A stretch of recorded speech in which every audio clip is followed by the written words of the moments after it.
Here we are. Hello, hello, hello, and welcome. Good news. Good news, as a matter of fact, today, because Stop Killing Games is getting some real attention lately.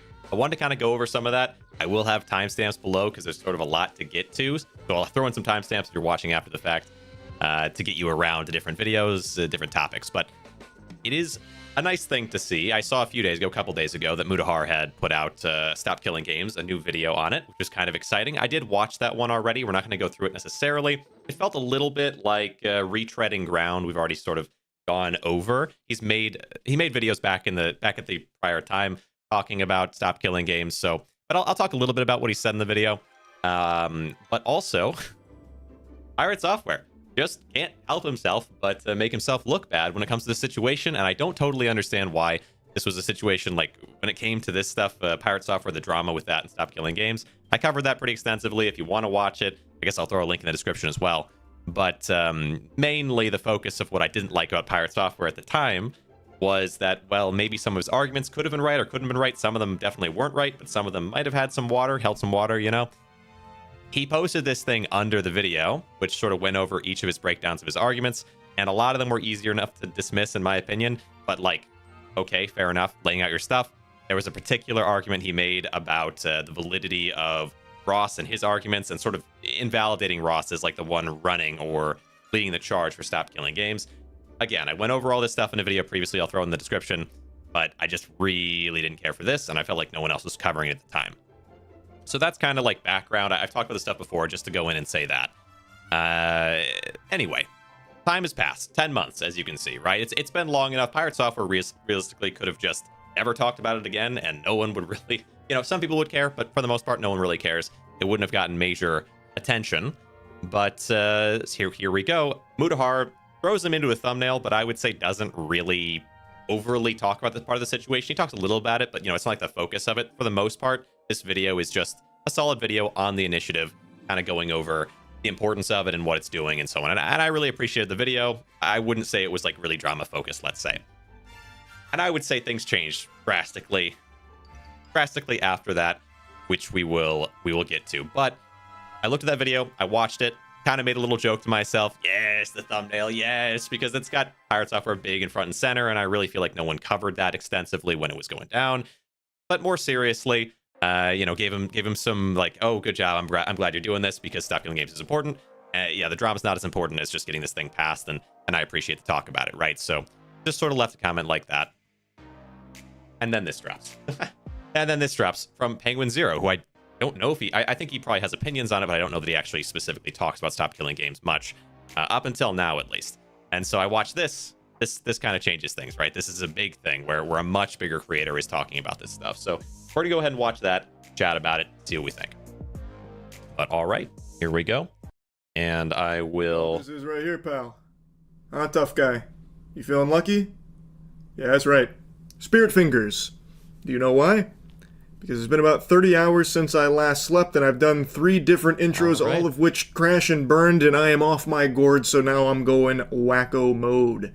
But, even in my sleep-deprived state, I am still lucid enough to recognize how cattywampus the AAA gaming space has become. Like, the gaming industry has so many things that I have bitched and moaned about. Probably the biggest practice that I've been most vocal about, not exactly shy on, is the topic of "you will own nothing and be happy." The Ubisoft motto. So what he's talking about here, I just recently had this thing on Borderlands, sort of covering also Ubisoft and EA and all these different companies, but of course it's also Gearbox and Take-Two. All these different companies are in their EULAs, the privacy policies, in their user agreements. They have so much in there that's like, you don't have really a right to this. It's just a license, and we can change it, we can update it, we can change our actual rules, our policies on it whenever we want. You just have to agree to that before you can even play the thing, like that sort of thing. And of course, with Stop Killing Games, you can outright destroy the game if that's what you're looking to do. And so I totally agree with Charlie here. It's not surprising. I think almost any gamer should sort of have this perspective of like, yeah, it's wild what they can do with those things, and they should be restricted. So this makes sense. God rest that company's soul. What a pile of dog shit. But it's not just Ubisoft. That has become a prevalent business strategy across the gaming industry. You will own nothing. You will be happy. You're basically you come away with the idea of ownership of whatever games you purchase. I've worn this topic out more than a fleshlight in a frat house, but it is something I am very passionate about. The gaming industry is getting away with more and more garbage where they'll take a shit in your mouth and you're expected to thank them for adding some flavor to your taste buds. It's terrible. And there is an initiative that has been aiming to fight back against a lot of these practices that I think really need some big overhaul. And it's an initiative that I think a lot of you are probably very familiar with. It's called Stop Killing Games. And I've followed it since its inception. I've talked about it on stream quite a few times, though this is my first video going over it. And yeah, that's what I thought, because I thought that maybe you talked about it, or at least he was aware of it, but I didn't think you'd ever made a video on it, because it's such a big channel. I feel like I would have seen that if it had happened, and I don't really feel like a lot of big channels talked about it besides maybe SomeOrdinaryGamers, Mutahar. So, okay, interesting, fair enough.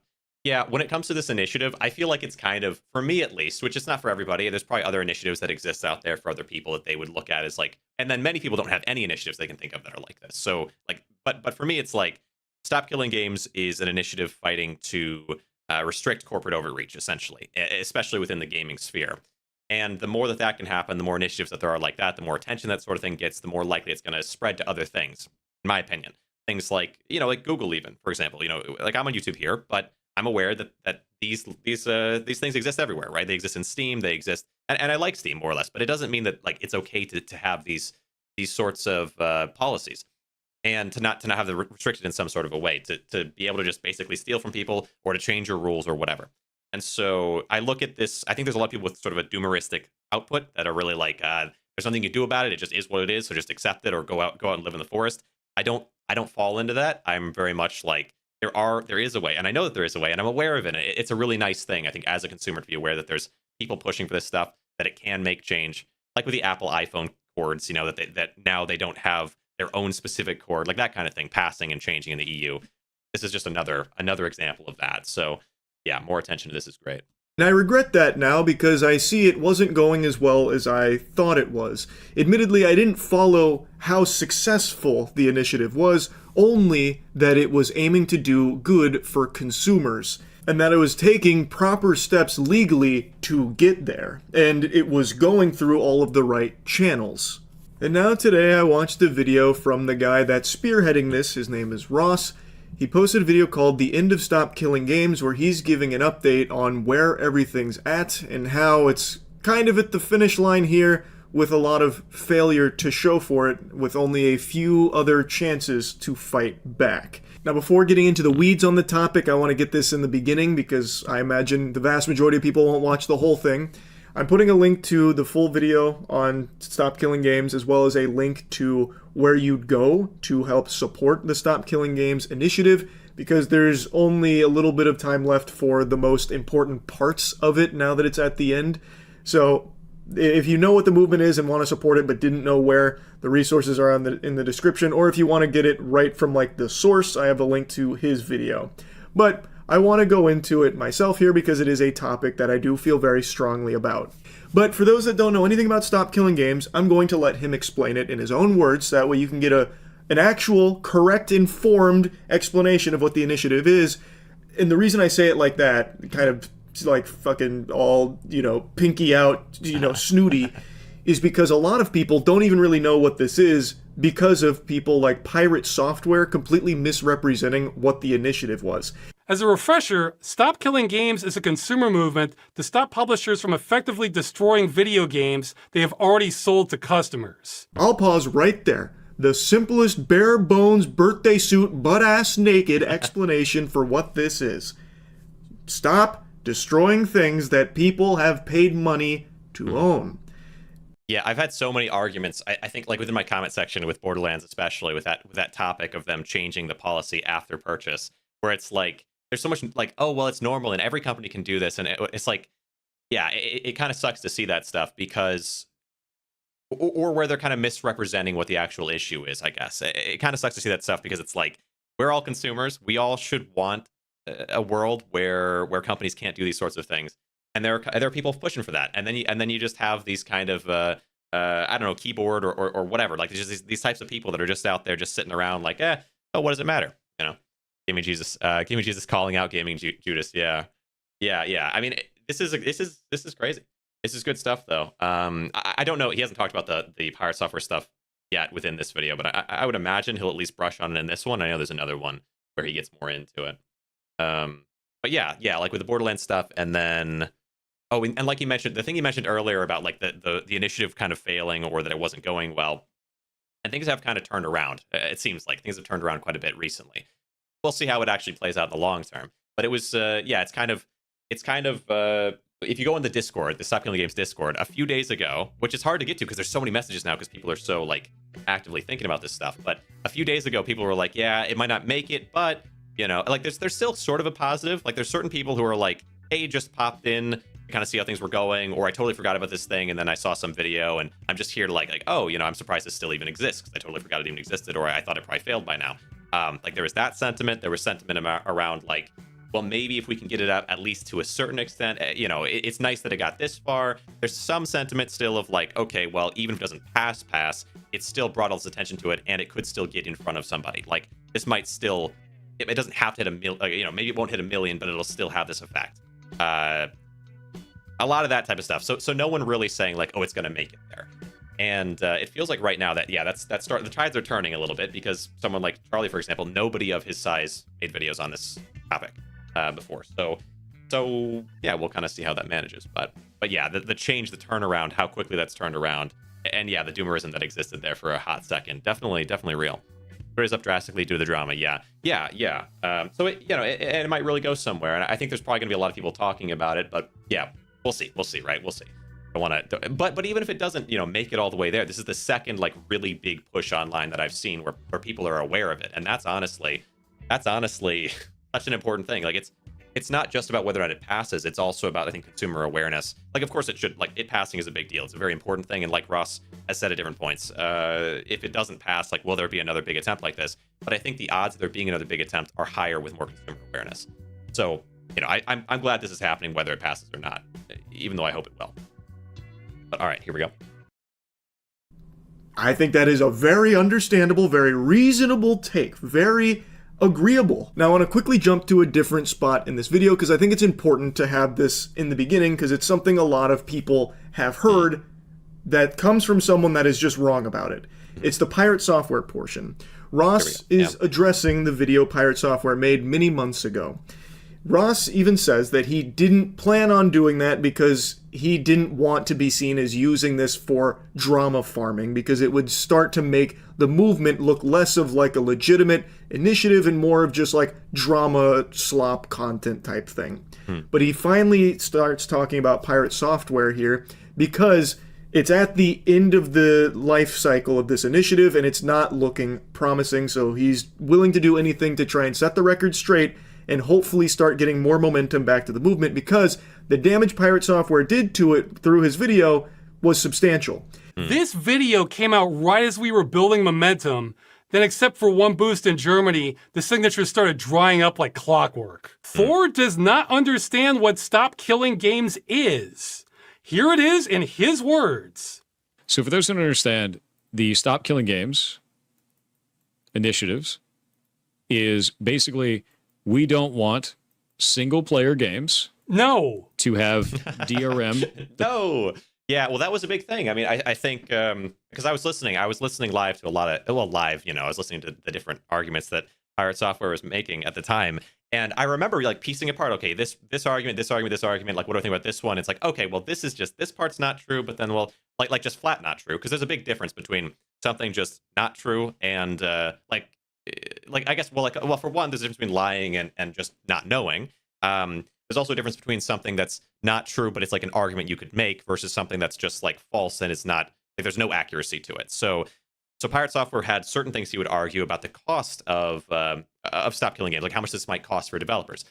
Seemingly, there should be some cost, and if there is some cost, that should be taken into account. That's a fine argument. There's nothing wrong with that. Now, if you say, so therefore this initiative shouldn't pass because it's too expensive, then it's like, well, okay, is it or isn't it? Like that's a question. That's a question that, like, you could say, well, that's false that it shouldn't pass because of the cost. Like, you could say that's false, but it's not false in the same way as like this initiative is about solo games. Like that's false in a whole different way, which is like that's just simply not in the realm of anything. That's just totally wrong. So so I remember like within Pirate Software's arguments and listening to the other side and just like really piecing together, okay, these ones are just wrong and these ones are maybe bad arguments, or you might disagree with their argument. That was always how I was trying to cover it anyway. And yeah, we're getting at this. No, like is it? Yeah, that this stuff is rough. I remember how rough this was. Of like, Pirate Software just didn't want to admit any aspect was wrong of the things that he was saying at the time. And I think now he probably has admitted that some of it was wrong. I would have to imagine, but I do remember back then it was very like, here's all the reasons that I disagree, and even if some of them are just flat wrong, I'm not gonna address it. I'm just gonna say these are the reasons. And I was charitable at the time. I was like, okay, what are the actual parts of it that I might agree with or might be open to? And let's kind of piece those apart or talk about them. And I got a lot of really insightful responses at the time as well. He admitted nothing. Yeah. Well, I think there was like, I mean, I've heard some, keeping track of a lot of it. We'll see. There's probably some of it in these videos as well. Points where he talks about it, and we can see kind of how he responds. But okay. That the developers can turn off and thus render the single player games inactive anymore. This is what they want to change. They need to be specific that they're talking about single player games that do not need a server to support them. No. No. Funny. Ross just saying no is so funny because he knows the most about it, right? And you shouldn't take that at face value necessarily, because of course he's incentivized to want it to pass. And so if there were some proper argument against it, it's possible he wouldn't address it. Which like I'm saying that, I don't totally believe that, of course, because I watched the FAQ on it. I watched Ross's stuff on it. So like I know that he did address a lot of these things, but like in the moment of hearing it, if you haven't heard any of his arguments, you shouldn't immediately be like, oh, he's saying no, so therefore Pirate's wrong.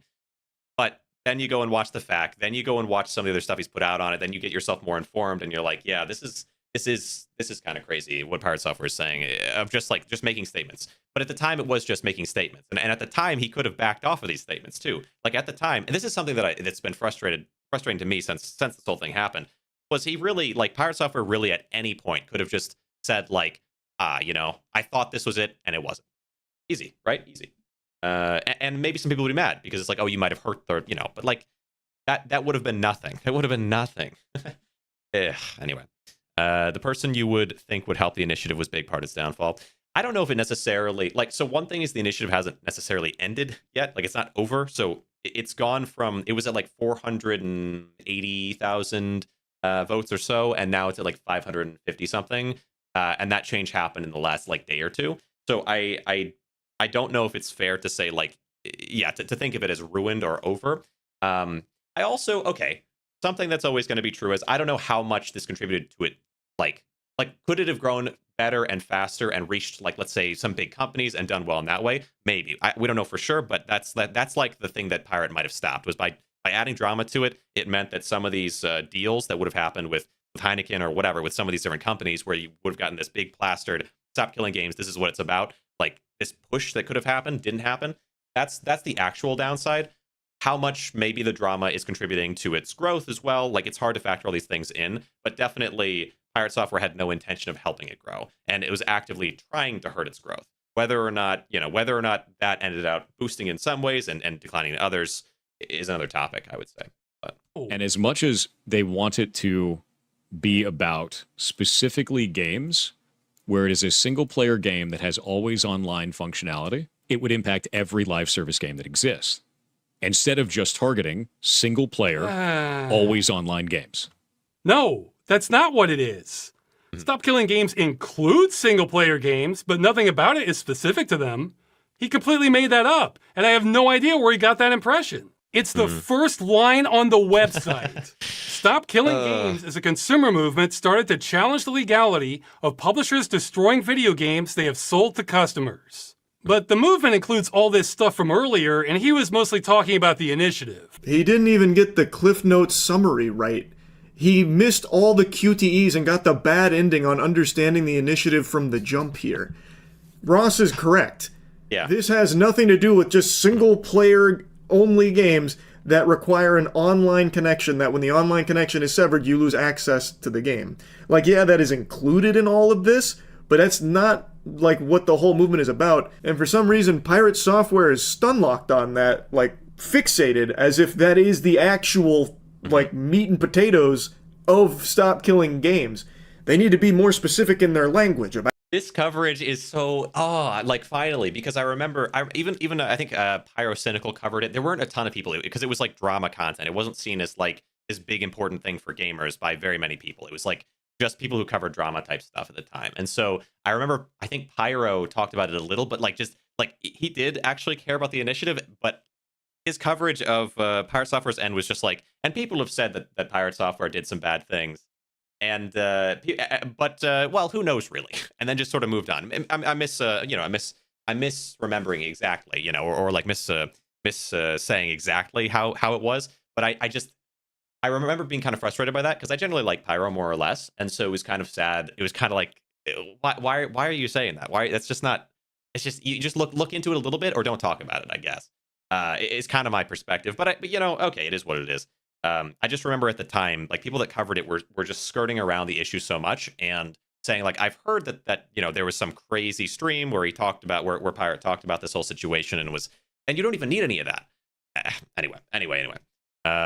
Yeah, he makes slop, but like if you make slop, couldn't you just like cover it? It was out there. It was all out there. I feel like that would have drawn more attention. Like I think people would have been interested in seeing that. I don't know. Okay, I don't know. Like an actual, at least a little bit of a breakdown. Anyway, but I hear you. Yeah, it's just not really what he was going for, maybe. But yeah, that's the thing. Nope, he couldn't. That part I find interesting is like I think at the time Pirate Software was just too big, maybe.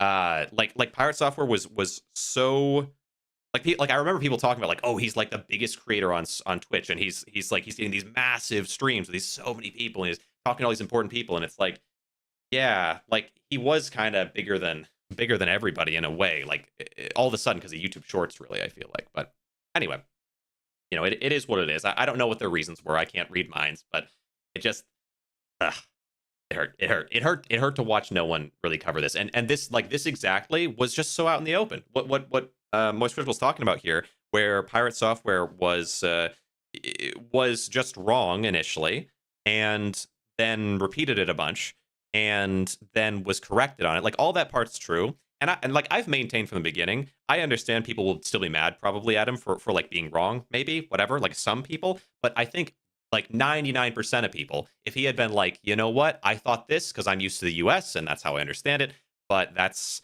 like this was just not right. Now I either support it or if he had just been like, okay, like I'll talk to Ross about it. We'll kind of like we'll see. Maybe he can change my mind. Anything instead of just being like, yeah, Ross knows less about this than Asmongold and whatever. Like all that end of things where it's like, okay, like you're not even trying. Anyway, it was crazy. And then, but he could have just stopped there. Like Pirate Software should have just, and he kind of did. And I look back at that and I'm like, that was probably the best choice. But at that point, I can't talk to Ross. He knew he burnt that bridge.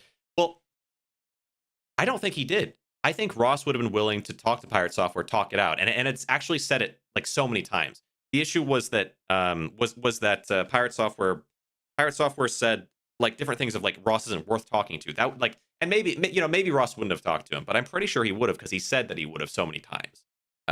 Which makes it sort of frustrating to think about. Like why not just take him up on that and argue it out and think about it?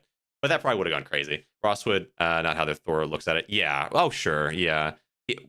Yeah. And practically like Thor was, again, he was so big. That was like the peak of it. I feel like for the size of Pirate Software. And yeah, and I think that's part of why none of the big creators talked about it. That was always something that I wonder about. I don't know for sure. I could be wrong. That was always something that I kind of felt about it. Was like, if you say hardcore, like, yeah, this thing he said here was just wrong, and then he doubled down, tripled down, and tried to destroy the thing, and like, I don't think you have to say like, oh, it's because he's a dev. Like, I think that's kind of crazy because it's like you don't know if that's why he did it. No one does. But like, like just saying like this thing he did was wrong, but no one wanted to do that at the time, which is sort of weird. No one, as in no big creator at the time. Really hard to comprehend something that is exact opposite of your beliefs. Is really hard. Yeah, but I don't think it is the opposite of Thor's beliefs. I don't think that Pirate Software is like explicitly anti-consumer rights. That's the thing. Is like I don't think almost anybody is. It's a very rare thing to be like that doesn't make any sense. And the movement is so blanket statement good. The potential bad things of it That's like the details. And so you could disagree on the details to the point, like, and this was Pirate Software's argument, part of it was you could disagree on the details to the point where you just say, yeah, I don't support it because I think it's impractical and I think it needs rewording. Again, these are things Pirate Software said at the time, but that's not like opposite of your beliefs. That's like, I agree with the sentiment, but I disagree with the way it's done. But that's what you argue. That's when you argue it out. That's when you talk about it. That's when you communicate, and you don't shut somebody out and make fun of them or whatever. Just one easy win. He thought Ross was an easy target. And yeah, there could be some truth to that. And really, he could have just, but like, I think when it went poorly, I just don't understand doubling, tripling down. And then he did back off. And when he backed off, I've always understood that to be like, that's like, yeah, you recognize this is never going to be a winning spot. But I don't understand how he still doesn't, like, I could see that he could think, oh, I messed up, and now if I come out and admit it, I'm going to be in a worse spot. But why even talk about it? Why even talk about it now? Like, we'll get about it being single player, always online connectivity games. When that's just not what it's about. Like, they're not being specific about that because that is not what they are specifically targeting. It is about the whole practice of destroying games that consumers have already purchased and having no end-of-life plans for games that are being sunset. So, for example, The Crew. The Crew is an example everyone is going to reference. I keep talking about The Crew. I'm sorry, I'm pausing a lot. I apologize for anyone after that. Whatever. But Thor thought he is big enough and his audience is dumb enough that his six-level down is a good play. The reality of it, like, and I've thought about this at different points since then. I think it's not that it was, like, it being a bad play, the way it should have been a bad play, would have been totally different than the way that it was. Because it was such, like to anyone who's really paying attention to the situation, it seemed like an awful play. But it didn't get out. Like, it just didn't escape the topic. The drama existed within the drama and really nowhere else. No other big creators kind of jumped in to be like, hey, this is wrong, and also this initiative is important. Like, they just jumped in to say, hey, maybe support the initiative. Maybe it seems like it's good. And there's a little drama going on, and I don't really understand it. Now let's move on. And it felt like that, where like this is the outcome that maybe should have happened then. But I don't think until like the last couple days ever would have happened. Like, I think Ross talking about it failing and bringing this stuff to light had an effect, but I don't think Penguinz0 talks about, like, too explicitly without Pirate Software continuing to hammer on it whenever anyone asks about it. Because it's like, there's just no reason to. Pirate Software could have said, I want to distance myself from this. He could have done a million things, or he could have done nothing at all, basically, and just not talked about it. And I don't know if anyone would have really dragged him out on it, because it's not worth it for Penguinz0, really. But if Pirate Software is actively going to keep talking about it, then Penguinz0 making a video makes more sense. So, yeah. But yeah, him even talking about it like this is a big thing. Because I think Mutahar, I don't know if Mutahar kind of brings it up first, but not so much. It's not until I think Pirate Software responds to Mutahar's video that Charlie comes out. Anyway, we'll talk about, because Ubisoft is still currently in a lawsuit battling against it for what happened with this game. I've yapped about it quite a bit, so I'm not just going to regurgitate that. I'm sure a lot of you already know the story about it. But basically, you buy The Crew, Ubisoft pulls the plug on the servers, you can't play The Crew anymore. Now it's just an old wet dream of what once was. And they are facing a lawsuit. And while this is in the umbrella of Stop Killing Games, it is not the only thing Stop Killing Games is referencing when it comes to this practice. Pirate Software is so hung up on it being single-player games that people lose access to, when that is a component of it, but not the entire focus. Well, the short version is the initiative is about requiring publishers to have end-of-life plans for games they've sold to customers in the future. So when they shut them down, customers can continue running them without their support. So that's one thing Thor doesn't understand, but he also seems to think this is about converting multiplayer games to single player. Transitioning an entire multiplayer server-side game into a single-player video game, which means rebalancing the entire experience around single-player, rebuilding everything in the entire game. How are you going to do that with Final Fantasy XIV? You're just going to make all the raids soloable? Imagine the day that World of Warcraft shuts down, and suddenly you have to make it a single-player game for every individual that ever bought the game. That's what they're asking for. No. Because they would have to sunset live service games as a single-player experience. The idea that suddenly you need to make every single live service game playable single-player offline? No, dude. Correct. No. This part is more confusing than Finnegan's Wake, because nowhere in anything on Stop Killing Games has this even been like a a talking point from anyone besides Pirate Software. I don't know where he pieced this puzzle together. Well, at the time, and this is something. At the time, I my belief on this, because okay, here's the narrative in my head, which is that Pirate Software got caught up in it, and then going back isn't an option for whatever reason. Like you mentioned, ego, might be. But for whatever reason, it's like I can't fall back. I can't say I was wrong because then people are going to flame me or whatever. And so instead, I'm just going to keep pushing forward. I'll keep the things that I have, and I'll try to refine them. I would imagine try to refine them a little bit where I can. And because like let's say someone in your comment section says something after the fact of like, here's like a really good argument, and you're like, oh yeah, that is a good argument, that kind of thing. But yeah, like that's what I tend to think is like those first statements, the first arguments he made about Stop Killing Games were the most egregious to my memory. But then I think even the arguments he had later, which were more around the cost of everything, because it's like the only opening. I feel like he never let go of the early ones, because if they got brought up, he would have to defend them, or else he was wrong. But he also, I think, probably tried to focus more on the later ones. But it all happened kind of fast.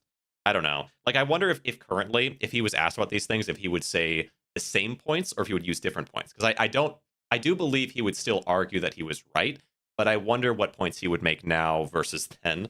Because at the time, it was like, the points just didn't make it.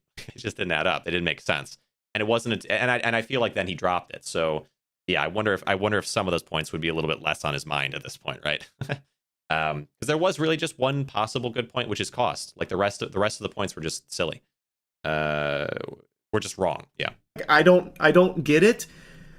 Like, if I'm gonna try and like really reach here and give like a charitable explanation for this take, maybe he's extrapolating based on the idea that if publishers have to have end-of-life plans for their games, that includes MMOs, where once the game is getting sunset, you're pulling the plug on it. You would then need to turn the game over to the community in a playable state, an accessible state, like give the code to them. Thus, it'd turn it into a single-player experience, so the onus would be on the developers to rebalance their game to be a single-player experience for them. I guess. I have no idea. That still just doesn't make any sense, but maybe that's the tree he's barking up with that thought process.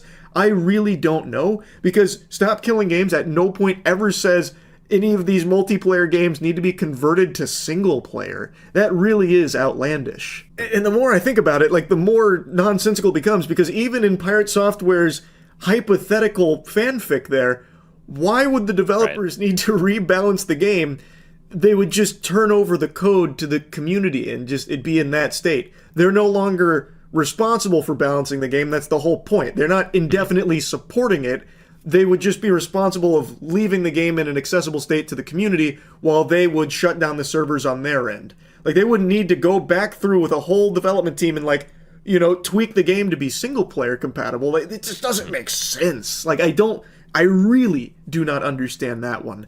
But apparently a lot of people latched on to that talking point from Pirate Software as something that Stop Killing Games was asking for and how unreasonable it was.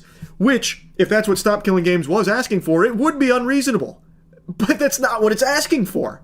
Right. Nowhere in there does it say that it's directly targeting always online single-player games. Oh, he's so close. He's so close to getting it.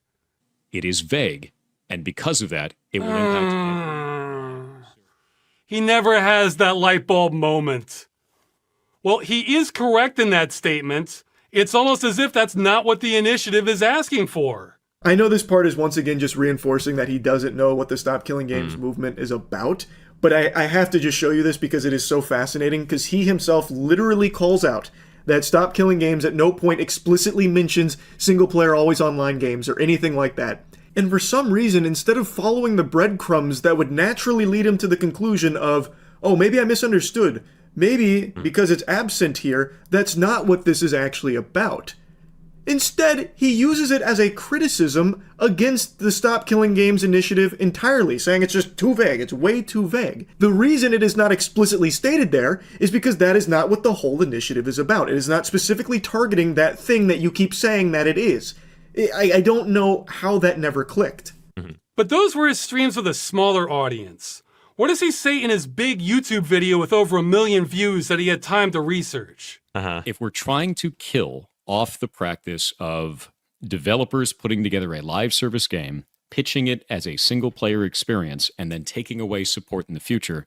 Now he's changed it again and is making up how it's about single-player games are advertised. What is he doing?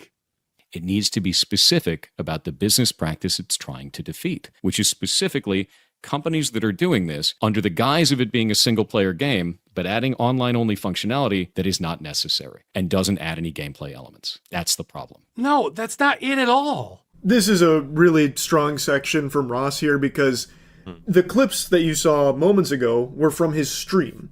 When he took more time to watch... Yeah, this is the thing is, like, the stream itself was something I didn't see. I saw the videos on it, and in my perspective, I tend to be more likely to get... Like, because when you're streaming, you say something, you say what's kind of on your mind, you might misspeak, or you might just misunderstand something.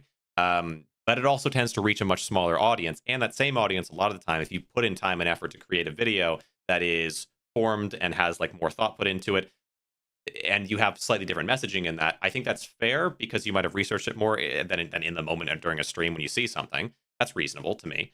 And then those people who watch that stream, they'll hear that from you in future, for one, so they'll understand the slight shift in your understanding, and they'll also watch the video most likely because it's a big video from the creator they watch stream, of course. So like that on its own would be fine.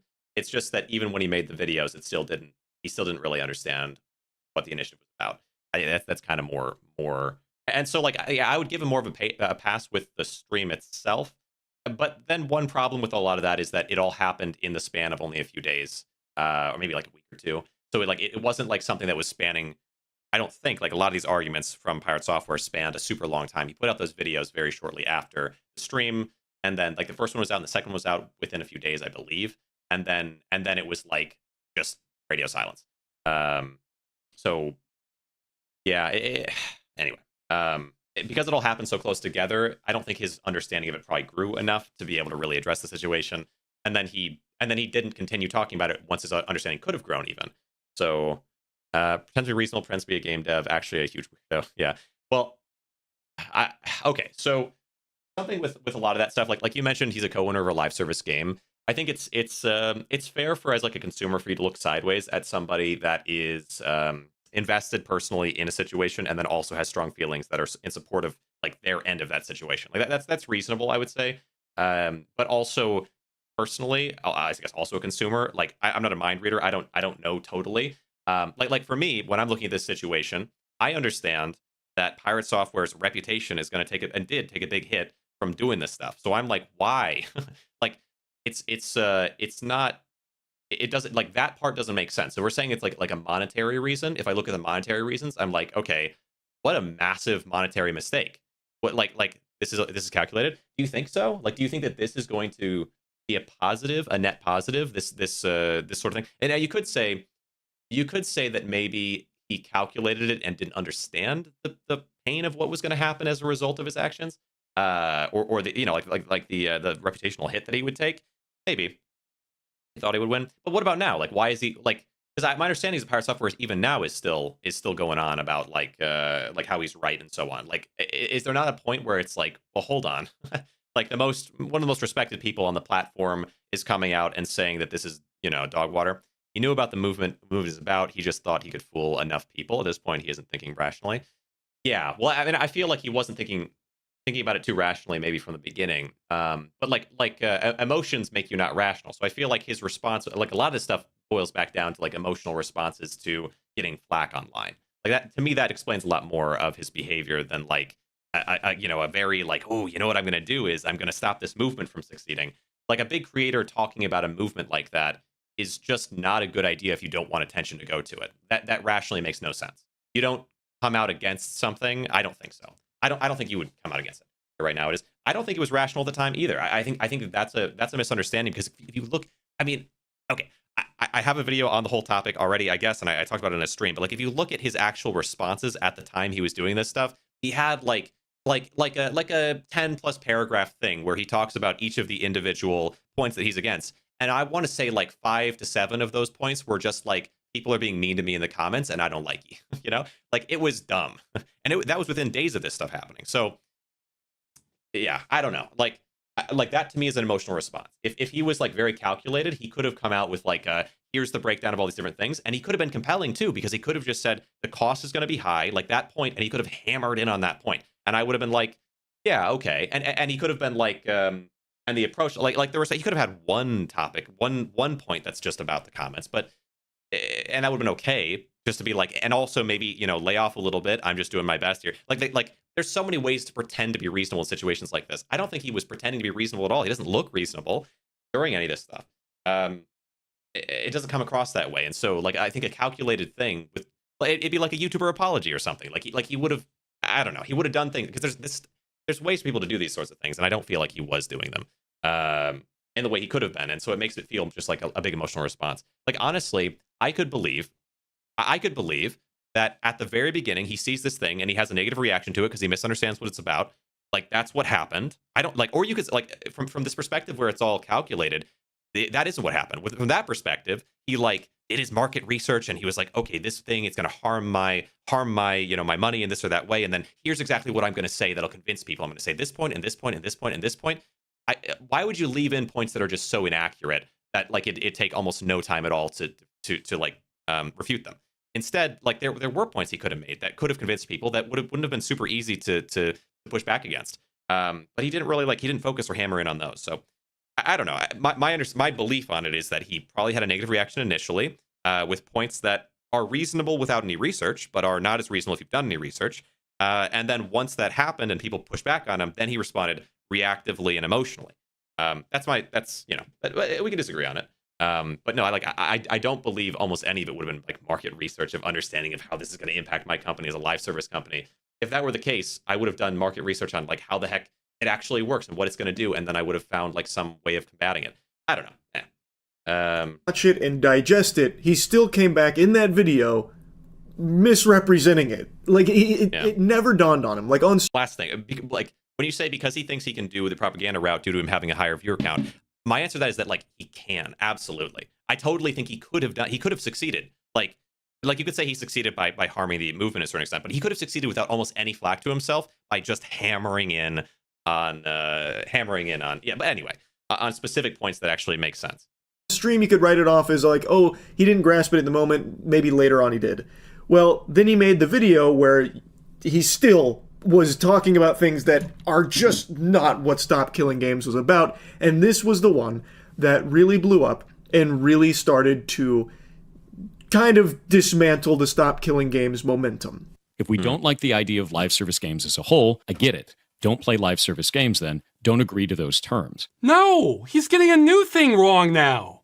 We're not against them existing. We're against them being destroyed with no recourse for the customer. PirateSoftware then goes on to talk about like the business practice of misleading consumers into thinking that what they're buying is a product as opposed to a license to a product, which is a totally separate thing. And then he criticizes Stop Killing Games for not being specific about that thing that he is bringing up. I remember that. That was so stupid. It's like, how do you expect us to shift things in a positive direction when it comes to consumer rights if we have to address the entire problem? Like, if you address a specific point, well, why aren't you talking about this point? That type of argumentation is so frustrating. Like, just if there's a problem and we both agree that it's a problem, like for example, the Borderlands thing was so big with this, was like I was pointing out this problem and people are like, well, if you have a problem with it, well, you should have a problem with everything else too. And even if you have a problem with those other things, like you can never beat them, so why don't you just go live out in the woods? And it's like, bro, I have a problem with it. I'm talking about it. I'm trying to bring attention to Stop Killing Games. At the time, no one was talking about this. This was not long ago at all. And I guess I must have revived it. No, but legitimately, like I was talking about a thing that was like a solution, a route to a solution, bringing it up for awareness of it, and talking about the situation is like redirect some of the anger at some misinformation that's out there, or at people who were misinformed. Redirect all that anger. We're all consumers. Redirect it towards Stop Killing Games. And people are like, well, if you have an issue with companies, why don't you just completely rid yourself from society? Like why don't you just end yourself, basically? And it's like, bro, like you should agree with. We do agree. At the end, and I respond to some of these comments like, here's what I'm advising, which is like an actual route towards a solution as opposed to just rolling over. Maybe watch the video and then think about it. And a lot of them did respond like, oh no, actually I do agree with you. And it's like, well, then stop trying to fight for corporations on this issue. Like, You're going around to every comment section. Some of these guys are going around to every comment section on the Borderlands stuff and just saying like, they didn't do anything wrong. Why are people being mean to Borderlands? It's all exaggerated. Oh, none of it. Like, it's so stupid. So stupid. We're all consumers, bro. Yeah. Anyway, level 1 random game. I got key for and didn't even play. Gets license key refunded from me. Always nice notification to see and have a laugh. Yeah, there's all kinds of stuff going on with it, but I feel like this is so unanimous. This thing, and then the Borderlands thing in my mind is just like privacy policies and like this, like that should just be redirected towards something like this, which is like here's an actionable, fairly exact like games can fully remove your right to a game, and then we can talk about whether or not they should be able to just adjust it so you have to agree to a gosh dang new policy in order to play. Like that's also a problem. Let's start here, and then we can get there, and not just try to tackle everything all at the same time about licensing and all that crap. As opposed to what Stop Killing Games is talking about, so he's using that against them for some reason, and then Ross goes into like the license talk. Our problem is not with licenses failing to inform people. Blizzard says they can take away your purchase for no reason. That sounds pretty clear to me. Our problem is those terms are so hostile to consumers and the medium that they should be taken off the table entirely. This needs regulation. Forget video games. If you look at basic commerce for hundreds of years, when you paid money, you either... I love this. This is what because I would talk about in the Borderlands, in those comments, I'm talking about like when you pay for something, you own that thing. Like this is just very fundamental concept. We're trading something. And then they're like, okay, you paid me money, now you have this thing. Actually, no, now you don't have this thing. I still have your money though. Like, bro, it's so stupid. Either got to keep what you paid for, or if it was a service, you were told when your access ends. The vast majority of online-only games do neither of those. He's exactly right. That is a huge problem. Now, PirateSoftware is correct here about these companies that will mislead consumers through this fraudulent advertising on what you're actually buying, because in a lot of cases, you don't own any of the shit that you are buying. It is pretty much a rental. You get a permission slip to access the content. That is an issue, and not making it abundantly clear to consumers that that is what you are buying is a problem. And so too is the actual agreements, as Ross demonstrates with Blizzard, where it says they can just completely terminate it for no reason at all. It really does go against the basic idea of commerce entirely. Video games are in a totally different ball game when it comes to that, because half the time you don't realize that you're just buying an admission ticket to a game. You're not actually buying the game. You also don't know how long that's going to last. Again, to go back to Concord, that shit lasted less than a fucking rainstorm, basically. Like, there is just so many problems. So I don't know why PirateSoftware would be so harsh on Stop Killing Games for not addressing specific things that he himself is bringing up or making up in regards to it. It just doesn't compute. It really is a video that did significant damage to an actually positive initiative that aimed to help consumers in the video game space. All based on his complete misrepresentation of it, which was a complete mess. If you try to tell me that every studio needs to run their live service game indefinitely or not want to run one at all, then no one's going to run them. Oh no! He wheeled out that line about publishers having to support the game forever.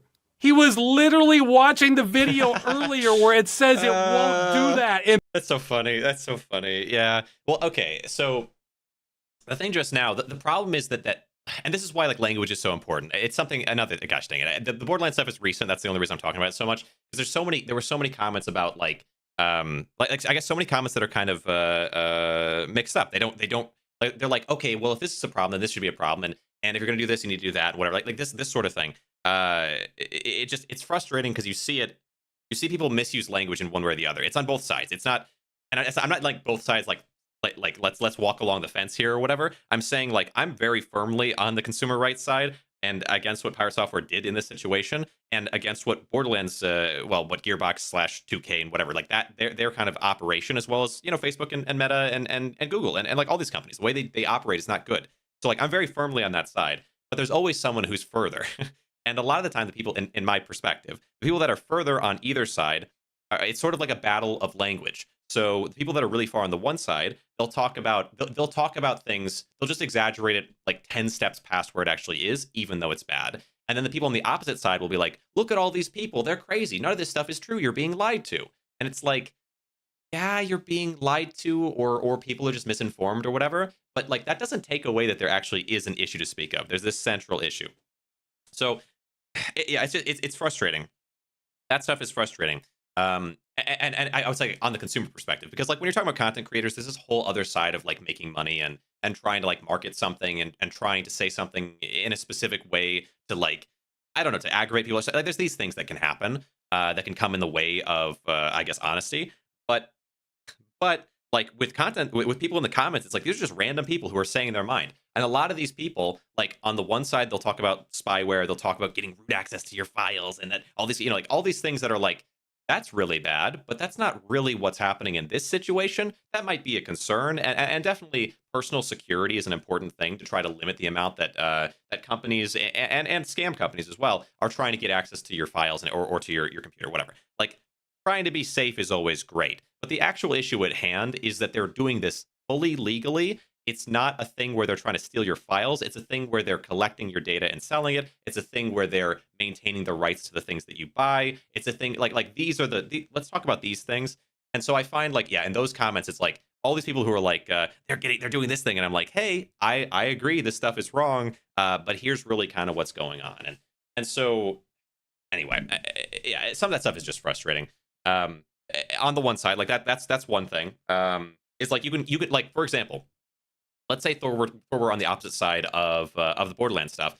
He would have endless ammunition of like, they're saying it's spyware, they're saying it's this, they're review bombing, they're doing these things that seem sort of unethical. He would have endless supplies of things to talk about.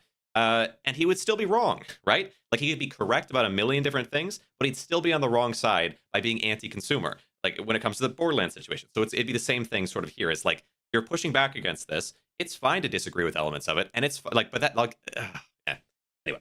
All right, it's an IQ graph. yeah, kind of. Yeah, sort of. Like people that agree. Yeah, like there's people that agree, but if they agree too hard, essentially, like if they're passionate about it in sort of the wrong way, they can just pick up a ton of misinformation and then give that as ammunition to the other side who disagrees on an issue that's pretty open shut.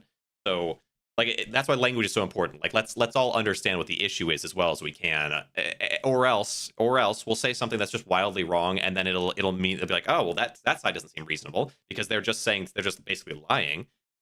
That's not good for anybody. And I've noticed this a lot with Stop Killing Games in particular. Like Ross will try to like educate and talk about this stuff, and there's going to be a certain segment of people who are just like, they're just wrong about it and they're just spreading misinformation, and it's frustrating because it's like you agree with me that these things are bad. You just don't know what the things are or why they're bad. And so you explained it in a way that's not accurate. And then the other side is like, look how they're lying to you. Yeah, that stuff is frustrating. It exists on every side of every topic. But for things like this, it's like we all agree that this stuff is wrong. So it hurts to see people defend companies when they do believe in consumer rights. They just don't like dishonesty or whatever, right? Big letters. That wasn't enough. We just can't stop gamers from going there, even when we spell it out. That's the last clip I want to show from this section on the PirateSoftware video, but it's a very important one because this is something a lot of people also think the Stop Killing Games initiative is about, where developers, publishers will have to support their games forever. Like, until the fucking heat death of the universe, they'll have to support these games under the initiative. When that is not the case.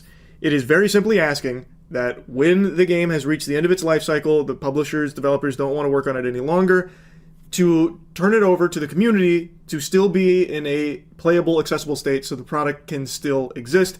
There is some more nuance, obviously, to how that works, given, like, publisher-developer licensing and a lot of, like, the code, the binary, that kind of thing. There is a lot at play under the hood there, of course, but it is something that Stop Killing Games isn't naive to, and it is something that is talked about. But I'm not going to dive too deep into it. I encourage you to check more in on it. But this whole belief that it is about endlessly supporting a live service game, even when it makes no sense to do so and it's beyond dead and in the dirt, is ridiculous, because that is not what it is asking for. And a lot of people think that it is. It's not. PirateSoftware got that wrong as well. Anyway, I'll stop yapping about it, but as mentioned in the beginning, most of Stop Killing Games hasn't been successful in getting change. And Ross has dedicated so much of his life to this, and it's clearly taken a big toll. Now he's doing everything he can for this last ditch push to try and help.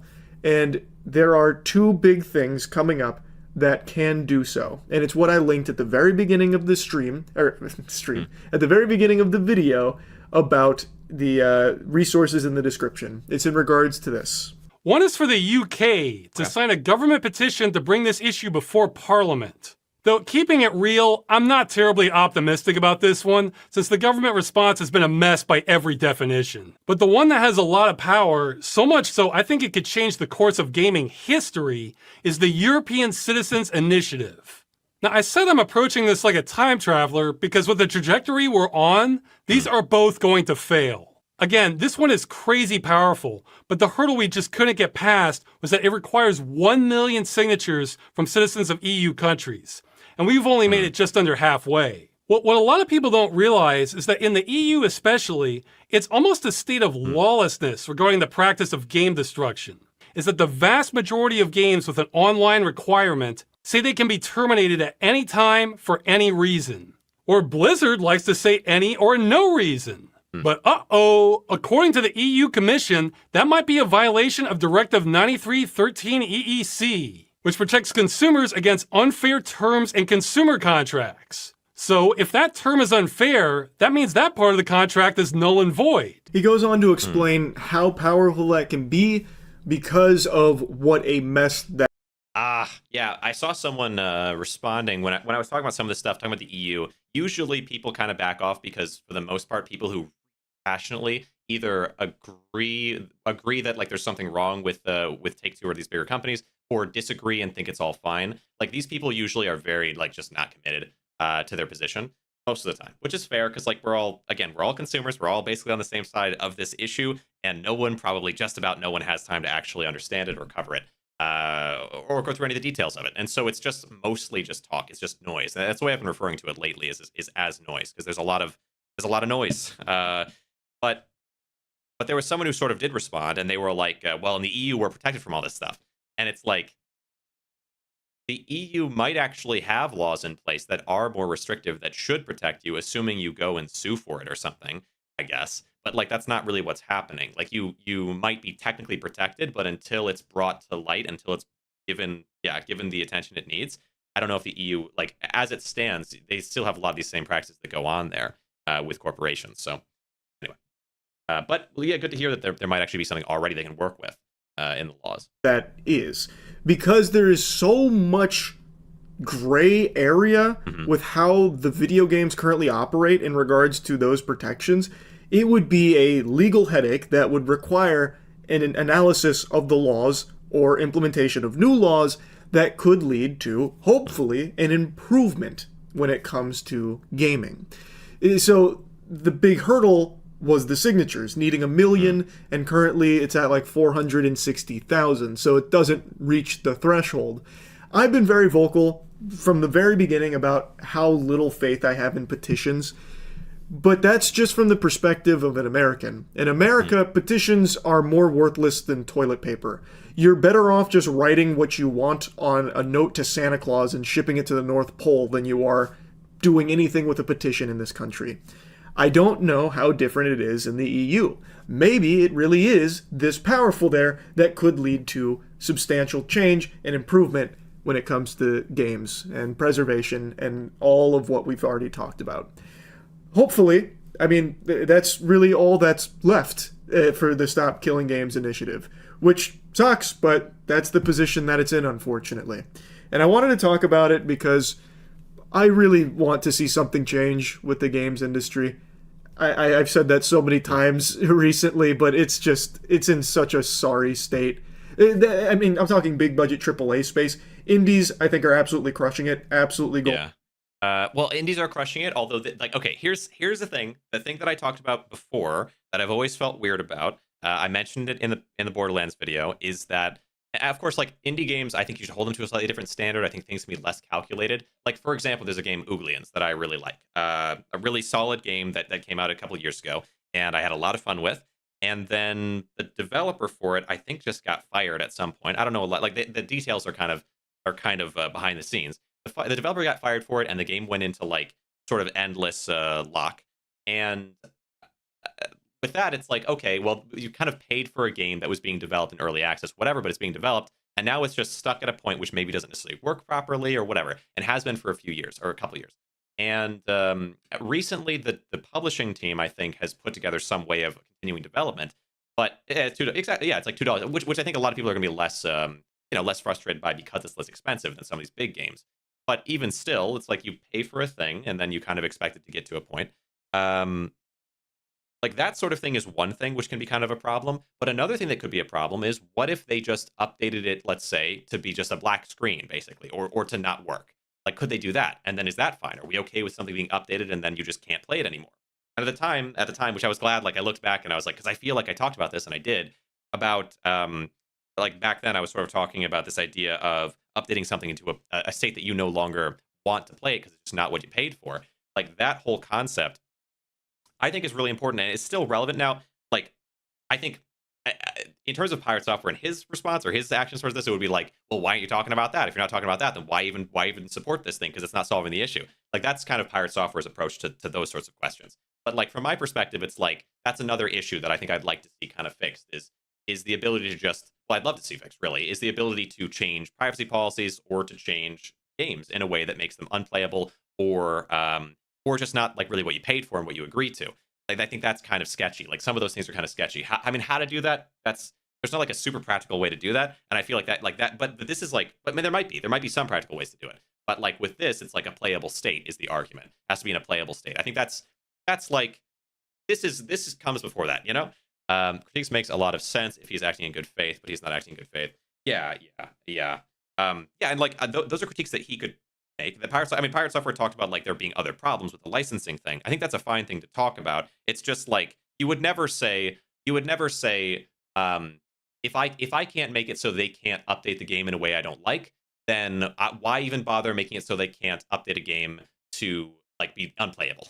Like it's like these things don't. We should both want both these things. So if one of them's getting passed, like great, maybe we could also start like honestly, Pirate Software could have started a second petition or like pushed for a second thing of like, hey, we also want to do this, which might have diverted some of the attention, maybe. But I think that action would have been a lot more reasonable of a conclusion when you say like, hey, there's this other issue of licensing that also exists, instead of it being like there's other issue of licensing, so therefore let's do nothing. It's just. Yeah, that is a weird. That is yeah, and like the whole good faith thing is like that doesn't sound good faith to me. Anyway. Golden right now in the golden age of indie games, but overall in the big budget games and the way the industry keeps pushing things, it sucks. So I wanted to talk about Stop Killing Games here. Hopefully things can turn around and maybe a huge W's around the corner for the Stop Killing Games initiative. We'll see, but anyway. I want to commend Ross for his hard work spearheading all of this for so long. And that's really about it. See ya. Okay. A delusional. So that was like a video, I think mostly like a little bit of, which I was glad for, a little bit of a touch on actually the Pirate Software situation, like that end of it. But that is not the only video in like in this direction, let's say. So that came out yesterday, you know. And then, or maybe even a couple days ago now, depending on time zones and stuff.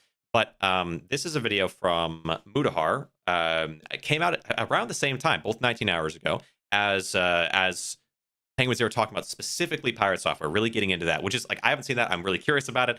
But let's watch Mutahar's first, because this came out, I would imagine, in response to Penguinz0 talking about the situation in general and brushing on, or even like more explicitly talking about Pirate Software's involvement in it. And then we can finally watch this, which I'm excited for, the Pirate Software end of it, with Penguinz0 hopefully really getting into details of that.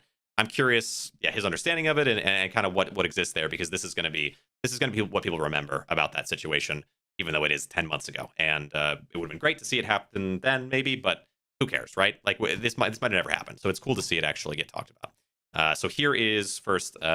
Guys and gals, me Mutahar, and we got a pretty big update to that Stop Killing Games story, ladies and gentlemen.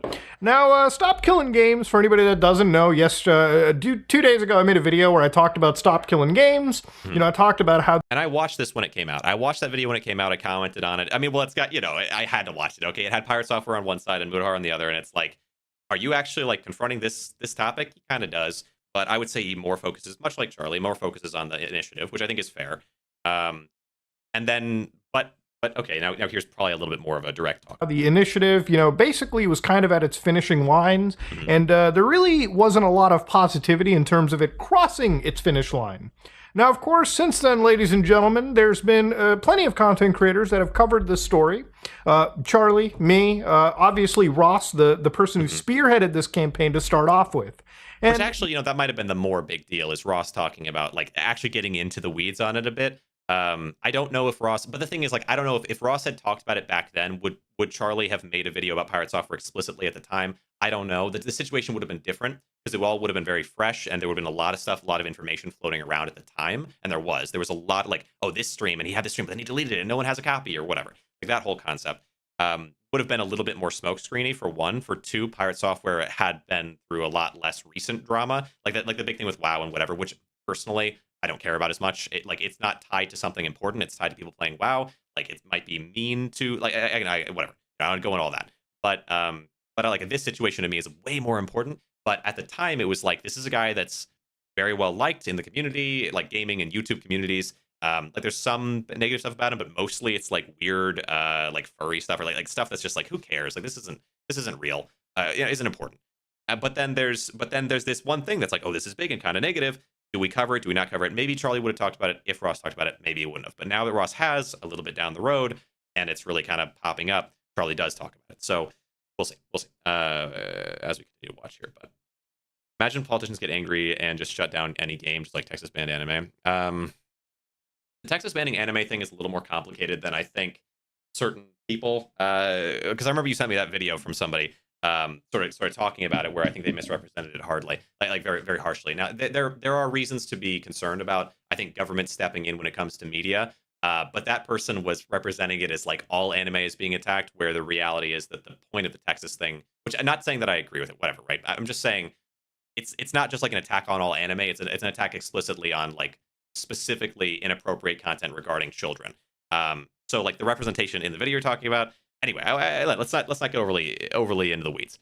Evidence for this being calculated premeditated behavior. I hate Pirate Software by harmful opinions. I'll have to. I feel like you can stomach one more video at the end. All right, yeah, we'll have to take a look. All right. Anyway, let's carry on. 2 days ago, the actual initiative was at like 55,000 signatures. Today, ladies and gentlemen, in 2 days, it crossed 51%. Now, I really think a lot of this comes from the fact that obviously one of the biggest voices that is now talking about Stop Killing Games, probably Charlie at this point, and let's not go into the weebs. It's hilarious. I appreciate the veterans. Obviously through the efforts of everybody speaking positively over here, that's a pretty big jump. Okay, that's actually huge, and I don't think anybody should discount it. Now, to me personally, I think having 500,000 signatures should be enough for the government to look at something and think, wow, we should kind of talk about, preserving software. Now, yeah, I started watching this video. I got to that point, and I'm like, gosh, that's such a good, strong point. And my mic is ready now, and I can talk about it. So, yeah, this is as far as I got into this video. Was like, yeah, that's a lot of signatures. That's a lot of people who care a lot about a thing. It's a little different. And I think you mentioned earlier, Will, about like a lot of online petitions are not like, they're not towards some specific goal. They're not like petitions within a government initiative. They're just petitions of people on like some random petition thing. Like, this is something that is really like, it's anyway. So yeah, 500,000. That's big, and it's getting bigger. It's getting bigger pretty quickly. We'll see if it continues to grow. Like, but this is huge. This is huge.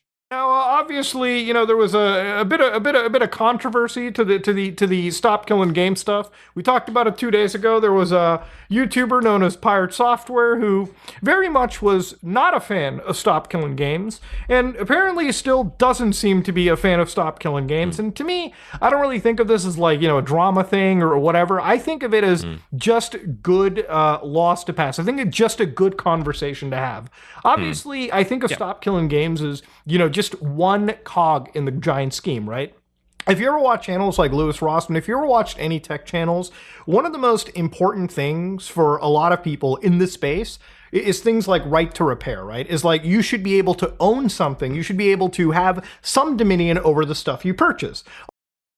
be fair to the EU, it's also a big international org. Yeah, well, I think on first glance at this stuff, when I was first covering it, I was a little bit more, not like doomer, but like my perspective was like, you remember that, like, well, Microsoft, Activision, Blizzard, that whole situation. Microsoft buying Activision Blizzard after Activision Blizzard had already, well, Activision had already bought Blizzard, which is a pretty big thing. That's like a huge merger, right? Activision and Blizzard. That's WoW and Call of Duty. That's kind of crazy. And then Microsoft, who owns the Xbox and owns computers, both the things that these two are on, like them buying those. So because of that whole situation, and it not being blocked, I think only the EU actually really tried to block it, but they still failed to. I think because of watching that happen, I was like a little bit like, is this going to work? Is it not going to work? I know the EU has sort of failed in this way before, but then I think as I learn more about it, I'm like, no, this is the place. This is the place for this. Because other like the US isn't going to do it, and where else is going to do it if not a big major country that has consumer rights as at least part of their rights as part of their system, and that can influence other countries. Like if this happened in, I don't know, like if this passed in some little country somewhere, and then like even the EU, which is pretty big, Activision Blizzard or Microsoft Activision Blizzard, whatever, Microsoft Activision, that merger, they threatened to not sell Call of Duty there, and like that's, for them, that's going to be a hit to their profit, but also for the EU, that's going to be a hit to their revenue building, whatever, their GDP. So it's like if it were to happen in a tiny little country somewhere with very little income or whatever, with very little relevance to like the world scheme, then there's no way that any of these countries would even care about the law. They would just put it everywhere else and say whatever. If it happens in the EU, it has a real chance of doing something. And again, the EU fought back. The US caved really fast. Like the U.S. was just like yeah. Anyway, and nowhere else bothered. So yeah, I do think the EU is the best option, and has a real chance of changing something. I know you're not disagreeing with that. I'm just kind of clarifying my perspective has changed a little bit with the EU than from the last time that I covered this stuff. I don't know what your problem is, but go for the U.S. because laws there companies. Let's see. What am I saying here? 450 million people. Yeah. But no, I agree. All right, here we go. Otherwise, corporations will basically fuck us in the ass to... Don't worry too much about veterans. He's just vibing. I don't think you know. All right, anyway, here we go. So what? Okay. Things like right to repair, right? Is like you should be able to own something. You should be able to have some dominion over the stuff you purchase. Otherwise, corporations will basically fuck us in the ass till we're bleeding completely, okay? It doesn't matter for a corporation. It doesn't matter. For them, it's all about making money. For us, it's all about preserving the stuff that we work hard to purchase, right? Now, obviously, I look at video games as video games, right? And some people look at this as, children's toys. But to me, video games are kind of just like a movie. They're like music. They're like software in general. They're just like any commercial good that you buy. And if you buy something, you should either be able to possess it, right, for an... Video games are software. Hot takes here. But no, like, yeah. It's just a normal good. I could see some people maybe invalidating or just not caring about it. That's probably a reasonable thing to kind of address. Not so much on YouTube, but maybe on YouTube. Indiscriminate amount of time, or a company should just straight up tell you that you're renting stuff. Like I said in my previous video, if companies were outright telling you that you weren't buying their product and you were just renting it, I definitely will guarantee you that will have an actual impact on sales. Now, obviously, this needs to get to 1 million signatures. Now, do I think it'll get to 1 million signatures? I'm being positive. I actually hope that it will. I think the jump that we saw from literally yesterday is pretty massive, and it just continues to go up. The momentum that Ross felt like that he lost, I feel like that momentum is starting to kick up again. And honestly, if it meant getting into the muck with like talking shit and like correcting records, I think that's honestly what you have to do if it means doing something as good as this. Now, why is Stop Killing Games a good thing? Why is it a net positive? I'm going to go through a lot of technologies that communities have made that are literally preserving the games that we love and cherish all throughout history. So one of the things that I saw, and I can't verify this for myself, but it kind of made my head ache a little bit from like PirateSoftware. So one of the comments that he wrote here was, for those who don't understand what MYM is and are spamming comments, this is a user-generated content game where you make dungeons that other people play in. Without a large player base, the game becomes instantly stale due to lack of dungeon variation. The community has... This is the same thing we talked about earlier. The whole concept of like, here's a situation where it might not work, therefore therefore. Like the extrapolation of the meaning to be that we should just not support this thing because there might be something. And this was always the thing that I was like, okay, maybe we can not adjust the wording necessarily, but like maybe this is something we can cover or something that we should care about. But it's just so weird. It's just so weird. Because it just doesn't, what does this have to do with anything? But like, it might be like on its own in a vacuum, it's fine to be like, hey, this isn't going to cover this particular game. So if you're like really worried about that game, maybe there's something you could do that's different that would help with it. I don't know. Has all but abandoned it, so preserving the game would not keep it playable or enjoyable. Hosting it privately does not fix this issue, as it's designed with a large-scale creativity in mind. Without that, it's a hollow husk and unable to be played to any real extent. This isn't about preservation, it's about a waning player base on a game I enjoyed. You cannot preserve a game's true intention by saving the files. You cannot preserve the essence of a game like this with a small group of players. It needs thousands or more active players to give the actual experience. Stop Killing Games cannot fix that problem. Now, Meet Your Maker, for anybody that doesn't know, is an actual like building game where actual like gamers... It's just one of those things that's just like, oh, that's a bummer. You know, like what? Like what are we talking about? It's just... Yeah, it sucks. It sucks that there are some types of games that are mainly online that people are not interested in enough, that a big enough player base would be likely to play them again, and therefore that game is never going to be the same as it was at its peak. Sure. I guess I agree. What's your point? Yeah. Anyway. It sucks, I think, as a person who enjoys something to see it fall out of interest. Like it's so unrelated. Get together, they build these entire levels, and obviously it's then up to you as a player to play through these user-created levels. Now again, obviously this is a game that has a lifespan, right? But the preservation of the content that people have been doing and making since the first day of this game's launch up until the very end of its lifespan is important. Because let's say you come back to this game, this moment in time, like 10, 15 years later, it's important that there is like a repository of this game that exists. So we can at least play what the community built, right? Do you want to lose all of this content, all of this history to time, just because the new game comes out or some newer sequel releases? There's a couple points I would make to this argument. One of them is, like, just as a starting position, like, again, if we go back to the starting position argument, like, just as a starting position, it would be nice for the game to not cease to exist in any capacity. Like, to not fully cease to exist, as in you cannot boot up the game and play any levels, period, even though you paid for it. Like, that would be nice, right? And then secondarily, but yeah, like, so like, getting that as a minimum is super necessary. The second thing is, I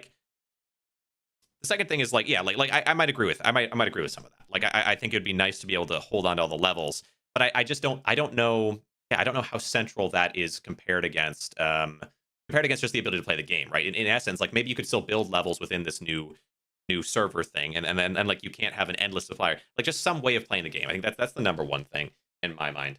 But maybe there's more to it. Like, maybe there's some reason that you need to be able to have every level ever. Because, like, to me, this feeling of like, what about all the levels we've made in the history of this game? That part that's just not as important to me as the rest of it.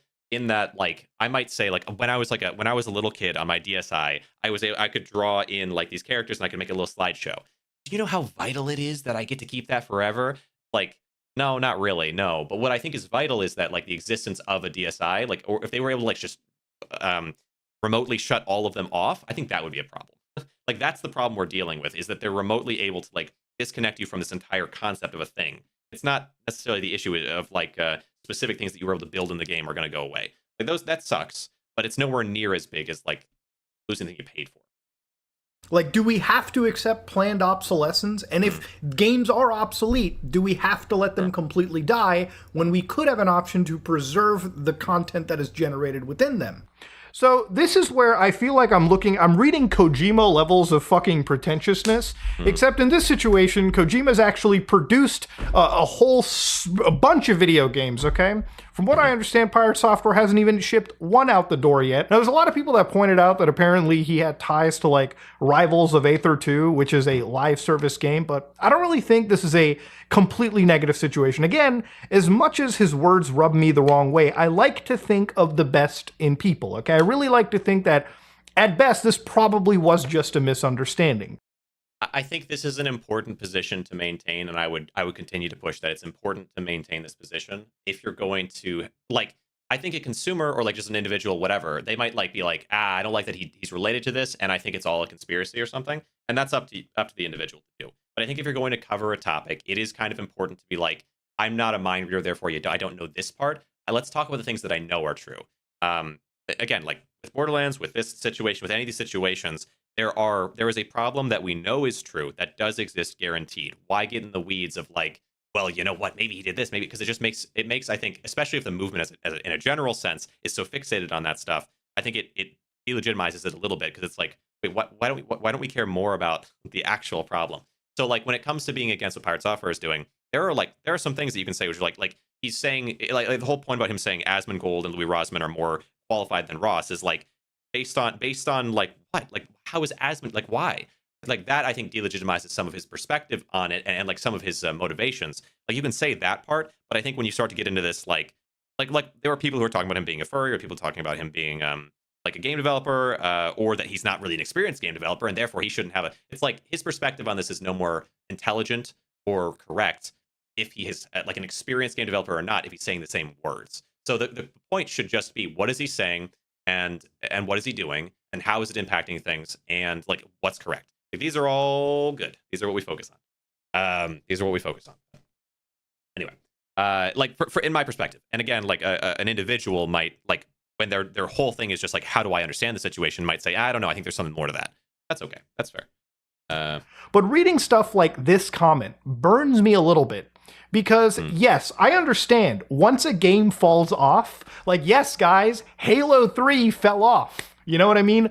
All the content in Halo 3, it's old. It's not, nobody new was coming in to make new maps, new screenshots, new anything. In fact, the community for that game on the Xbox 360 is effectively fucking dead. Okay. But preserving that community, preserving that experience is what's important, right? Preserving the game itself is what matters. Because down the road, let's say somebody wants to play or see how a game worked even, right? Like 10 years down the road, 15 years down the road, they have the option of seeing it.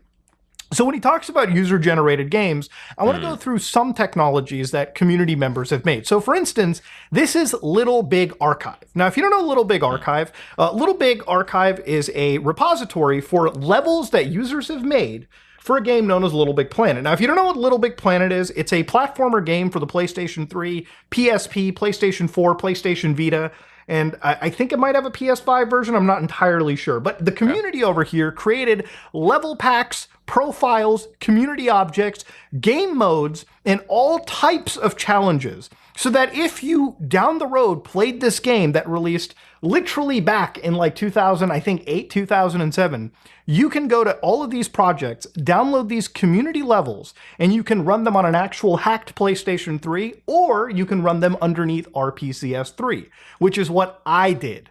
Now, the thing about it is, obviously, to give you an idea, these are not, you know, every single level that has been made. But if you go through this spreadsheet, ladies and gentlemen, according to this list, 4,875 levels have actually been preserved by this community. So let's say that you missed out on something like, Little Big Planet, and you want to experience this era of gaming down the road. Much like I like to go back to Super Nintendo games, PlayStation 1 games, this repository exists so anybody can experience something. Yes, we know Little Big Planet is dead. We know that the spirit of the game is not going to be captured with new content every day.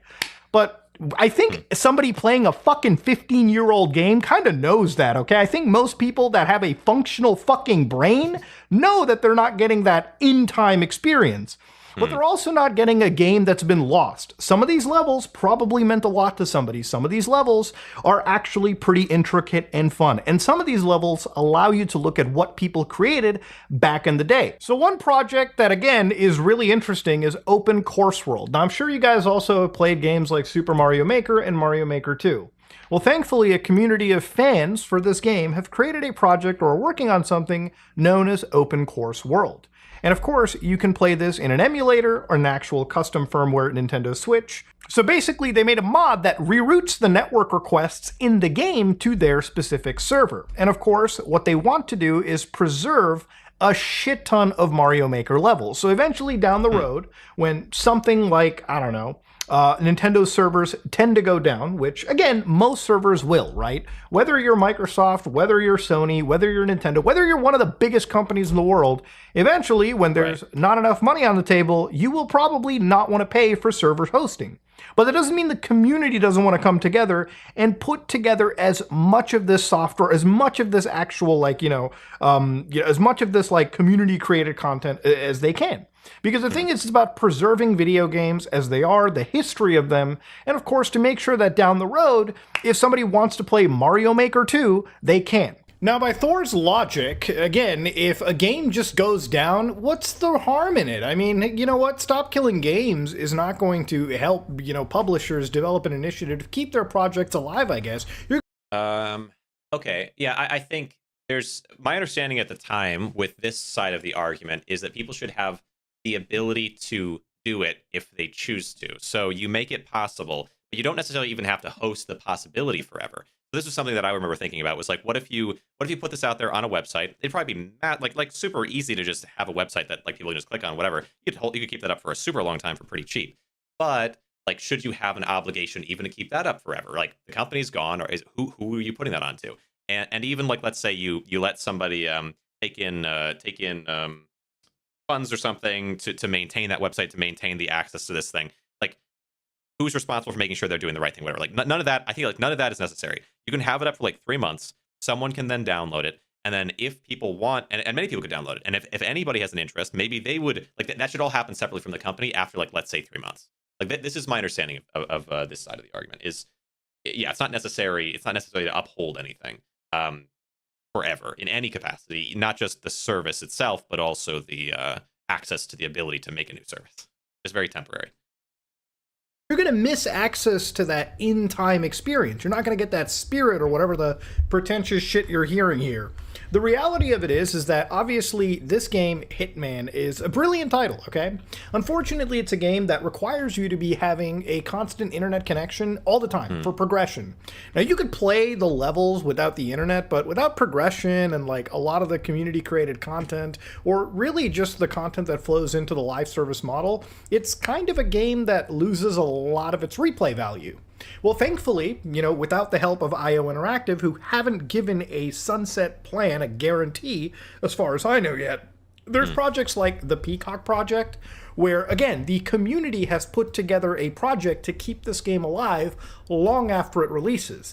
You know how I played this game on the actual airports, like airplanes without the internet connection on a Steam Deck? By setting it up via their easy-to-follow installation guide, so you can play Hitman and its content without requiring IO Interactive servers, which will go down at some point. I know that for some people, like, I guess it seems PirateSoftware or anybody with this defeatist mentality, if that it doesn't preserve the ethos of the game or like the in-time experience, I think people know it. I also think that people just like to preserve and keep old experiences active for as long as they can.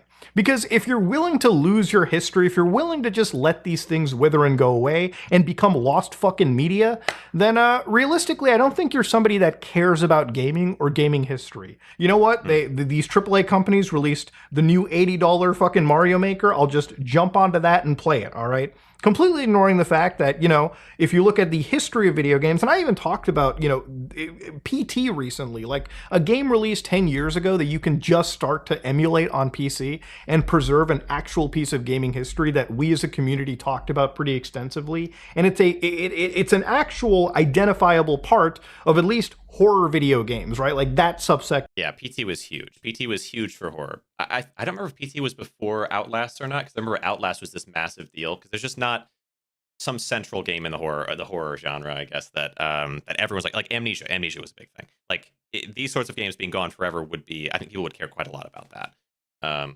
Okay, fair. Of the gaming community. If you're somebody that doesn't care about preserving this kind of shit or keeping these services active and alive so that down the road that $60 purchase you made is still playable, then again, I don't think you care about gaming. Fuck gaming. gaming. I gotta think about that. I gotta think about that. Like, I think there's a lot of people. Like, for one, okay, a lot of people who are chiming in on the conversation in general might be young, like really young, and not like contextually. Their experience has always been with these things existing. Like, developers can do these things. They've been able to do these things for as long as they've been alive, at least. And so for them, it's like, okay, yeah, it's always been this way, and yet I get to play Call of Duty. I get to play these. Like, I don't have any problems. If it's always been this way, as long as I've been alive, and I've never had these problems, what are you guys complaining about? So for them, I think it's not that they don't care about gaming necessarily. It's that there's just not. It's impossible. It's impossible or very challenging for them to understand, or like. But then I think that's not like exclusively true. There's probably plenty of younger people as well who are like, I remember like this game. Like, my dad showed me this game, and it was from when he was a kid, and it's really awesome. And so the idea of never being able to play that again would be really sad because it's an important thing. So it's. I can kind of see how some people might not really care about this and might even battle against it, but they're not like, it's not because they don't care about gaming. It's just they're not contextualizing it. And it's not like it's just young people. There's plenty of older people who might be like, yeah, this has been around for 30 plus years. It's really not that important. Most games or whatever in this sort of way. But if you have a game, I think it's important if you have a game that you can think of where it's like, yeah, if I lost access to that someday, I would really care about that. But you might really love just playing new games, and you don't really think about it that way. It doesn't mean you don't like gaming, right? I think this communication is a bit. I don't know if I agree with this, but like whatever, whatever. I get where he's coming from, because I think if you think about it properly, if you get all the evidence in front of you and you still come to that conclusion, that's a little weirder than just having kind of the reflexive like, does this matter to me? These are very different. These are very different people we could be describing right now. Imagine Blizzard trying to sell OW2 if OW1 had a contingency plan. All right. I wonder what Alexa. Okay. I wonder what Alexa, Potato, and Wander think about this. Yeah, I don't know if those. I don't know if they have. I think Alexa, like the people that in that set of communities, like roguelikes and following that stuff. I wonder if they would talk about it or not. But in general, I think they tend to kind of stick to. They're just putting out content all the time. That's a very specific formula. So I don't know if they would get into this sort of thing. But if they did talk about it, I would imagine all three of them would probably be like, yeah, if they're removing access to games that we really love from, because they're gamers for sure. And they love like some of these older games as well, so I would think so. All right. Actual project of Stop Killing Games is simple. It's just to keep games alive. It's not to keep them as unneeded rentals in the space. And again, the community has went above and beyond in preserving even networks. So for instance, Pretendo is a network that if you have a 3DS, if you have a Wii U, you can actually experience a clean room reverse engineered version of their network, so you can at least play certain games with your friends online, right? So for instance, if you wanted to play things like Kid Icarus Uprising on your 3DS, if you wanted to play some Mario Kart 7, they actually have preserved full network capabilities, or at least partial network capabilities, so people can play the fucking games that they bought, okay? Yeah, dude. Hammer in on that statement. Yeah, play the games they bought. I think people, like, that's the big thing is, like, I think almost anybody would just agree with that. Like, you can't get around that. Play the games that they've bought. So I appreciate like that. That's why like earlier when he's talking about like, I don't know if you're like a real gamer if you don't care about this. Basically, like there's probably plenty of real gamers who reflexively, when they just hear about it, they hear someone make a statement like, yeah, I don't like that. But if you dig into it, like that statement on its own is the core important part, and very few people are going to disagree with that. Regardless of I think age or like awareness. I think. Just lead with that, yeah. Requiring Nintendo. Now, of course, even... But also, I'm pretty hesitant, I think, to write someone out of, like, okay, well, you don't count for this, or you don't care about it because of whatever. I think given information, almost anybody would. And RPCS3, one of my favorite PlayStation 3 emulators, because... If they care about gaming, and, like, if they care about gaming to the extent that they've, like, played a game and they've liked it, basically. Like, even just that far. They'd be like, yeah, if I paid for a thing... And even if they haven't, yeah, if I paid for a thing, like it's just a simple concept. It really feels like Sony forgot about preserving that fucking system whatsoever. Yeah, even RPCN, ladies and gentlemen, RPCS3 has their own network that they've reverse engineered and put together so people can play games like Skate 3 together. People can play games like Demon's Souls. Now, of course, obviously, they're not a massive community. You know, you're looking at 27 people playing Demon's Souls. But to give you an idea of why this stuff is important, me and my friend Imaru, me and him play a lot of old games. And for us, we wanted to play Red Dead Redemption. I think it was like 2 years ago. And obviously the PC version wasn't out. And even if the PC version was out, remember, nowadays companies will want to sell you $60 games with like multiplayer removed. Like single player is the only actual game mode, even though like back in the day when Red Dead came out, multiplayer was a pretty important part. It's something that I think a lot of people my age played if you were playing Red Dead at that era. So instead of, letting that multiplayer wither away and be lost, we were able to play together under RPCN. We had a whole good night of beers and playing some fucking Red Dead together. And not only that, we were able to play things like Metal Gear Solid Peace Walker HD, and even abominations like Raccoon City Chronicles. Like, what was it, like the Resident Evil like third-person shooter game that we played co-op. Oh, God. These are all third-person shooter. I'm pretty sure, I don't know, there was a Wii version of Resident Evil where you could like go around and like shoot with like it was just so bad. But yeah, like you have a memory of something like that, and even if it wasn't a great game, it's still like, yeah, the idea of them pulling service entirely and just being gone is kind of sad.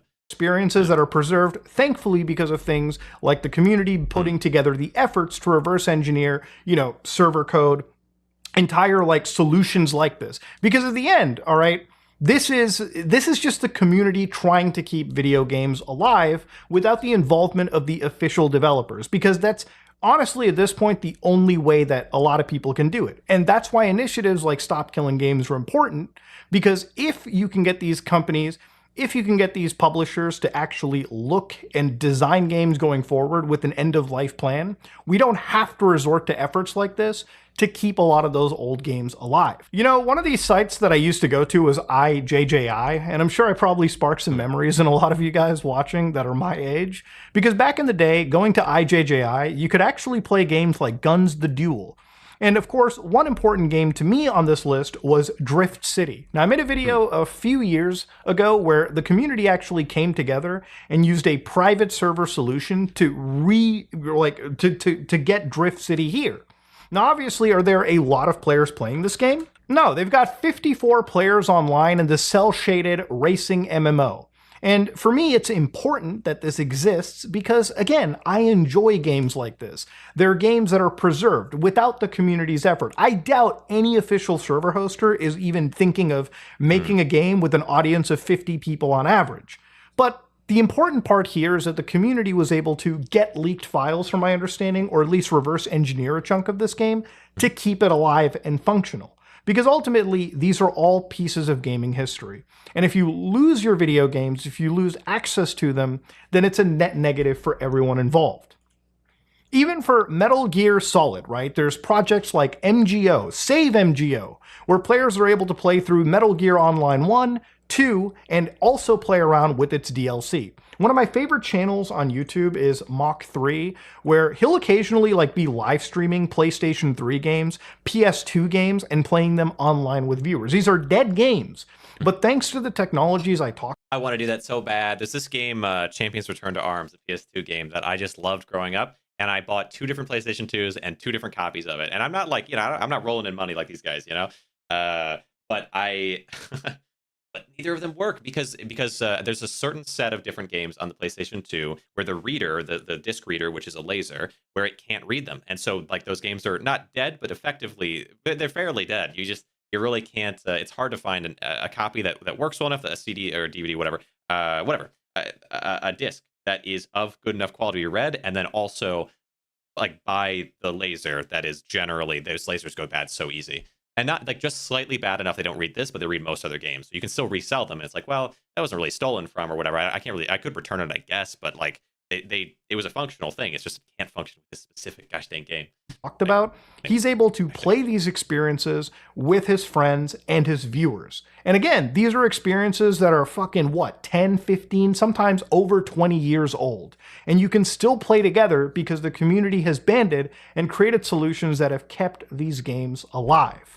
And again, that comment that I read from Thor earlier just really drove me up the wall because in the end, it's not we all understand that games that are old are dead and you're never going to get that experience that happened as those games were live. But is it worth losing those experiences at all? Or just preventing people from getting access to them down the roads? You know how many games get life literally 5-10 years down the road? You know, games like Among Us, which were like the talk of the town years ago, were out for literally years. Until, of course, the community picked up and those servers went from like 10 active players to millions overnight. How many games like that do you think exist that just die over the course? Games that are even innovative, games that actually have, you know, a reason to be played, games that can be fun if they were just discovered. If we lose access to these video games and down the road, we maybe watch a video that ends up getting into the algorithm and we think, wow, I wish I could play that game, but now I can't because it's gone forever. That is the world we want to change. And I think that's why this initiative is so fucking important.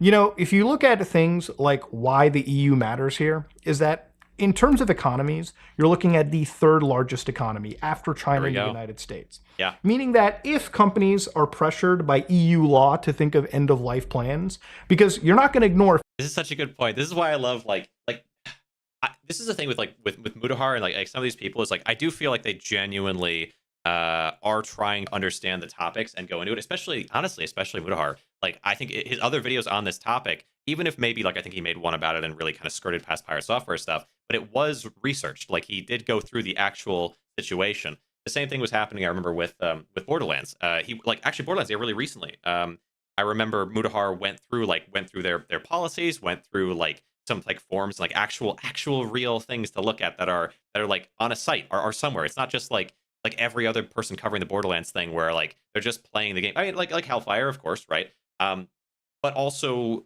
everyone else, like so many of the people, they're playing the game and they're just kind of chatting, and this is just something they've been thinking about, which is okay. Like that's all right.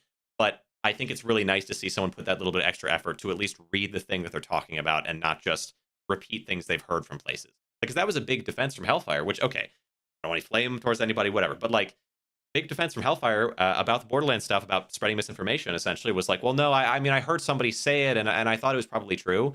And it's like, dude, like it would have taken you maybe 10, 15 minutes, like to sort out how to find and then to read through their privacy policy. It's not very long. Like the section that matters is not very long, or it's just a little frustrating. It's just a little frustrating to see that from people, even though, yeah, like it's content and they're just chatting about stuff and like, that's the consumer talking in a way, like this is what's going around and people are repeating it, like sure.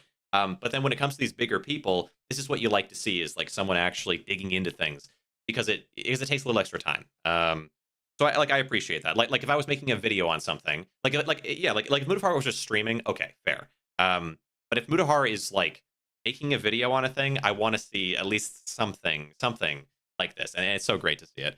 I respect it. And this is again why, like with PirateSynical, I was a little bit like, this is a bummer. It's just like, if it's a stream, sure, you're chatting, you know, someone in chat says something, you react to it, whatever, who cares? But like, if it's an actual video, you had to have taken the time to think about it and actually put it out there. With PirateSynical, he doesn't really talk about the PirateSoftware stuff. It just kind of skirts around it. It's like, you had time to look into it. You made a video. You could have looked into it. When it comes to PirateSoftware and his coverage of this stuff, when he's on a stream, like I understand people are mad about the stream because I think he was a lot more radical on that, a lot harsher and a lot less clear. But that's a stream. Like if he had come into the video and he was like, hey, here's really kind of the reality of it. Here's what I don't agree with. But I was maybe, it doesn't have to admit being wrong. Just like talk about like the actual issue. Do research a little bit for a video. Come on, you can edit it. You can edit it in after the fact. Be like, if it's just, yeah. Anyway, feelings and thoughts of the world's appreciation from Mutahar. You are going to think of this as an important market. If you're designing your games with an end-of-life plan, what happens in... They're on the right side of IQ meme, a chart meme. Yeah, to an extent, but also like I think part of it is like when you make a video, and maybe I'm too video versus stream coded or whatever, but like I've streamed enough to know if you're streaming for hours and hours or whatever, and then like someone says something and you're like, oh, that doesn't seem right. Like, I don't think that should be like, oh, they said it wasn't right. But if you really look into the details of it, it actually is right. And that person was just wrong. And how lazy. Like, no, come on. It's a stream. Someone said something. You're reacting to it, whatever. But like for a video, I think there's a little more onus to be like, okay, here's what I understand now based on something other than just someone leaving a comment on your stream. Anyway. In the EU ripples to all of these other countries. And that's how we all benefit. Unfortunately, me not being from the EU or being a Brit, I can't fucking like actually sign any of these things. But I do know that I have to have a community of people that can sign this. In the amount of time I was yapping here, this number was at 511,000. If I refresh this page, it's up to 512. And that, ladies and gentlemen, is actual change. We're at 51%. We've got roughly a month. Can we make it to the finish line? If you really care about preserving your video games, I think you will do what you can to get this across the finish. And let's say that you're not let's say that you're not from this country, you're not from the EU. You can still share this message. You can still share stopkillinggames.com across all of your gaming communities. And hopefully, if the government of Europe can look at this and start maybe taking this like actual like case seriously, it could actually be something that changes gaming going forward forever. At least that's what I think. But Yeah. if you want to be a defeatist about it, no, that's your choice to make. If you like what you saw, please like, comment, and subscribe. Just like if you dislike it, aye. Big respect. Big respect. That's cool. And what a good way to like end it off. He had to think about that. Like, he thought about what he was going to say before he said it. I just appreciate it. I just appreciate it. I don't know, like, if I would like everything Mutahar has to say about everything or whatever, but just when I see him cover things like this, especially Stop Killing Games, any of the coverage I've seen, in terms of at least like doing some of the research or Borderlands or whatever, like I even think with the Borderlands video that he was pushing back. I think a big part was pushing back on like spyware and stuff like that, like some of the misinformation out there. And it's like, yeah, like that's good, that's fine. Because there were videos that I watched from people where they were pushing back against spyware, but they don't like look into any of the details. They don't show up. They don't show or talk about the EULA or the privacy policy. They just like they're doing the same thing that people who are like emotionally like, oh, spyware, this is really bad. Like when they're responding, like they're saying it's spyware and it's all a lie and you're being tricked by whoever. Like when people say that, it's like you're both just responding emotionally with no information. Like we understand that neither of you are informed. And so when it's a creator doing that in a video that they edited and put together, it's like, okay, can we do a little extra work? Just a little extra work. And think about like what's the end goal? What do you want to happen from making this video? Not just like I want people to see it and get views, like, which is okay. Everyone's on their own little journey. But like also, what do I want the result of it? Like if I could do one thing with this video to say something. What would it be? What do I actually have to say besides just, well, this guy said this thing and I don't like it. For a video. But again, like if you make videos every day, like if you make videos like maybe some other creators might stream, maybe you just are constantly putting out slop, and that's why like I kind of agree with the Pyro assessment. I have seen things from Pyro that I thought were a little bit more thought out, but it might be that for the most part he makes slop content, and maybe that is what that is. It's like streaming except on video form. I don't know. Anyway, but I appreciate this from Mutahar. It seems thought out. It seems researched. So I can appreciate that. Let me hold on. Do Bollocks Pit will do. I'm working on thumbnails as I kind of go along here because I want to get them done, but I like there's certain points where we're just kind of chatting, but of course I'm stopping the thumbnails and thinking about it as I go. But burn. Okay. All right. Actually, yeah, I guess very briefly, and then we'll go on. Finally, we'll go on to the the Stop Killing Games. What am I thinking? Penguinz0. He's Moist Critical Penguinz0. So many names. Anyway, so okay, I can hide this real quick so you can kind of see this thing I've been working on, and then we can finally go into Penguinz0 because I've been really looking forward to it. Looking at his responses, whatever. This is just like a little basic thing. I figure I'll just make a few of these different thumbnails like this. The background here is nice, but I spent a lot more time on that. But anyway, let's look at this. Here's Hoosfoos, someone that I game with. I'm throwing an axe into his back, and I'm gonna title it something like "Playing Chivalry 2 with my friends," maybe in quotation marks. Even though I do like Hoosfoos quite a lot, it's just kind of a funny thumbnail. Anyway, let's carry on. So, can you make logo a bit more drop shadowed? Good. I could do most anything. If you mean like this, do you think that this needs more drop shadow? Maybe. I feel like it stands out decently, but yeah, I did add some drop shadow. I could add more. Anyway, but let's go on now. Let's go on a bit, maybe. Okay, gotcha. I'll definitely think about it. All right, let's close this one. Okay, so PirateSoftware situation. This is from Penguinz0, but looks good. I appreciate you. PirateSoftware situation here. This is a strange one because he had just made a video the day before on Stop Killing Games, which is like, wow, he's actually talking about this thing, which is important to me and to many others. And then boom, PirateSoftware situation, like almost right after, back to back. I wonder why that is. but we'll see why. We'll see why he carried on with this. I haven't watched this one yet either, and this one is the one I was like the most like, oh, I really want to watch it. Okay, here we go. I have no doubt most of you have noticed over the last 10 or 11 months I've been a lot happier. Glowing, really, radiant. You can tell probably just from my voice alone and this striking smile. So what is the secret to this newfound happiness of mine? The one trick doctors don't want you to know? He's so good at this, like... Radiant. You can tell probably just from my voice alone and this striking smile. So what is the secret to this newfound happiness of mine? The one trick doctors don't want you to know? I haven't been online as much. I've been going outside far more frequently, spending time in the real world. And as such, I'm sure many of you have noticed over the last 10 or 11 months, internet drama hasn't been a huge focal point of the channel because I haven't seen a whole bunch of it. I haven't kept up with the vast majority of it. That's fair. When you stop, like, I think with politics especially, like when you stop really focusing on it, like you get a lot less videos recommended and you can kind of like, oh, because politics can be kind of crazy, admittedly. I think gaming politics, I've mentioned this before, gaming politics is a little different, like this end of things. Because it's like, well, one thing is like it's in gaming, but like I think people are a lot less heated about it. I know like PirateSoftware stuff, but like for the most part, most people are just like, everyone's just a consumer. There's no like, well, I'm on this side, well, you're on that side, and like, oh, everyone who thinks what you think is dumb. It's like, people can be mixed up one way or the other, but like at the end of the day, we're all consumers, so we can all kind of band together a little bit, and there can be more messaging in that direction, at least in my perspective. And so I like this whole sort of gaming politics stuff a lot better. But I can totally see where he's coming from. I mean, going outside and just touching grass legitimately, you go outside, you reach down, there's grass down there, you feel it, and it's like, oh my god, this is awesome. This is awesome, guys. So I really do, yeah. But I can respect what he's saying there. Yeah, stepping away from it might make some sense. There's a lot of people, I think, when it comes to people like this, when they step away, who are very very quick to be like, oh, they stepped away now. Well, why now? Is it because they have conflicting interests with people involved in whatever? It's like, bro, they always do. Like, if you're a big YouTuber, and there's always another big YouTuber doing something stupid. But, like, maybe sometimes that happens. But anyway, it's a good thing. It's a good thing to give yourself a breather when you need it. Generation could never care less about politics. Do you think so? I feel like starting in maybe 2016 that there's a big shift in focus towards politics that is maintained pretty well up till now, but maybe not as much as it was anyway. Maybe not as much as it was a few years ago. You might be right that it's kind of shifting away a little bit. I hope so, honestly, to an extent, right? The type of focus it had for a while was tough. Generation could never care. Let's see. Gonna attempt to try cycling this summer after a year of broken leg and 3 years after stopping cycling altogether. Well, good luck. Good luck. Yeah, getting out there is super important.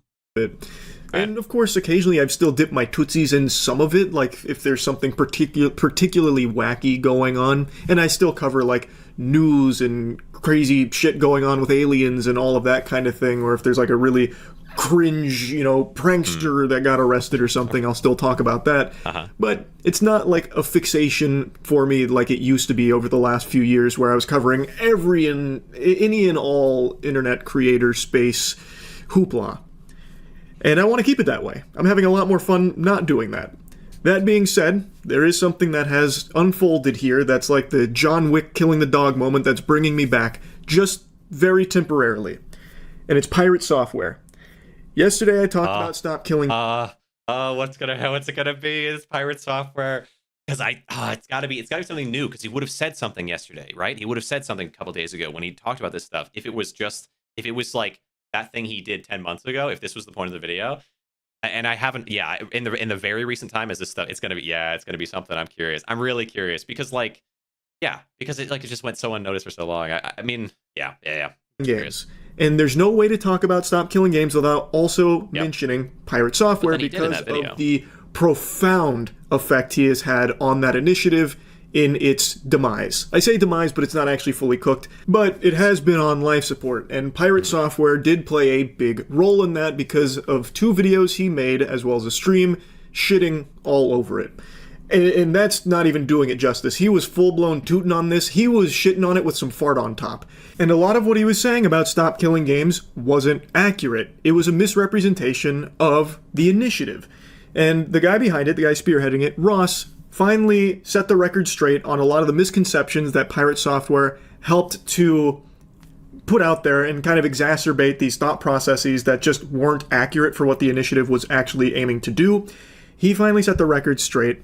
And I, of course, wanted to talk about it as someone who does actually care about it. Now, as I've said, I've been a little more off the grid. I bought a fucking farm, so I've been, living off the Lord's land recently, and I've missed a lot of the internet happenings. So, PirateSoftware's previous anime arcs of drama, like with World of Warcraft, and the one after that, and the one after that, and the one after that, and the one after that. Yeah, exactly. This is what I was thinking, is like, at the time, if you were to cover this stuff, it was just like really kind of the one thing. I mean, there were other things before, and I looked into it because people were sending me stuff, and I was like, okay.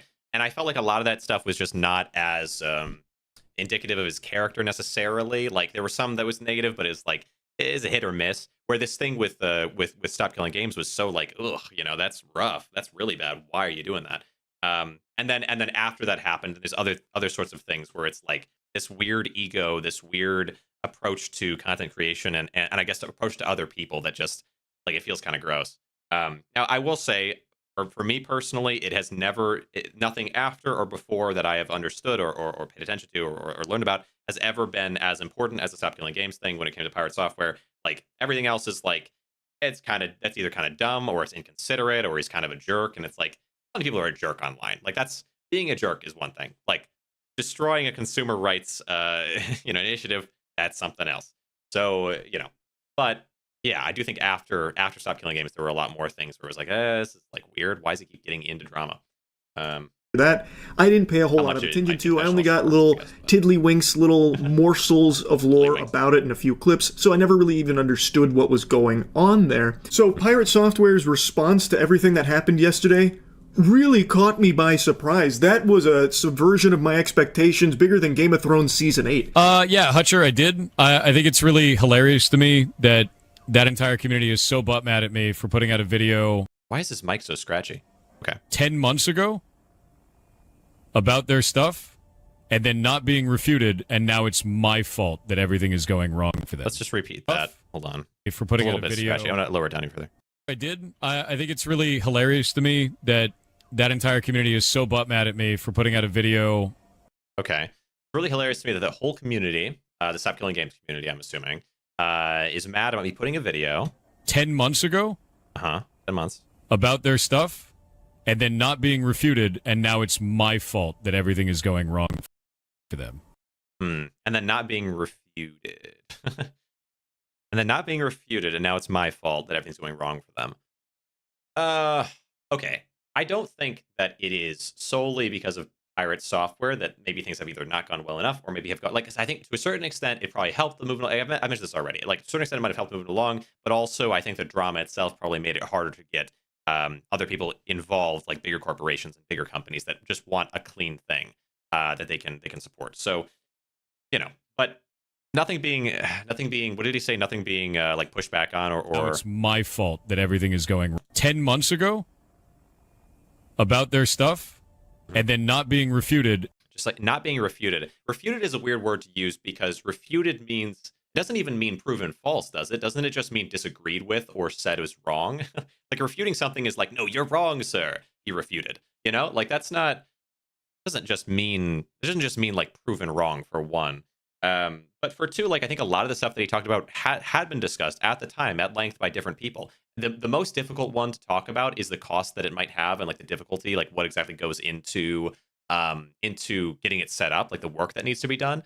But I remember there was like a 2-hour stream or 2-hour video, I think, made by somebody, like an expert software engineer, who talked about this whole situation and went through it. Now, I don't know enough about that stuff, but like, as a refutation, that's the only point that I would say is like really hard to refute from that time. And also, and the other points were all definitely refuted, and that one was at length talked about. So this is like in the moment, like within days of this stuff happening. So now 10 months later, like, it is weird. And now it's my fault that everything is going wrong for them. I cannot believe his ego. His ego is so out of control, I feel like he's only a week or two away from exclusively referring to himself in third person, like Stone Cold fucking Steve Austin.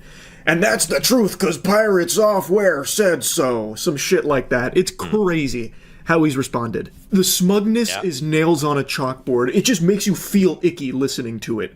And he goes on that same talking point multiple times in the clip about how, like, oh, I guess I'm fully to blame. I guess because I made those videos 10 months ago, it's my fault entirely that this whole thing crashed and burned.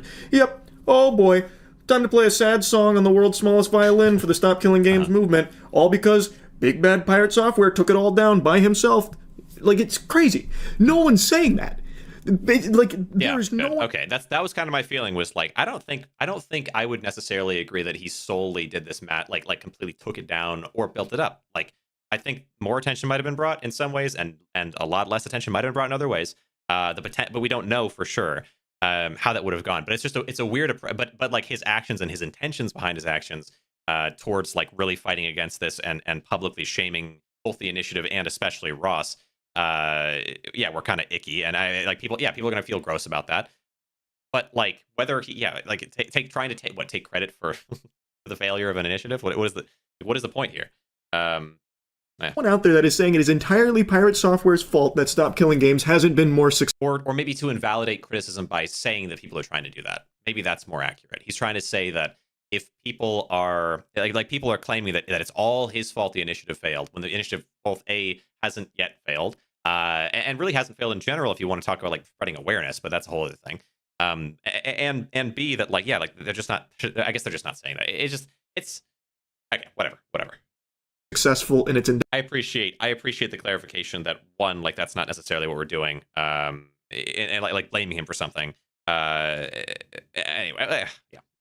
Endeavors, but there's irrefutable evidence that you had a detrimental effect, a majorly and two, that like the refutation thing, like whether or not they refuted it. Like I want him to talk about that, because I know people refuted it at the time. The videos are still up. I could probably find those. That video from that guy, the expert software engineer. It's like a 2-hour-long video talking about Stop Killing Games and legitimacy and like how they would go about it and how it would work.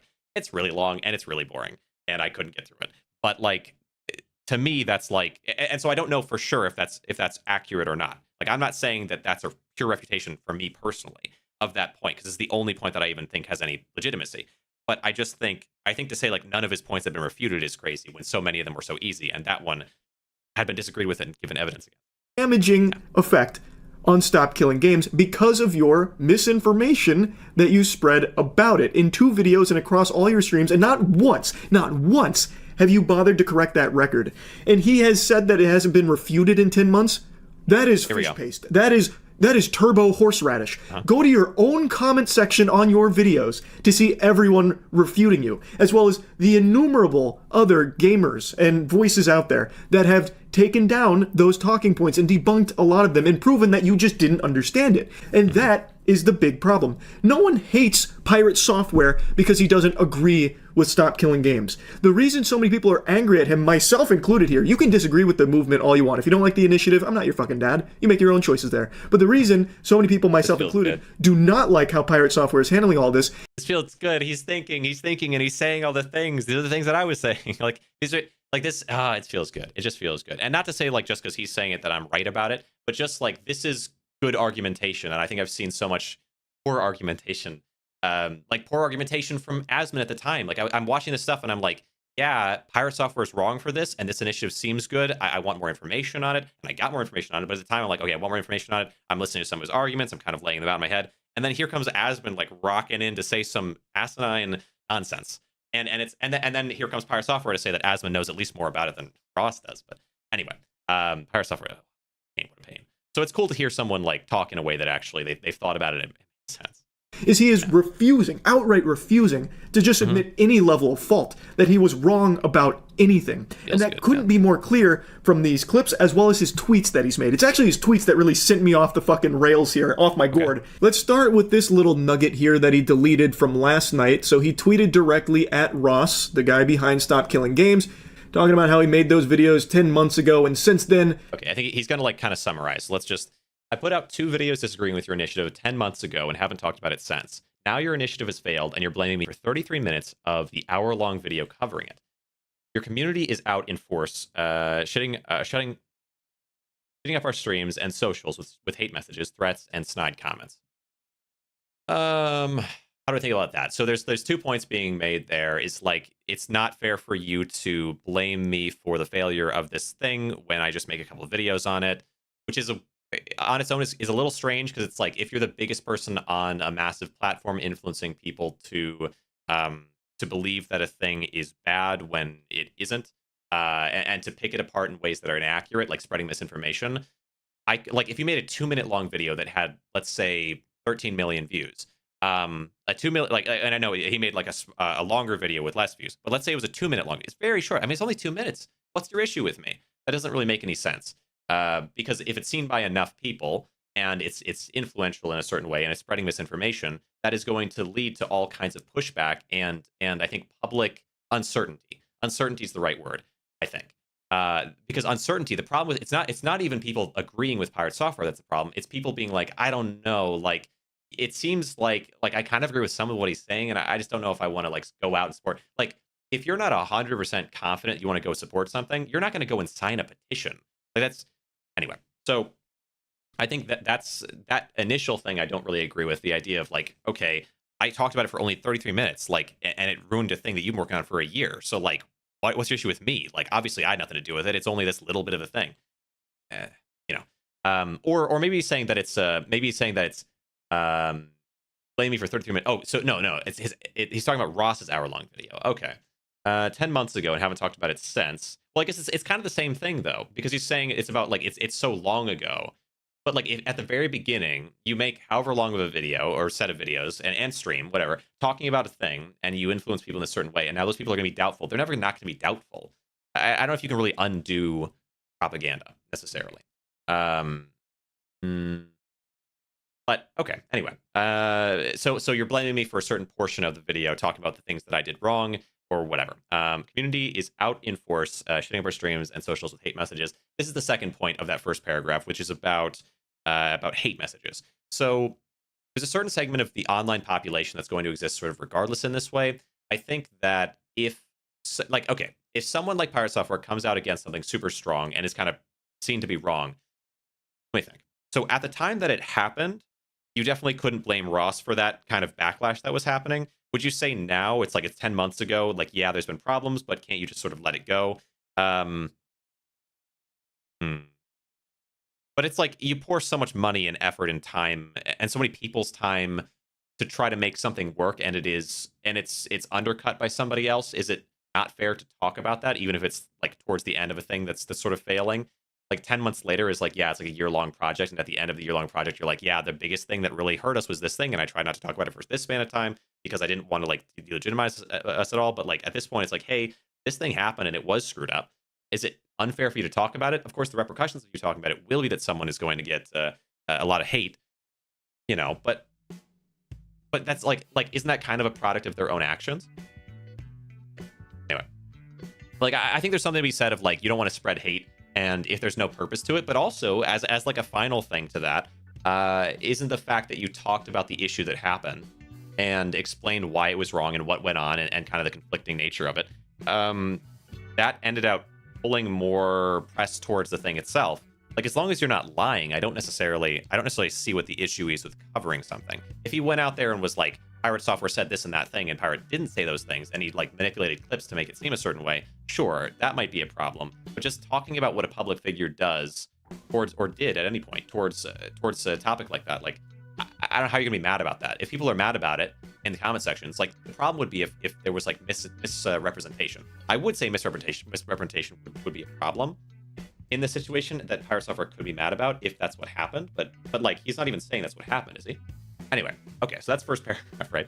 Since you're so set on, and you said, what is snide? It's like uppity, or what's like a good word for what snide is that's like pretty universal, is like thinking you're better than somebody, or thinking like, oh, you know, this person is so beneath me. That's kind of what snide means.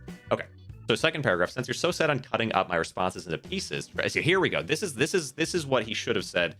This is the thing that actually holds water. Because I haven't seen the video itself, so I don't know if he did this or didn't do this. I would assume he didn't, just based on having seen the way Pirate Software handled the situation and seeing how Ross handled it. Ross doesn't seem like he would do that based on his actions, and Pirate Software seems like he would make that up based on his actions, but not having seen the video, maybe. So set on cutting up my responses in pieces to try to make them seem unhinged, I'm going to drop my videos here to show the actual context. There's also a massive pinned fact on the first video you can read through to see my reasoning. Oh no! Yeah, that pinned comment. That like, because it wasn't until that pinned comment where I was like really like, Jesus, like PirateSoftware is doing something. It's just so, like, it's so bad.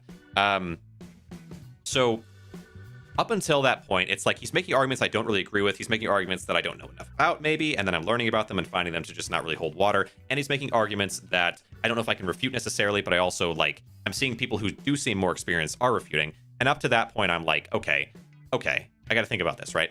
But like I can see Pirate is maybe he's coming from a good place, but just is mixed up on certain things, and then might have a good point here, but is also being refuted from other people with experience. So up until that point, it's one thing, but that fact was just a nightmare. That was the worst element of anything he put out, in my opinion.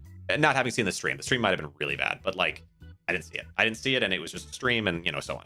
Where like this is something that he had like a prepared statement that was like so long, and I showed it at the beginning of the stream here. Anyway, yeah, that fact was a nightmare. It was like horrible. And then of course Ross put out a Accursed Farmers basically put out a fact of their own, going through all the information, and it was just so well put together. Anyway, it was very compelling. It was a very compelling situation, and it's weird to bring back up that awful big thing of text complaining about people complaining about commenters that he put on his video, and then basically saying Ross doesn't know anything about the thing that he's been spearheading for years. Anyway, set up on cutting response to pieces. Yeah. So like, okay, the one legitimate, like to be fair, I haven't seen the video. Maybe it was cut in a way that might have been dishonest here or there, or a way that at least PirateSoftware could feel like a little wrong about. I don't know. But then he brings up, the videos, the actual videos themselves, which were not very good. The fact, which was the worst element of anything. Okay, fair enough. But I don't know. Okay. To quote back to you, if you're going to hate me, at least hate me for what I'm actually saying. I think that'd be pretty easy. That'd be pretty easy, unfortunately, based on those videos. But like, PirateSoftware might have something to say in response to some of this stuff of like, I wanted to leave it alone, and you're bringing it back up into the open, and like, if you want to talk about it, here's the deal. Like, your fans were really pushing it. Like, there's an argument to be made that the fans were really negative and so on. That's how it's always going to be in these types of situations. But like, it's fine to feel upset about that. That's fine. And instead, we're kind of going to like, here's this fact that I made that was a nightmare. Go back to you. Okay. The only engagement I've seen that is level-headed has been from Louis Rossman. Well, what about Asmongold? I thought, well, hold on. I went back and read your fact again, sir. Hold on. I could have sworn you said Asmongold was really reasonable and really well informed, or at least compared to Ross, right? Yeah. Anyway, but Louis Rossman, I understand to be pretty well informed, and the video breaks down what I disliked and tried to meet in the middle with a conversation that made sense. As such, engagement with him on the video is screenshotted below. Yeah, I have no problem with Louis Rossman. My understanding is that he's like an upstanding and well-informed person. I'm fine talking to people that are level-headed about this and can have a conversation, but to be real, dude, every time you've been involved, your orbiters turn toxic instantly and sets me off. The community is rabid and it's good to deal with for anybody on the other side of that argument. Yeah, this is like, every community has a rabid subsection, and also there are certain communities that will bandwagon onto sides in order to push a point. So there is a community that really hates PirateSoftware, and that community on any situation is going to bandwagon on the other side. I don't think that is justification to dismiss Ross. It isn't, in my perspective. All right. Why do you think I haven't talked about this in 10 months? Why do you think we auto-mute anyone bringing it up in chat? Because it's been rage bait, and crap the whole time, basically. Your own Reddit had people openly talking about causing drama in our community to try to stir up more support. I think that you do have a certain amount of a responsibility to moderate your own Reddit if people are, like, as a main post are talking about that, and try to, like, ban people for that sort of thing. Because, and I don't know if that happened. That might have just happened, and the problem is, like, there's going to be people who are going to talk about it regardless, and you just have to ban those people. It is what it is, right? Still disagree with your movement for all the reasons I stated. That's unlikely to change at this point. I am more than fine. All right. Well, the only part of that I really dislike, I would say, would be the whole thing about the fact, because it was just such an awful piece of like that. I can't believe it's still up. I went back and I was like, did he take down the videos? No. Did he take down the fact? No. Really? This thing was awful. It's just so stupid. Like so like, oh, the commenters are being mean to me for like 6 points, and then also Asmongold's so well informed. Like, bro, this is insane. Anyway, all right. Anyway, that's His crazy. community. It's crazy. But like, outside of that, this is a fine statement for the most part. Like, being mad about fans brigading and being mad about fans like throwing, crap around, whatever, like, yeah, sure. That's fine. There's nothing wrong with that. It's just not really a response to the person. You're just talking about the internet. And he's been nothing but hateful, a scourge, a fucking tyrannid threat that he must destroy. Your community is fucking rabid, and it's shit to deal with for anyone on the other side of the argument. Why do you think I haven't talked about this shit in 10 months? Why do you think we auto-mute anyone bringing it up in chat? Because it's been rage bait and shit-flinging the entire time. And just goes on about, like, how he is the victim of Ross's toxic, terrible community, which is hilariously hypocritical coming from PirateSoftware, when in his videos and his streams, he makes it very clear and is very rude about how much he dislikes not only Ross, but the movement. And it's not like he's being very professional and polite about it, buttoned up. Listen to it. So this was my first encounter of it. Oh shit, now this is actually really dumb. It's used car salesman garbage. This is shit. It's shit. Not only do I not want to back this, I'm going to actively tell people not to. That is awful. That is a horrible goddamn direction. That's awful, dude. No, eat my entire ass. The level of stupid that I just had to receive was like sitting on Twitter for 12 hours. This shit sucks. That's a really stupid ass move. That's an incredibly stupid ass move. I think this is ass. This is complete garbage. All of this can eat shit then. I dropped the mask entirely. The way he was from the beginning is crazy. How we doing, chat? Hey, how you doing, Royal Guard? Welcome. It's been a hot minute, I feel like. Well, maybe not. Maybe you might have popped in here and there. See some level of stupid admitted, some back as well. It's crazy to, like, yeah. It's crazy because Ross, I think, has always handled himself.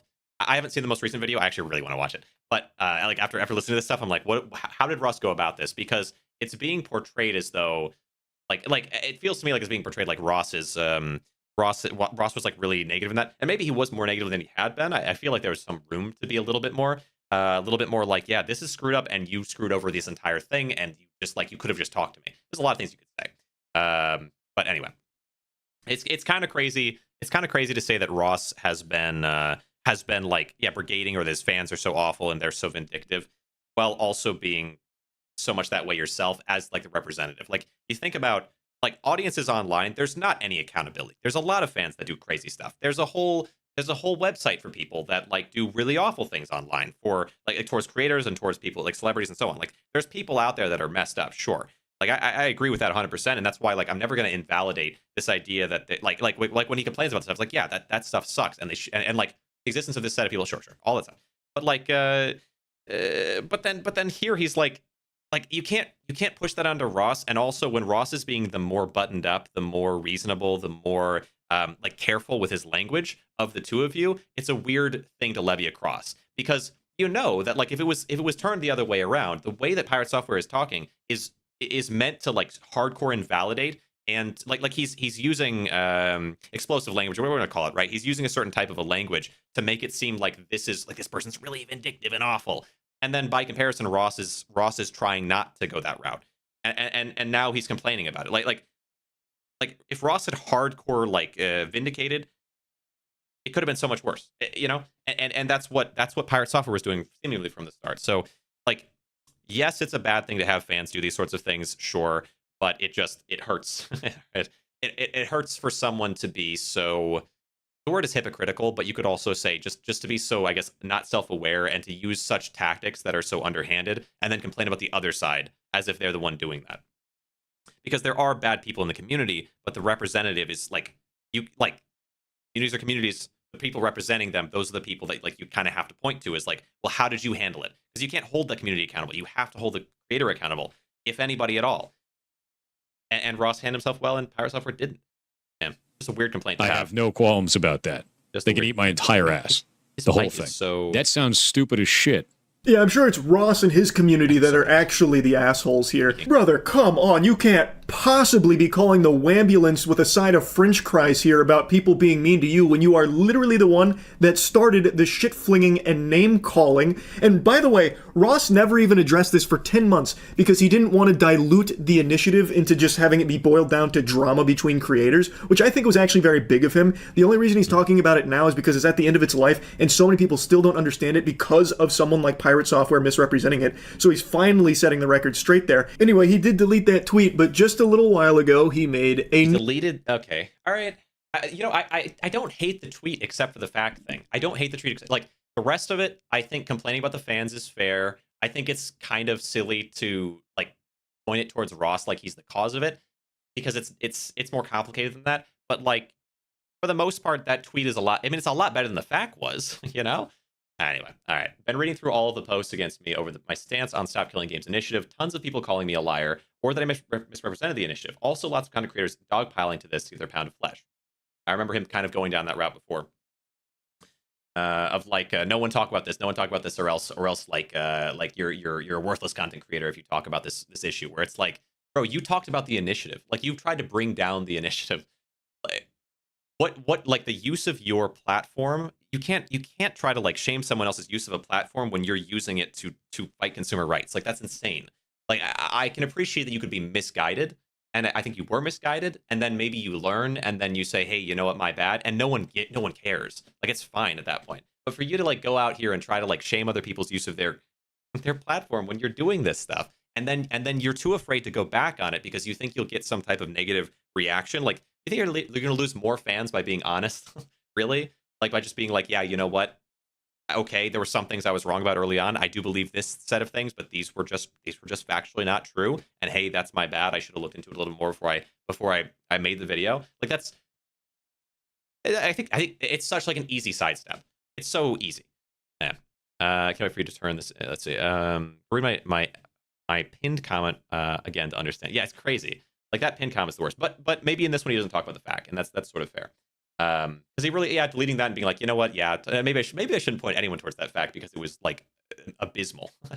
Yeah, maybe that's fair. The thing is, like, again, yeah, like if he hadn't made that fact, I might still be kind of in a position where I'm like, it sucks that he did this thing, but maybe he thought it was this way at the time, and when he was wrong, he just had to back away from it.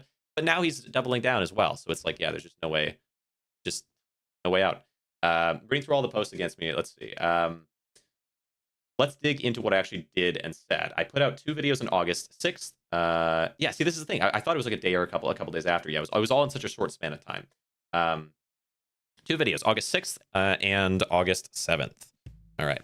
These videos are linked at the bottom of this post. Many people have not watched them and are just calling me a liar or attacking my character. And I do think this is an important thing. But it's like, it's just internet. It's just the internet. That's just how it is. There's a lot of people, like with Borderlands. I had to be like, hey, maybe watch the video you're commenting on, to a lot of people, because it's a 2-minute video. It's a 2-minute video. It's a 2.5-minute video. You're talking about people spreading this spyware and now malware stuff, and this YouTuber just wants whatever. Like YouTubers, they just want this or that thing.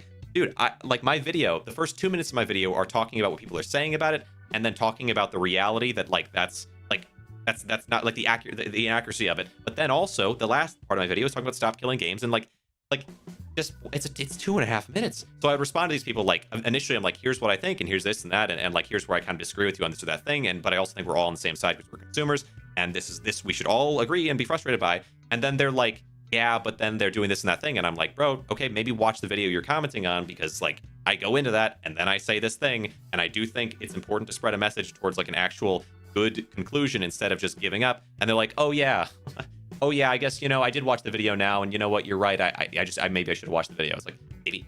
You think you should have watched the video? So like, yeah, I totally agree. Like PirateSoftware is sort of saying here about this stuff happening. It's like, yeah, a lot of people just aren't going to watch the content. They're just going to speak out of their behinds. But that's true on both sides. 100%. Always. It's always true on both sides. So you got to kind of cut through the noise. Like, you better believe Ross watched the videos. So maybe respond to what Ross is saying. Maybe respond more directly to the person like making the accusation or whatever, instead of just trying to say like, well, so many people are wrong. Like, what? Yeah. Videos are linked at the bottom of the post. Many people have not watched them and are just calling me a liar or attacking my character. Give the videos a watch. The initiative itself, make a conclusion that you aren't copy pasting from social media. Agreed, brother. Agreed 100%. Now respond to Ross, right? Okay. Monetization on these videos is disabled, so no, this is not some ploy to increase revenue. I just care about the subject and have rightful concerns as the person working in this space. There's always something here. I would say, in order to disagree with this point, I think you would also have to agree with me that like charities are, at least in large part, run by YouTubers in order to increase their popularity. I think that's probably true to a certain extent. Like, I think that it's a mix, right? So like, to a certain extent, PirateSoftware probably does disagree with like with the initiative, and to a certain extent, it also brings attention to Pirate Software to talk about these things.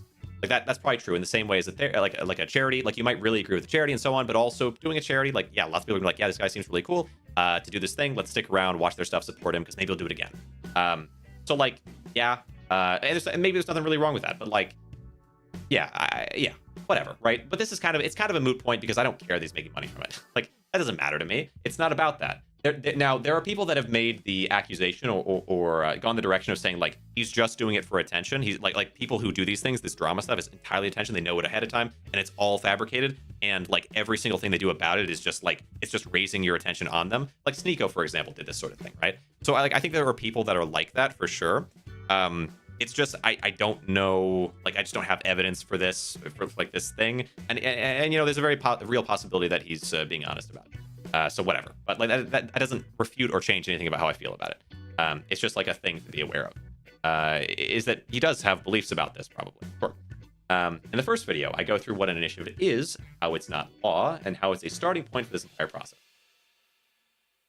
This helps people understand that this is to start the conversation for change and can adapt later. Was that the point of that? Because wasn't the whole... I watched both videos, and I do remember there was a big point about, like, it needs to be changed. But, like, when you send the initiative up, from there, the initiative, like it's an initiative, the actual law, that changes later down the line within the legal system. That doesn't change now. That was like a part of this agreement, but okay. I then go through the initiative and some of its goals from the official page for it. I then talk about the repercussions of them, should they be implemented. As written, all games need to be left in a functional playable state. As written, all games need to be left in a functional playable state. Okay. That was the whole point. Yeah. Next, I bring up the crew and walk through the business around it. Sequels and the size of the player base at time of sunset. I did this because it was called out by the initiative as an example of publishers destroying a game. Sequels and the size of the player base at sunset. I did this because it was called out. Okay. Yeah, whatever. Okay. I think this is... There's little bits of this I might pick apart. I mean, I certainly already kind of have, but this is fine. Like, this is nothing in here is necessarily as bad in my mind as the fact thing. So it's a little better worded. New tweet, a very long tweet, as well as a series of tweets under it in regards to this whole thing. And in all these words, all this mumbo jumbo, not once does he say he was wrong about anything. In fact, he just continues to double down, even proudly stating he is doubling. That will scream, he's doubling down. Yes, I am. I gave a cover for this initiative and what it means for games developers and futures. Sure, future of the games or gaming industry. So being wrong about certain components of it, it would be nice for him to kind of be like, yeah, like there were some things that I had mixed up, but that doesn't mean I'm wrong about the whole like essence of what I'm saying. But I think if he does that, realistically, there's gonna be some people that fall off the bandwagon a little, sure. But yeah, it kind of sucks. But it's a lot better than the first one, I think. Well, I haven't read the whole thing yet, but yeah, the fact was such a bad thing. Down. Yeah, wow, how incredibly noble. Doubling down on things you are provably, blatantly wrong about. We don't need to hit the Jumbotron for the replay on yesterday's video going over so many of the things. I don't think him admitting to being wrong about the essence, like the core, like I think this is gonna lead to some negative repercussions. I don't think him admitting being wrong about that is necessary at all. I mean, yeah, it might be ideal because you might believe like he's wrong about it, and that's fine. But I don't think it's necessary at all. But I do think admitting to being wrong about certain components would be kind of like it would just take off so much of the heat. I think I would be like, yeah. Okay, well, at least he said that. Like, that would... And then every time that I talk about it in the future, it's like, well, finally. And it took him a while, but he did say, like, yeah, there were some parts I was wrong about, and he was. Okay. And maybe, like, I also, like, I guess a secondary thing that I might like out of the situation would be for him to be like, yeah, and Ross isn't such a bad guy. He's doing the best he can in these certain situations. We just got, like... But instead, he's so anti-Ross. And that first tweet definitely illustrates more of that, but... Things that he was incorrect about in regards to the initiative. But the point is, that is an issue that I really thought that he would address. Be like, hey, yeah, I did get this part wrong. You're right, guys. Sorry about that. I didn't mean to misrepresent.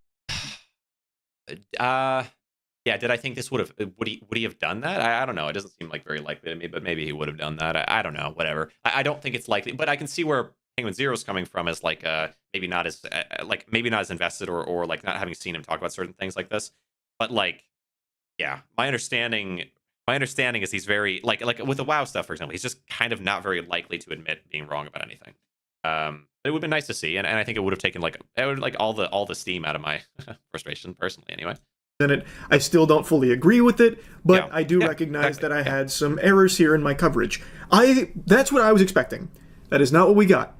And it prompted me to reach out directly to him, to talk to him, to see, like, why isn't he acknowledging that? Is there a reason? Like, what is going on there? So I did. He made it very clear he was not very happy with my coverage of Stop Killing Games, which is fine. I think that's totally fine. I'm not going to leak DMs or really go in depth on our private conversation, but the point of me reaching out to him was to talk about his refusal to acknowledge that he did, maybe unintentionally, misrepresent Stop Killing Games, and it led to a just shy of 2 hours, like, circular argument that ultimately got us nowhere. He was more focused on his qualms with Stop Killing Games and really liked to challenge me to prove him wrong about some of his hang-ups with it. And when I would mention, like, the behavior aspect, like, hey, you did misrepresent it, and I'd give him a timestamp, he'd then instead say how I'm wrong for thinking that he misrepresented it. We got nowhere. So I want to just publicly say this again. There are plenty of things you can disagree with when it comes to the Stop Killing Games initiative. I'll put links to it if you want to learn more about it, and you can form your own opinions on it if you want to support it. If you don't like it, that's fine. That's super normal. And I didn't reach out to try and champion that PirateSoftware should become, a huge ambassador of Stop Killing Games, out there on the fucking front lines fighting for it. It had nothing to do with that. It was simply about the misunderstanding that he showcased, maybe unintentionally, and the misrepresentation of it that he broadcast. Again, maybe unintentionally. Which has, in turn, over the course of 10 months, misled people on what the fuck Stop Killing Games even is in the first place. Which I found to be a problem because he's never even acknowledged that as something that has happened. And because he refuses to acknowledge that, and anyone that even, tiptoes around that subject, he kind of treats as though they're fucking idiots, like me, for thinking that he's misrepresented something. Now, he did just post a tweet where he said he talked to me. That's crazy. That's crazy to, I guess in my mind, it's crazy.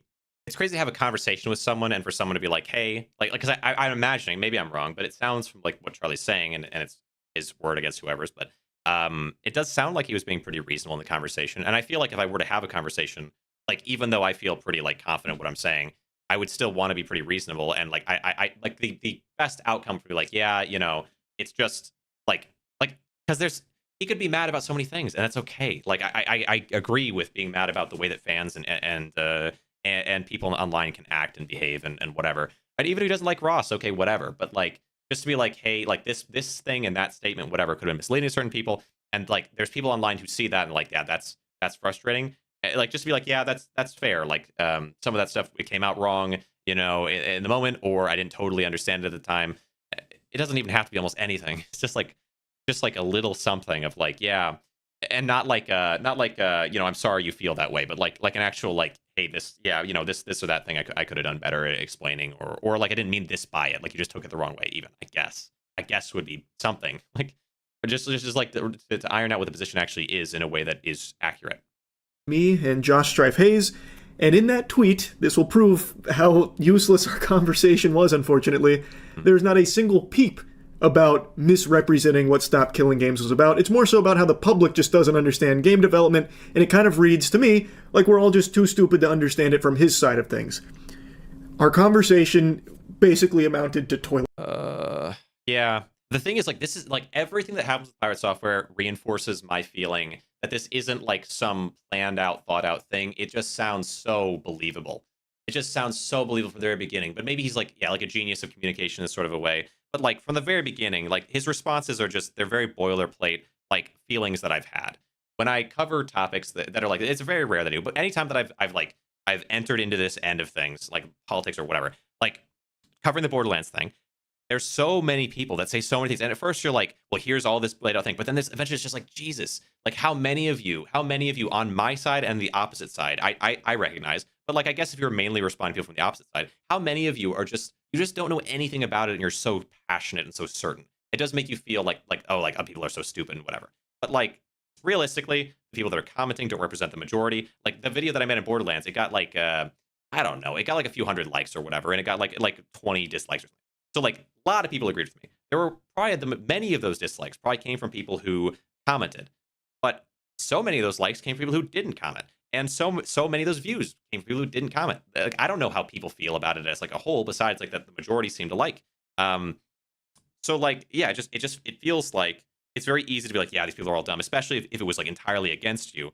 But the reality is like the people that like Ross isn't dumb just because there's people that are dumb that exist. Like, it's just, don't comment are the best chads out there. Yeah, people who don't comment, people who comment, you know, kind of thing. But no, it's like plenty of commenters were also really smart. Like, especially with this topic, with Stop Killing Games, there was a lot of really insightful, really intelligent people that came in and chatted and left comments, and I went back and forth with and so on. And also Borderlands, there were some people out there where it was like maybe we disagreed or maybe we agreed, and then we would go down and actually talk about things and talk it through. But yeah, I can see from Pirate Software's perspective, if you've got like hundreds of thousands or tens of thousands or even just thousands of people that are like, thousands is a lot still, of people that are like just saying things that are just wrong in defense of something, and you're like, oh yeah, at some point it feels like that's the opposition, but it's not the opposition. It's not. Ross is the opposition in terms of that argument.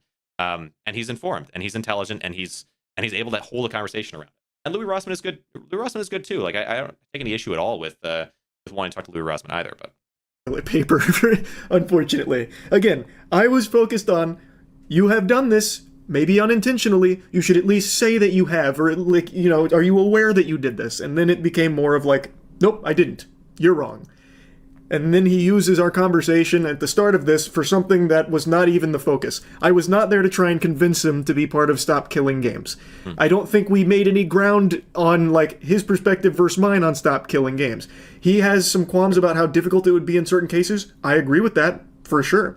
I still think overall Stop Killing Games is a net positive for the gaming industry, where something desperately needs to change with a lot of these awful practices. But for the 10 millionth time in the last 2.5 hours, it was just about him having this awareness that his coverage did mislead people, and that he, maybe not maliciously or anything, misunderstood or misrepresented Stop Killing Games in numerous instances. And the way that he talked about Ross was unacceptable. That, at least... That's the thing. It's like, I think you have it, like, fans and people online are going to say all kinds of crap, but I think as a creator or as someone who's part of this argument, the way you communicate is pretty important. There's like certain things that you shouldn't say, and in a stream it's a little different, but in a video you're scripting it out, you're thinking about it. If you still come away saying some crap, you know, like there's a point where it's like, yeah, it's hard to feel sorry for you. Like normally it's like, yeah, fans are awful and they're doing those awful things, but I still, you know, I'm still wholeheartedly against it. Fans shouldn't do that. People shouldn't do that. People shouldn't communicate that way. And one of those people, though, is Pirate Software, and Ross is not one of those people. Because Ross was so intentional with communication when it came to like talking about these sorts of topics, like, because he doesn't want to hurt the thing that matters, which is consumer rights. And so, and I can understand a little bit that Pirate Software isn't concerned with consumer rights in that way because he doesn't think it's going to help consumer rights. If that, like, that argument maybe makes sense, but you're still communicating with someone who does care about consumer rights a lot and is trying to push for them. So like, if you're Pirate Software, I feel like the person you really want to try to switch over to your side or get to see reason is Ross. You want to convince him like, hey, I appreciate that you have the right things in mind, but I think what you're doing is going to be really harmful. And here's how I think you could maybe make some changes to it. Like, that should be your focus if the focus is consumer rights at all. So like, yeah, it might be fair to say like, sure, he's not going to be as careful because he doesn't believe it's going to be helpful. This is going to be helpful, but maybe something in the future will. And if he cares about consumer rights, like almost everyone should, then yeah, why not just communicate a little differently? Why not be more careful? He's made it into the tweet there about the way he talked about Ross being like a fucking used car salesman type deal, and like calling everything about it ass. He at least recognized that was too harsh. So he gave a quick I'm sorry for that, which is good. I do appreciate that, and I'm sure Ross will appreciate that as well, I imagine. But I still wanted to make this video after the conversation because I just really do not understand. I truly cannot wrap my head around why he fights tooth and... Okay, we'll get to this in just a second, but I want to see, like, hold on. So was that somewhere in the tweet that I didn't... Not even the focus. I was not there to try and convince him to be part of Stop... of like... Charlie tweet? And it... Reminded me... Oh, here we go. Yeah, just talk to Charlie and Josh... Just real quick. We'll skip back to where we were. Talk to Charlie and Josh Strife Hayes, or yeah, Strife Hayes for a bit in DMs. If you're mad at me for being a dick to Ross, I get it, and I'm sorry for that. Okay. Wait. Yeah. I saw, because I think I saw people in comments saying something like, he didn't really apologize to Ross. He just apologized to people who were mad, who he thinks shouldn't be mad or something. But this doesn't seem like that to me. If you're mad at me for being a dick to Ross, I get it, and I'm sorry for that. That's clean cut. I like that. I do like that. Okay. Should not have lashed out, but I had an emotional response due to how important this subject is to me. Brother, put this out at any point in time. This is great. This is good. This is like, I feel like this is what people have been waiting for the whole time, right? Am I crazy? On the developer side, I have been in a constant battle with people online for nearly a decade, trying to inform them how difficult it is to make and release video games. I am so okay. So like, you've heard how I've talked about this. I don't like how PirateSoftware has handled this. I'm very against it, and I also don't like corporate overreach. I'm also very in favor of developers. I play a lot of indie games. Like I see the struggle and I see the hardship to it, especially on the developer side. Publishers sometimes, you know, they fire a dev and just steal the game away from them a little bit. You know, maybe sometimes happens. I don't know if I like that, but like in terms of being a developer trying to get something going, 100%, yeah, great. Okay, so this is kind of an appeal to that, and I'm partial to that. And I think most people should be. Like, if you're going to try to make something of yourself and try to build something for the people, it's very challenging, sure. And so adding an extra challenge might be kind of, might be something you're like, okay, we got to handle this really well, 100%. Have been in constant battle with people online for nearly a decade, trying to inform them how difficult it is to make and release video games. Right. The idea that any of these techniques or technical hurdles are easy to overcome and will be simple to implement is the exact kind of thing I've been fighting. Yeah, I can agree with that. And I think this was something that I agreed with him about in the beginning, was the video that I made about it before, where I was very critical of PirateSoftware. I was also like, this part of what he's saying, I can understand and agree with. And I don't think it invalidates Ross's entire position, like PirateSoftware said that it did. But I do think that like saying it's like going to be an easy win for politicians or whatever, like, I think that messaging isn't super great, because I think even Ross was doubtful. And I think it later said that, yeah, that like was a wrong choice of words. Whatever, right? But, and I've talked about that at length in the past. So, but okay. So yeah, like I agree with this. When I bring up the issues with leaving online-only games in a functional playable state after sunsetting, I am always met with a response. Okay. Bring up the issues with leaving online-only games in a functional playable state after sunsetting, I'm always met with responses diminishing the effort needed to do that. Yeah, and I like, again, I agree with this as well. Like, this is his argument that I think he should have just stuck to from the beginning, because it's strong enough. Like, just take this, put it back then, and I think I would have been like, this isn't open shut. This is there's like a, yeah, okay, I like this. I'm surprised it's happening now, because this is fine. Diminishing the effort needed to do that, and I'm not going to say this fully. Like, yeah, like the way that he handled himself was crap, but this is surprising, quite surprising. Diminishing the effort only needed to do that. This is not a simple hurdle to overcome, and is exactly why I don't like this initiative. I do feel like the challenges that it might present, that doesn't necessarily mean that it shouldn't go through, though. Like, I think that there's a jump here that's happening, like as has been happening like through this whole thing, is like, this is way more reasonable. But there was a jump here that's kind of happening to make it like wrong, or to like insinuate that Ross is being not careful or insensitive, or that he's destroying something. Like, I think there's probably a way for it to be done that makes sense and would be good for gamers, and probably good for the gaming industry as a whole. Okay. All right. Not a simple hurdle to overcome, and exactly why I don't like the initiative. You can't leave these challenges up to a figure it out mentality. Okay. And you can't diminish the work of these on the dev side just because you want your way. I don't know if the figure it out mentality, like, okay, why on that end, though? Wasn't that always an important thing? Like, this is where I might start to kind of shift away. I might kind of shift away. Might this be harmful in a temporary way to creating a specific kind of game going forward? That might be true, like an extra restriction, but I don't think it outright stops it, for one. And I don't think that means, okay, let them just do whatever they want. Anyway, moments like this showcase to me how little the general public understands about game development, modern gaming, architecture, and online games as a whole. The public doesn't understand anything about anything, like in a broad brush way, because like there's certain segments of people that are experts on specific topics. But yeah, like who cares? That's not like, what about what Ross understands and what he's pushing for, and why not have a conversation about that instead of? But okay, but I appreciate this. I appreciate this so far for the most part. Modern gaming, architecture, online gaming as a whole. That's why I put videos out poking holes in this, because it sets the entire conversation back to the Stone Age in terms of developer/player understanding. Making shit is hard. Making shit when people think it's easy is harder. Okay, I gotta think about that one. But there's parts of this I agree with, and I'm surprised that he's putting this out, because it's like, it's something I've said from the beginning. Is like, why not just put this out? And then he did. Okay, 10 months later, but still, he put it out. you want all games to be left in a functional playable state, then you need to listen to people when they talk about how infeasible that will be in a lot of situations. Since this is the initiative's primary goal as listed on the ECI page, kind of important to resolve that. But okay, but to address that versus resolve that, like I think that Ross has addressed that. Like I thought the FAQ went over a lot of these sorts of things, the challenges that might exist in this or that way, the situations where it'd be applicable versus where it's not applicable. Like these are all parts of the conversation that have been had from the beginning. I just feel like PirateSoftware wasn't a part of that conversation until apparently this tweet. Like this is a good point, and this is the point that I've been making. When like with a lot of different people, where I'm like, hey, I totally hear you. I don't like the idea of companies overreaching their boundaries, and I feel like the ability to just like pull support for a game suddenly it's just like all these things are wrong. There has to be a way around it. I totally agree. Are there ways that it's been done in these situations, like in WoW situation with having private servers, or whatever, right? Like like are there ways that it could be done? It seems like yes, there are. Are there situations where maybe it couldn't be done? It seems like there might be, and if someone brought that up, like sure, that's a fine point. I don't think stopping the initiative entirely in its tracks because you disagree with certain elements of it is right. But like, I appreciate this tweet. It's well worded. Like what? Like imagine if this had, like holy cow, imagine if this had been his FAQ. Like imagine if this had been his FAQ and I was sitting there reading this 10 months ago.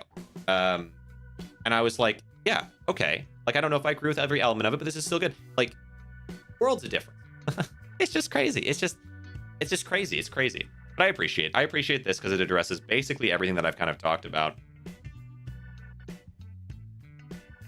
Yeah, I would say, because then it comes back to being a disagreement, right? The difference between a disagreement and someone invalidating the other side and shutting down the conversation and like throwing a pin or throwing whatever into the wheel. Like the difference between these two things is so massive. I just wish he had done this at the beginning. Okay, this is. But now I'm feeling a little weird about the way that Penguinz0 is coming forward with this because this feels like a pretty good. This is a pretty good point. This is pretty good. This is so much better than it ever had been. Maybe Penguinz0 is just coming from like I haven't been there for that part, and also I had a really annoying conversation with him about it where he didn't like admit to anything. So I can kind of see why he'd be frustrated, but like compared against anything before, this is miles ahead. And it does address something. Okay. Kind of reads to me like we're all just too stupid to understand it from his side of things. Our conversation basically amounted to toilet paper, unfortunately. Again, I was focused on, you have done this, maybe unintentionally, you should at least... Insert the penguins, this is what we've been waiting for meme. It kind of exactly, this is kind of weird to me, just because, like the way Penguinz0 is framing that tweet, maybe he's more talking about the conversation, and that conversation was probably, it probably sucked, based on the first tweet, right? Because the first two tweets that he showed were like, geez, this sucks. But then that third tweet was good. That was a good thing to put out there because he's admitting to fault when it comes to the way he handled the situation. He's outlining his position more properly. He's not admitting to ever having been wrong about anything, okay? And I think that that's something people might still be looking for.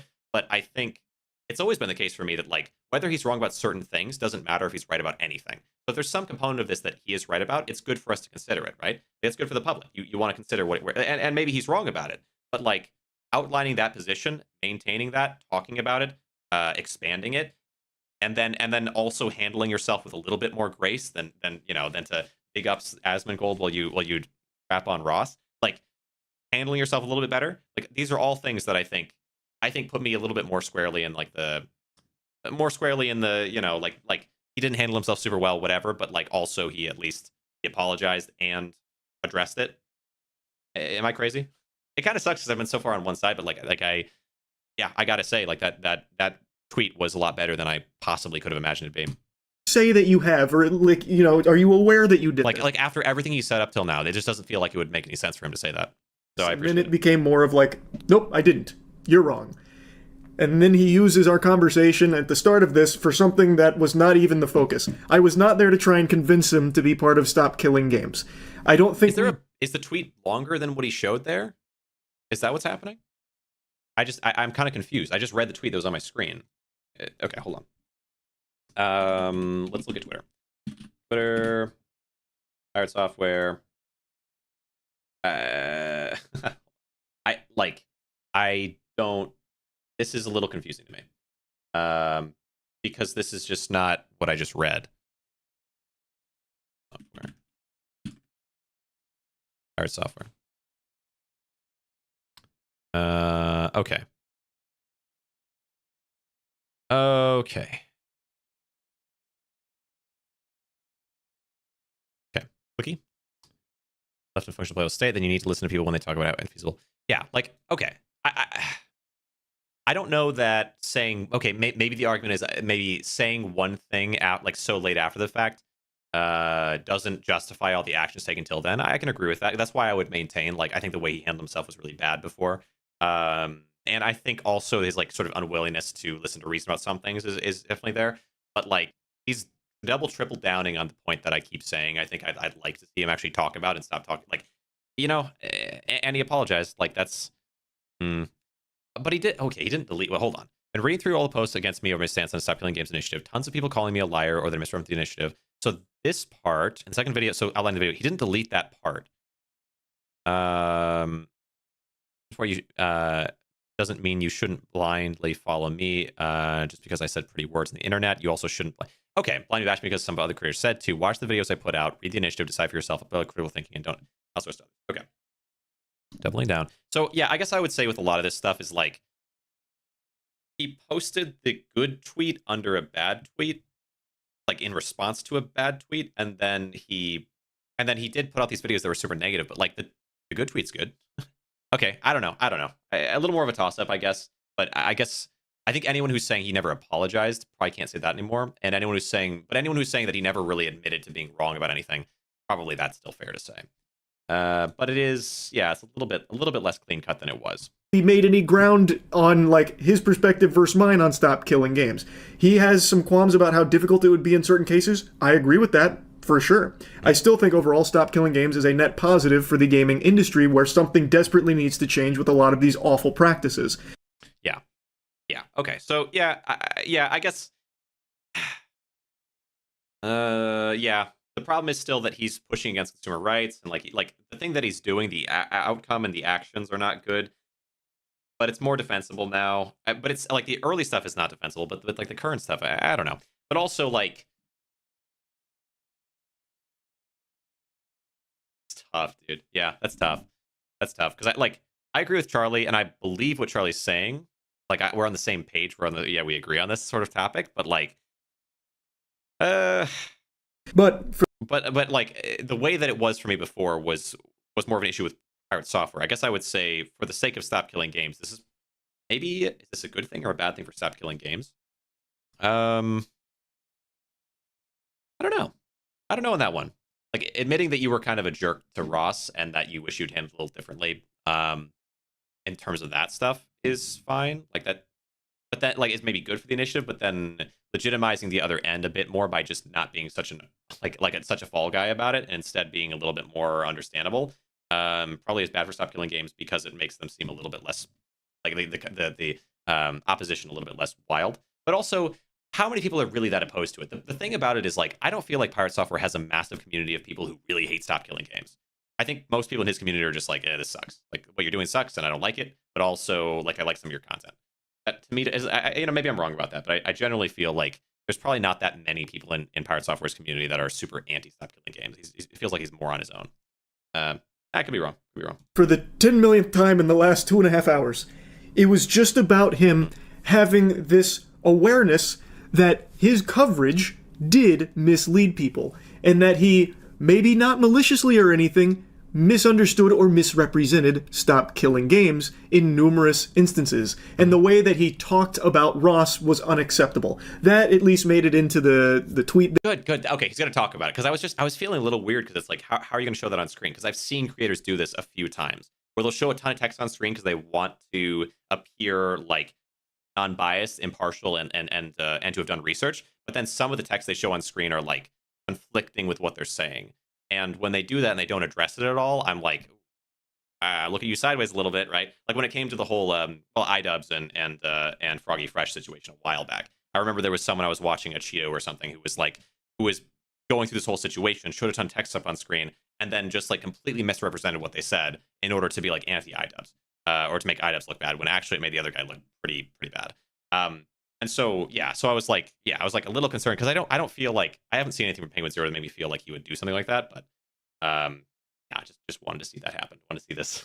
Like, There about the way he talked about Ross being like a fucking used car salesman type deal and like calling everything about it ass. He at least recognized that that was too harsh. So he gave a quick I'm sorry for that, which is good. I do appreciate that, and I'm sure Ross will appreciate that as well. And it never happened at all, even a little bit, until now. So like, that's pretty good. That's pretty good. That's pretty unexpected. I figured it would just never happen.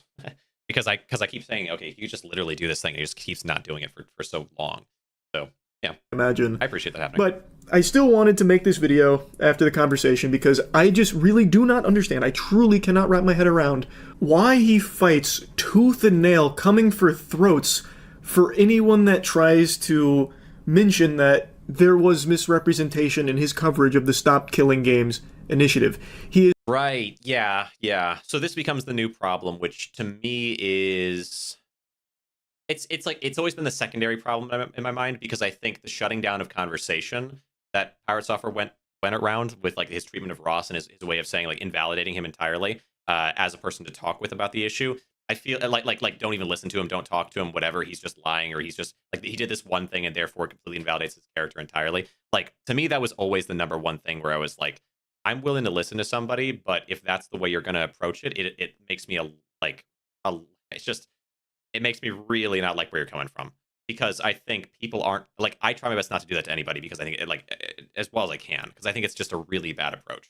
Like listen to what they're saying. Like I picked apart Asmongold's stuff, but I listened to what he was saying and I thought about it, and I kept watching the video, and I got like 3 instances of him basically saying like, in terms of the conversation of consumer rights versus like the punishment it would have towards devs, he's basically just like, I don't care, just pirate the game and get it for free. And that like basically like his argument is very, it's not just consumer in favor, it's like anti-dev, like hardcore, really bad. And his way of talking about the whole topic is like, I can understand there's some people out there who don't care about anybody but themselves and whatever, and that's okay. But there's people that are out there like that, and those people exist. But like, if you are a person like an influencer talking about this topic, and your conclusion is like to just not really like developers, like they don't need if they're gonna have anything I don't like, well I'll just pirate it, and there you go. Like you just don't have a place in the conversation. You just don't know, or you're not like what you're saying is just not relevant to anybody.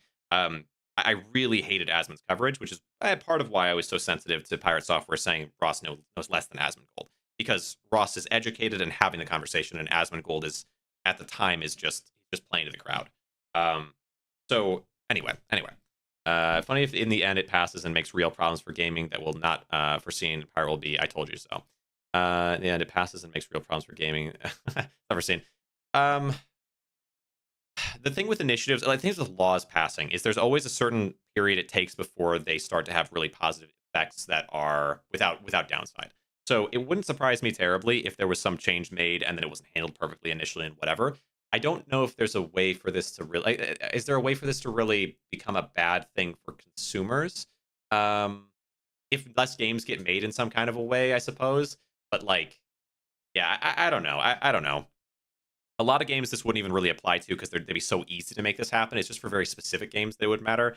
And then for those games, a lot of the time, I think they're bigger anyway, and therefore, like, this sort of process is not a big cost relative to the size of the game. But it's possible, it's possible. But I think about like certain things passing in the course of my lifetime, which were like people were hardcore against them because there was some way they were handled, or someone's going to cheat the system and get this advantage, or it's going to be more expensive in this or that way. And then in the long run, it's like, geez, how in the world was it ever the case that people with pre-existing conditions couldn't receive that they could be denied healthcare? like if like in this sort of a way where it's how is it possible that there's this set of like people that will just become like uninsurable because they have a condition? It's like, isn't that the point of healthcare? If I'm going to pay you, shouldn't you like this is the give and take? Like we're like, it's crazy to have a system that's designed around healthcare and then have people that were unable to receive it because of a pre-existing condition. That thing is crazy. But I remember when that change got made, a lot of people had a certain person's name on their mind, at least in the US, where it's like,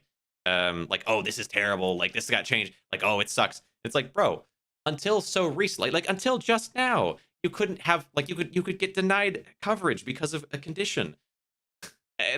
Yeah, there were problems initially, and as things get rolling and whatever, but like that's like invariably that should never have been a situation. So the change is just good. It's just good.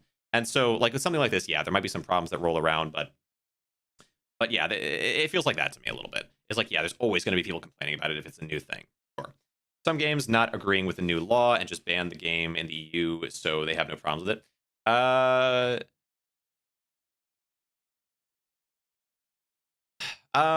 don't know how that would play out. I'm not sure how that would play out. With mergers, there was a threat to do that, but with something like this, it's such a small cost for bigger companies, and smaller companies will have no sway. So I'm not sure. Yeah, we'll see. We'll see. We'll see. Like the idea of losing out on the EU, the entire it's a big chunk of the revenue you're looking to get. So yeah, we'll see. Is so hell-bent on proving he's right and everyone else is wrong that's saying these things. I just don't. And also, if you've got a company with you would have to take out all your games, or else they could find a way to penalize you still, right? Because you're still in their economy. Okay.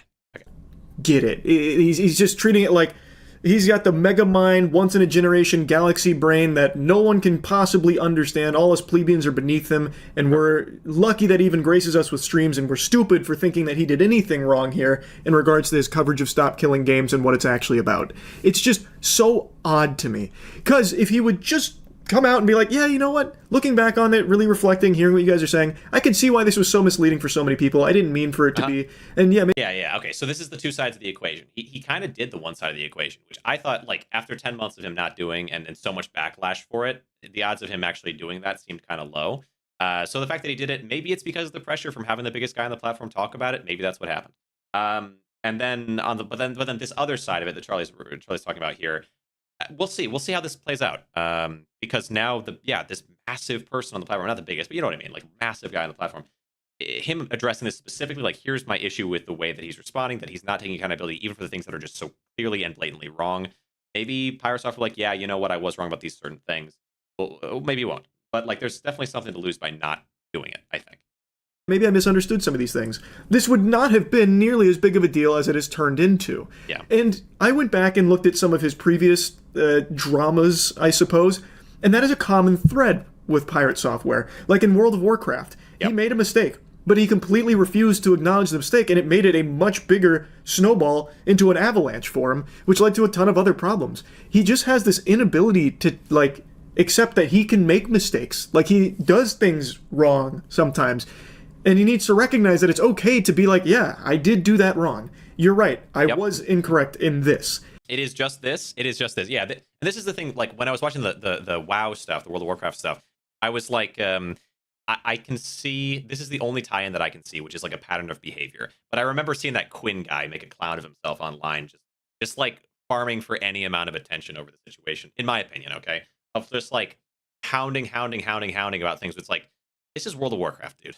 Like, I understand the frustration, but the real issue, the real bad thing was Stop Killing Games. And yeah, it's kind of ugly to see him act this way, but like, ugh. Like, that Quinn guy was a nightmare. I did not like that person at all, the way they covered it, because they're just not being honest. They're looking for memes, right? They're just trying to make the memes and trying to make money. In my opinion, like, just from what I could tell. Where, like, yeah, with WoW, there definitely is something to be said. And while I was covering, I was like, that's kind of gross. That's not like a great way to respond to something. Yeah. There's something there. And then you tie it in with this and you say, yeah, he just will not apologize. He just will not be like, because that's the thing, like with the WoW situation, it was just like, crap, my bad. I misread the situation. That would have been legitimately it. It's like nothing. It's like a nothing burger of a situation. And then you turn into something big by just refusing to apologize, by crap talking everybody, whatever. And then it's the same, it's kind of the same thing here, where you refuse to apologize, you refuse to elaborate, and you refuse to, and then you talk junk about Ross.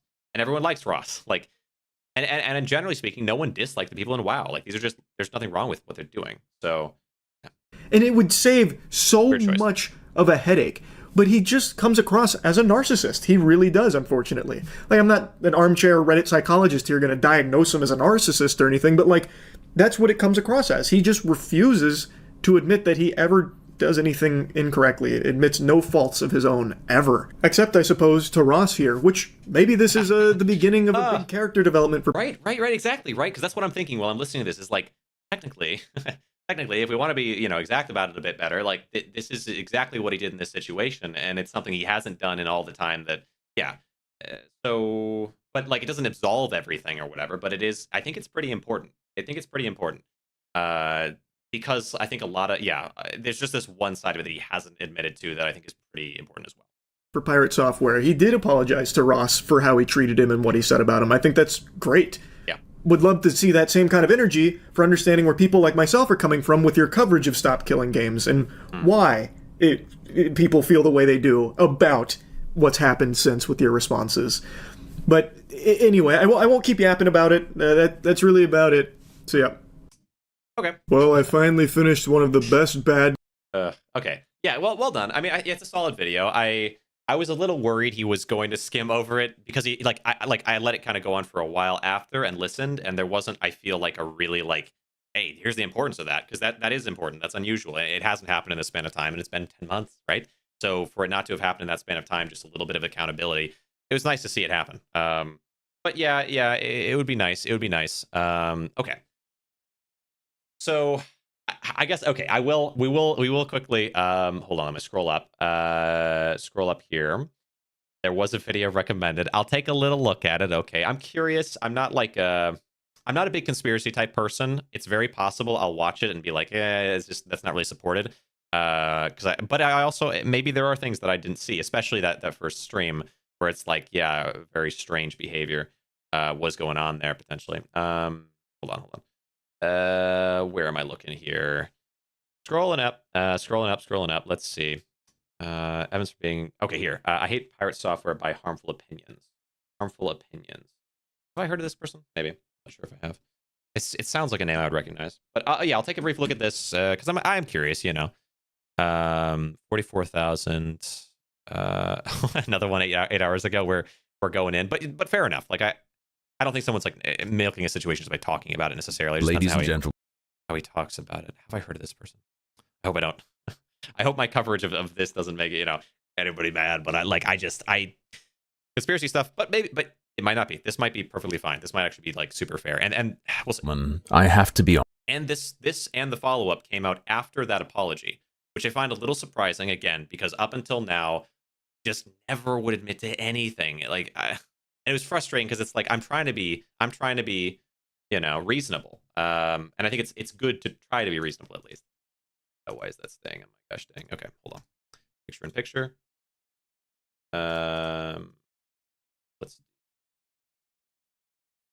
back to this. There we go. Nice. A little strangeness there. Okay, let's look at this. I'm curious. Be honest with you.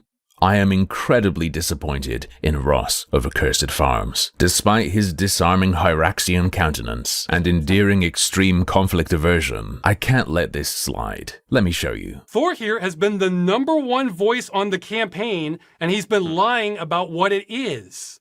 That's a bit loaded, though. In this case, I'm using the second definition of lie. I have no evidence it's the first. Terrible take, Ross. Your kind and gentle spirit has clouded your vision.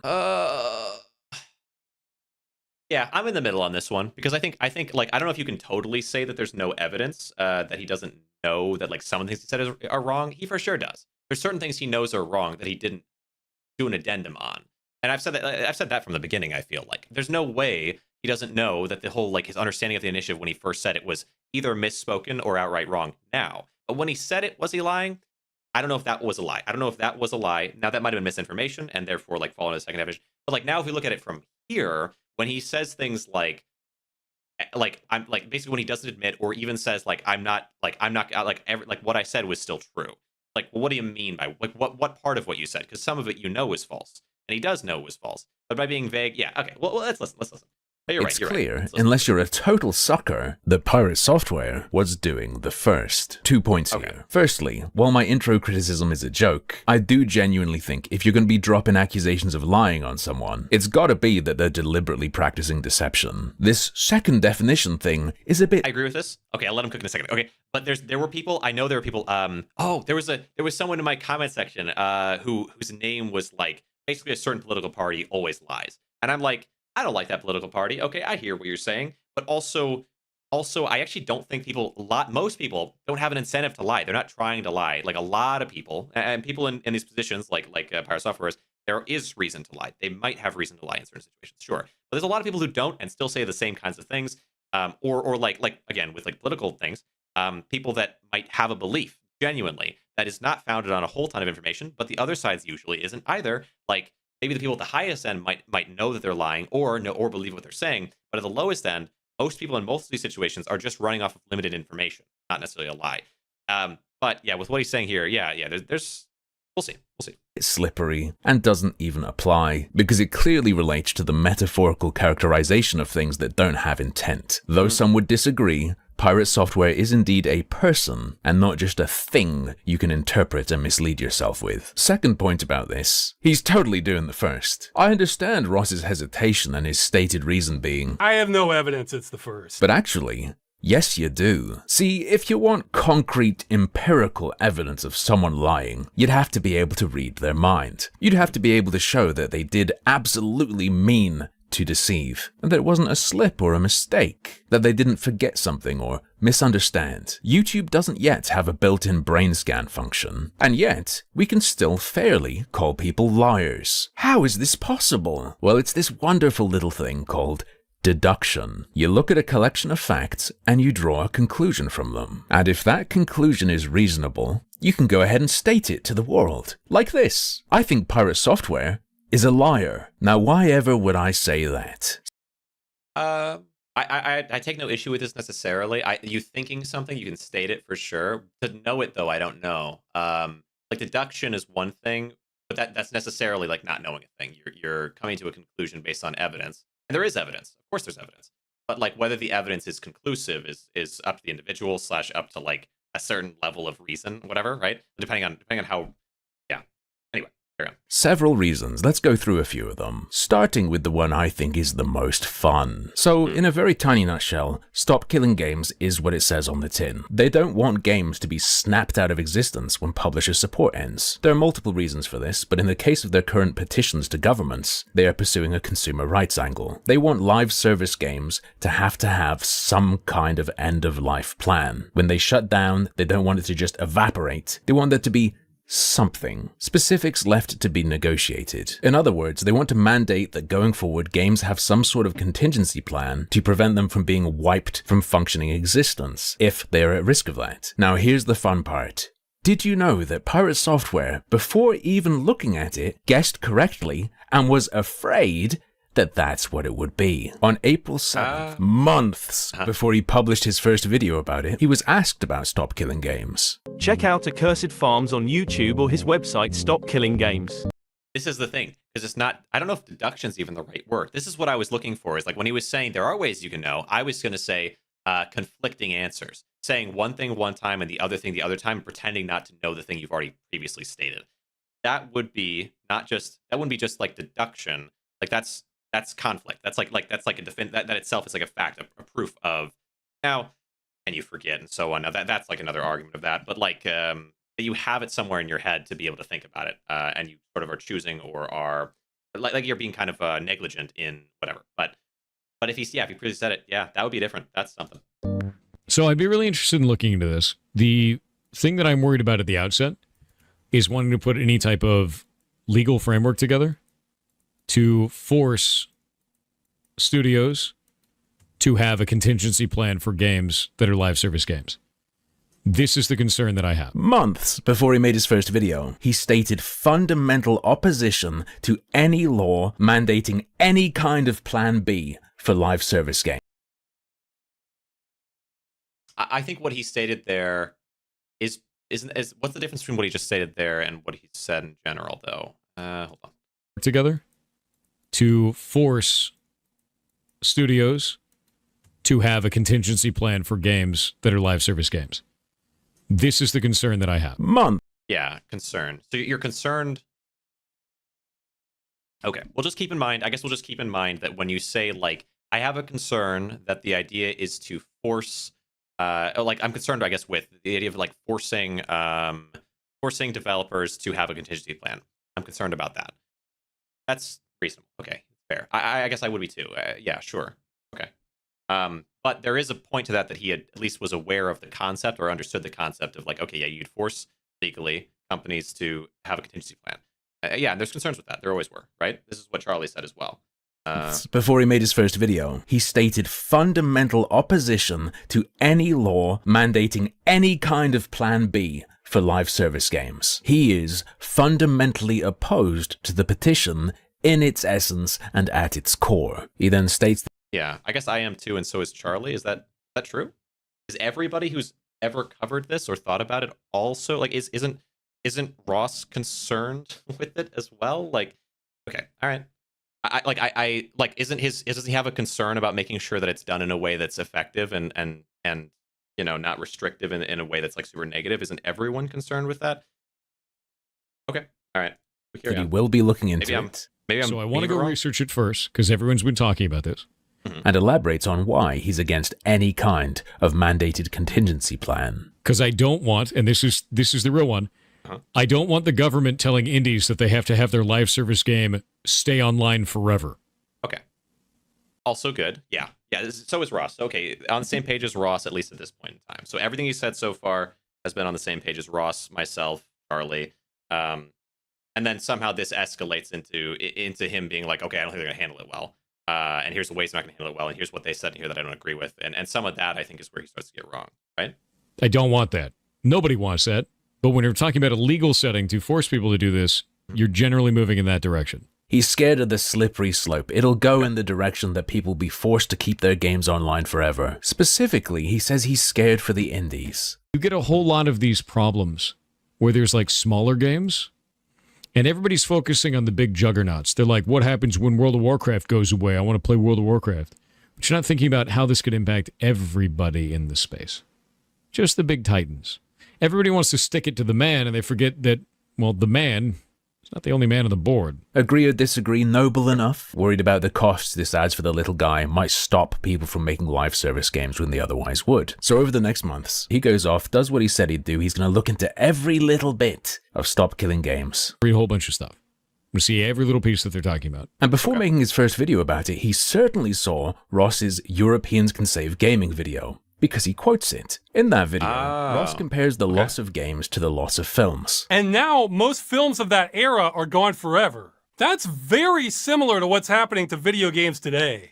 It's just a terrible practice for everyone involved. Multiple of the examples on that page he pulled up to show us what we've lost and what we lose are MMOs or otherwise online multiplayer games. Further to that, he claims that the initiative would apply to free-to-play games that have microtransactions. This would also apply to free-to-play games that contain microtransactions. Because if you purchased a microtransaction as a good, then the game is made unplayable, well then you just lost your goods. The intended scope of the initiative is clear and is reflected in the petition's text. Given that he must have seen this and more, I think it's pretty bizarre that his very first comment on the initiative, in his first static video on it, is this. The reason why I have a problem with Stop Killing Games is specifically it starts the wrong conversation. If we're trying to kill off the practice of developers putting together a live service game, pitching it as a single-player experience, and then taking away support in the future, this ain't it. Correct, it ain't, and it's not meant to be. But he later further asserts that that's its supposed purpose. Doesn't call out the specific practice that this is supposedly trying to defeat. It cannot be claimed with any credibility that he believes what he just said is true. He is being willfully deceptive. He was lying. PirateSoftware is a liar. Okay.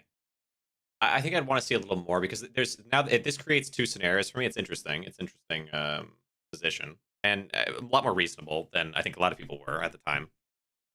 So the two possible situations are a where he's lying, where he over the course of the next months, like this person, does he have like were there streams where he was like going through all the data, like reading through the petition? Like at what point did he see him go through all this stuff? But okay, so this person's sort of alleging on scenario A. Scenario A, for several months, or at least some amount of months, PirateSoftware is digging into this. He's learning everything he can about it.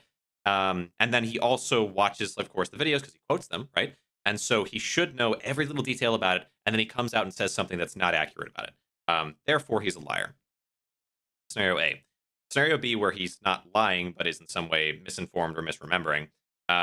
He watches one video on it, let's say, in the background doing something because he said he would talk about it in the future and just was like, or whatever, because he was just bored that day, right? I think a lot of streamers, because at the end of the day, something I talk about with like developer streamers is most of the time, if you're a big streamer and a developer, you're really just a streamer who uses the developer tagline as like a part of your niche or like as a part of your character. like, oh, here's this quirky little thing that I have. Like I can shuffle cards with this, spinny. I can do the bridge shuffle. It's like that for streamers. It's like, oh, I'm a developer. Look at this thing that I made. I can still do it. And oh, look at this little bits and pieces of things that I can say that sound familiar to people who are developers, or people who aren't developers and maybe heard them in those circles. So like that, to me, it's more like that in terms of developers a lot of the time who are streamers, big streamers like that. Because like realistically, if you're a big streamer, you've got to be streaming for a certain amount of hours every day. You've got to be talking and communicating in terms of collaboration, making plans for different things, optimizing and improving your setup and quality, looking out for games and other different information, finding interesting things to kind of talk about. Like there's all these different things that you're probably doing. You don't really have time to be a developer most of the time, unless you're developing on stream, at which point you're not a big streamer because that just doesn't work. But anyway, in my opinion, in my opinion. So when I look at these things, what makes the most sense to me as a streamer is that he probably, there's this like, scenario A is true, assuming it happened live. Scenario B is true, assuming it didn't happen live, most likely. People do not, streamers who are streaming that many hours in a day and are like doing these different things, just turn it into content, right? Or don't do it at all, like most likely. So it's possible he did watch that one video. To me, there's a very real possibility he watched this one video and then he comes out and says these things and they're not accurate, and because he just wasn't paying enough attention and he let his preconceived notions take hold. Then over the course of the next few days, people say like push back against him in different ways, and he doubles down, triples down, doesn't want to go back on it. And then Ross is like, this is kind of crazy. People in Ross's community are talking about it, and he's like, no, I don't want to talk to Ross either. I like it, just like pushes back in so many of these different ways. And I do think a lot of the ways he handled it were really bad, and I would maintain that. But I would say if there is evidence of him reading and watching these things, like reading through it and talking about it before he did this, I mean, of course that's a lie, right? That's undeniable proof. It's just this on its own, to me, just reinforces my perspective a little bit. But it's not impossible either. And it is a little bit of extra data of like, he did say he was going to look into it. It just seems very apparent that he didn't look into it. Or that he's lying. Yeah, it's just the proof element here where we say he looked into it for months because he said he would look into it. He's a streamer, dude. He said he would look into it, like, and then he became like such a massive streamer in that span of time. Yeah, he probably just didn't look into it. That would make more sense to me, but maybe. And why would he There's lie? more video to go. Because like, maybe this beginning part is just like not really that core to it. He knows exactly what it is. He knows exactly why they're doing it and what they want. And we know months ago, he was scared that was the case. He wanted to smother it in the crib. He knew it had barely any chance. And it's not his fault if it fails, but it is his fault it has practically no chance. Now, if he destroyed something he didn't like, honestly, fair play.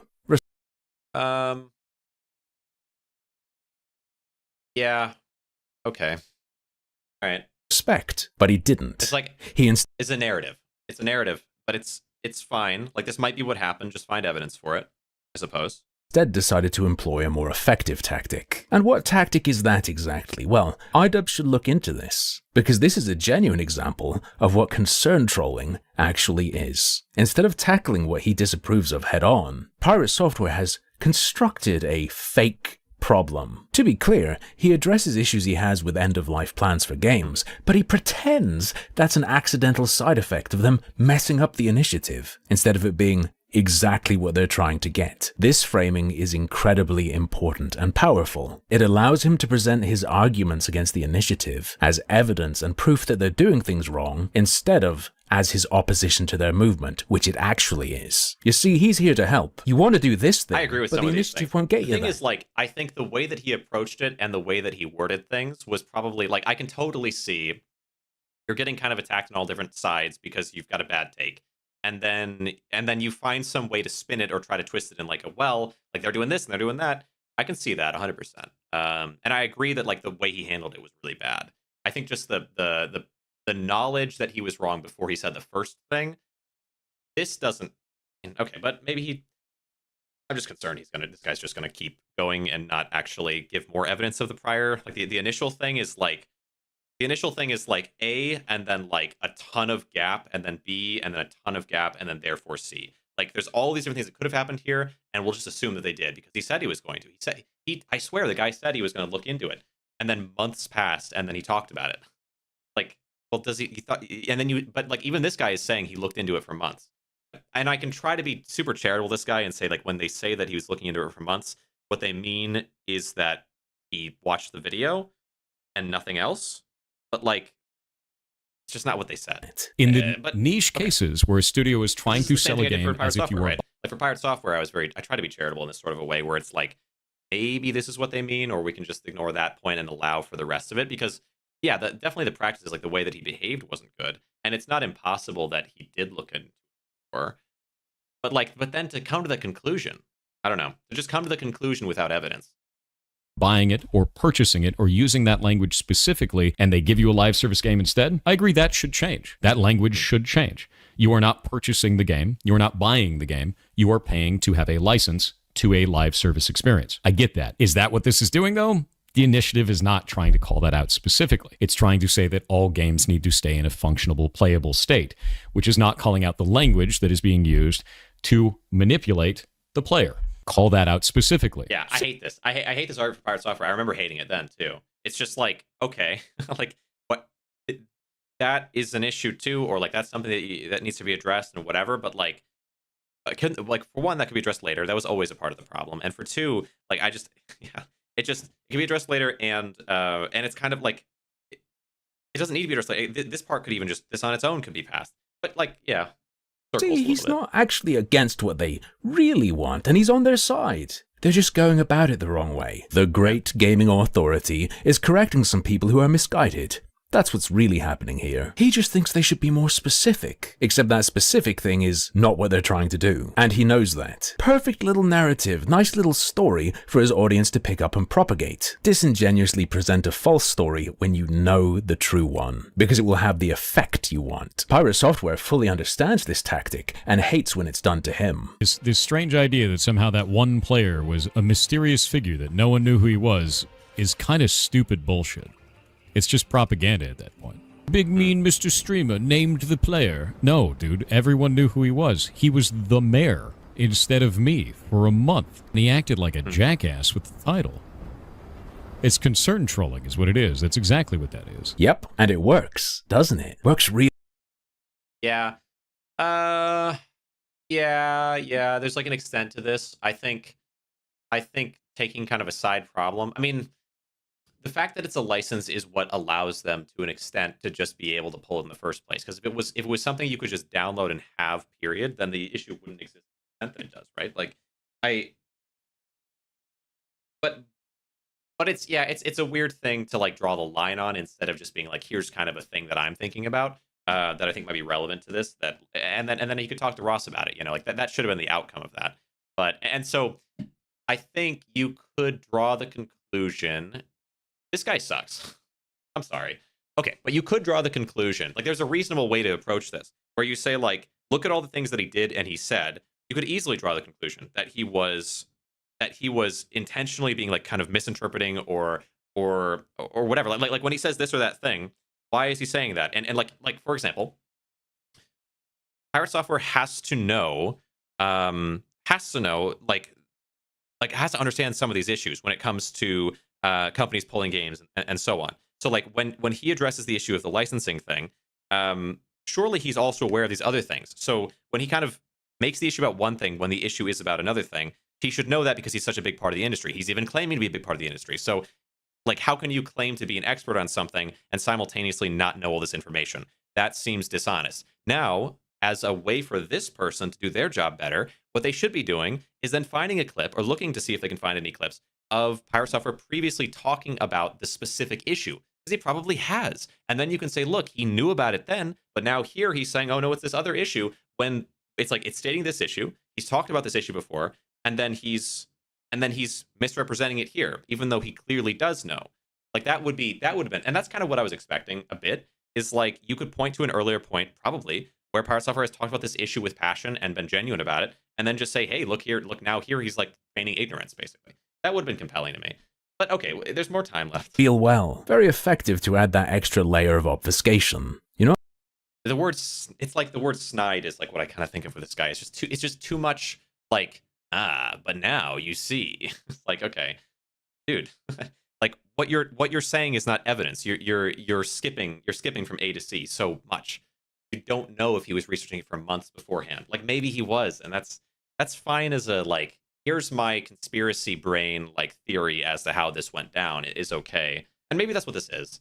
Not just clashing, the clash itself has been possible. warped, It's possibly such true. that before you can fight back, you have to straighten out what's real. Imagine an alternate reality, where Pirate Software brings his true concerns, the ones he'd previously stated, instead of presenting his issues with the end-of-life stuff, as if that was an unintended side effect of what they were really trying to do. Instead of repeatedly stating it's vague, he said it's precise but broad, which is different, and that he's worried what will end up happening will impact indies, and it's easy to guess it wouldn't have been as impactful. Even the focus on the little guy would make less people care, and to a lesser degree. That's why instead, in his video months later, he went with this. If you try to tell me that every studio needs to run their live service game indefinitely or not want to run one at all, then no one's going to run them. And we're going to miss out on adventures like Final Fantasy XIV. Over those months between his stream and this video, did he change his mind about the everyone wants to stick it to the big guy but please think about the little guy's argument? Or did he realize that would make his self-interest too apparent and be less rhetorically effective? But this is the way it should go. Isn't this the right way to do this? I like, maybe I don't really like misunderstood with when I say that. So I guess I'll say like, if you say something in a stream, like, I mean, then the videos are the problem, right? Because the videos, he should have thought about it beforehand and then posted it. This is from the beginning. I was kind of like this way, is like, he had some streams and he said it maybe in a way that's not very rhetorically effective. And then he has videos. That's where he should be optimizing for it. And then he has a written, like, text-based thing. He should be perfect in the text. He should be exactly what he means. And so, like, when his whole like 7-8 paragraph thing comes out, 10 paragraph whatever thing comes out, that should be pretty honed in. Like, you're addressing an issue where a lot of people have a problem with what something you said online, and you're a creator online. Yeah, true. Yeah, true. Like that's the point where you should be exact. So like I do agree with some of this stuff. Is like, but I think down the road, years down the road, when you or not years, but like months down the road, whatever. Like when you readdress an issue like this, you should have thought about it and realize what you maybe should have said from the start that would have been a little bit more exactly how you meant it, or exactly in a way people might understand it the way you mean it. Because I'm very in favor of that. Of like, because I think effectiveness is important. Like, I could, like, it would be honest for me to say that I think there's people in the comment section of my Borderlands video who are extremely, like, I think they're stupid. There was a person in the comments of my Pirate Software coverage a while, like 10 months ago, who I thought, like, this person is not, they're not just dumb. They're like, it's like astounding to me. But responding to people that way is not rhetorically effective and will make you look like a jerk, you know? So it's like you kind of try to think about, okay, how can I say this in a way that, like, we are realistically, we're all on the same side. We're all for consumer rights. Here's how I think, like, here's how it can kind of be done. There are options that can make it work in this way. Like, these are all things that can work just fine. And honestly, I would say the dumbest people are on my side. Okay, I'll maintain that. Both in Borderlands and in the Pirate Software stuff, the least, like the people, there was a guy that had an argument with Pirate Software stuff, a whole big long argument with, because they were like, they were saying that they thought we should, like, I'm the consumer. If I don't want to pay for it, I'm not going to pay for it. And then they just have to stop. They have to change their attitude because I'm not going to pay for it. And like, yeah, pro-consumer rights. That's great. That's called vote with your wallet, right? Very obviously. I'm not going to use my wallet to pay for this thing because I disagree with it. And now, because enough people do that, that's going to change because I have power as a consumer. Vote with your wallet specifically doesn't work in this situation because massive companies like, you know, like Call of Duty or whatever, like, it's become so normalized across these massive industries that, like, people are already bought in so much, it doesn't seem so strange to them. And then, like, yeah, not buying one game doesn't solve it because all the other games are doing it too, and it'll just siphon around all these different games. It'll never work that way. There needs to be some legislative change. So I responded that way, and they're like, I never said vote with your wallet. I just said that I'm the consumer, and they have to do what I say, or else I'm not paying. And it's like, Jesus, like, this person. I hate this person. I'm so angry at this person because it's like, dude, we're on the same side. Can you please put on your thinking cap a little bit about this topic? Like, I just laid it out for you politely and carefully so you would understand what I'm saying, and you corrected me to say the thing I said. Like, I'm angry. And so, like, I in the moment, I could say, man, you dumbass, right? I could really lay into him. Or I could be like, hey, maybe I'm just not coming across quite right, but, like, and I agree, like, this stuff is important. And hopefully the legislation passes and we can kind of, like, move on. But if someone comes in and reads after the fact and they see me, like, letting loose on this person, they're going to be like, yeah, this person is kind of crazy. I don't know if I want to share my thoughts about this. I don't know if I want to be a part of this, you know? is everyone online is just this or that way, right? So it's, and then I could carry that same energy into videos, into streams, and I could be like, oh, this, it's like, it's not really going to help anybody. So I think, yeah, like the way you communicate is super important. Super important. And I don't even know where I was going with that. I was just, but that's the thing, exactly. See, like I start talking about something, and I like, yeah, something that really annoyed me. But yeah, it is. Oh yeah, it's mostly people that were on my own side. So let's see. Could have a valid crash out and end stream as well. True. There we go. Valid crash out. Yeah. But the thing is, like, I don't think the general person is going to it's going to be affected in a super positive way from that direction. Yeah, it's important, like language and being careful and intentional. All right. Anyway, okay. Let's carry on. I forget exactly why I started that gosh dang tirade. Probably more about, they're coming for your Final Fantasy, hitting better than, they're coming for your Realm of the Mad God Exalt. Something to think about, though. As someone who's a little bit of a polemicist, I love the art of just lasering in on something you don't like and hitting it as hard as you can. Watching these videos when they first came out made me feel such second-hand embarrassment. And I'm glad there's a reason to talk about him again, because there are a couple little bonus nuggets I didn't touch on before that are pretty funny. Under his first video, he pinned a comment with an FAQ. One of the things he addressed was why he wouldn't talk to Ross. You know what I'm saying? Like, this is, there it is. Someone talked about it. All right, anyway, sorry. Sorry. Reason he stated was, I think his position is disingenuous due to his comments about how this could be pushed through government. Here he's referring to Ross's list of why he thinks the initiative could work, including that politicians like easy wins and so on and so forth. But what he was doing is the literal opposite of being disingenuous. Disingenuousness would be him pretending he didn't believe these elements were at play, to deceptively provide a picture of the situation he didn't believe was true. You're criticizing him for being excessively honest and open. You're attacking his character wrong. And then, after trying to attack Ross as a disingenuous person as a justification to not talk to, platform, or engage... Wait. Okay, hold on. This is me right now. That's me. I'm waiting for this. It's funny. That's funny. All right. Anyway. Okay. Yeah. I love that. Double King. He's like slamming his fist. Like, give me that. This is awesome. I'm glad he's talking about it. You know, I respect it. Like, and it is like, it's the most frustrating aspect of what he did back then. I wonder what he thinks about the fact that he actually apologized after all this time for this insanity. Not directly, but in general.